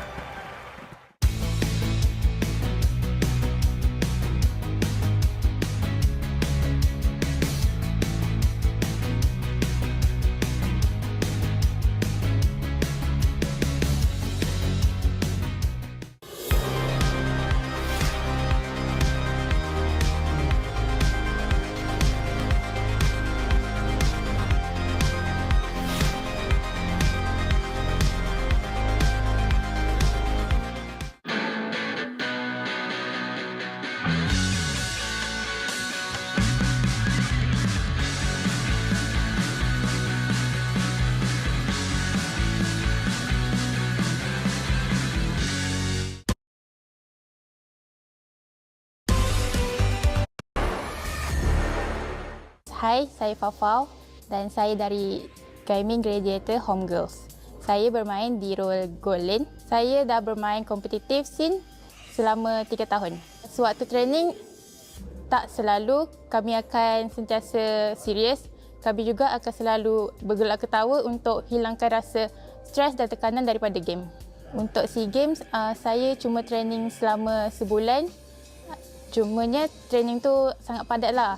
And training tu membuatkan kami improve lebih banyak dan and resultnya seperti yang kami mampu and bergantung dengan kami punya training lah.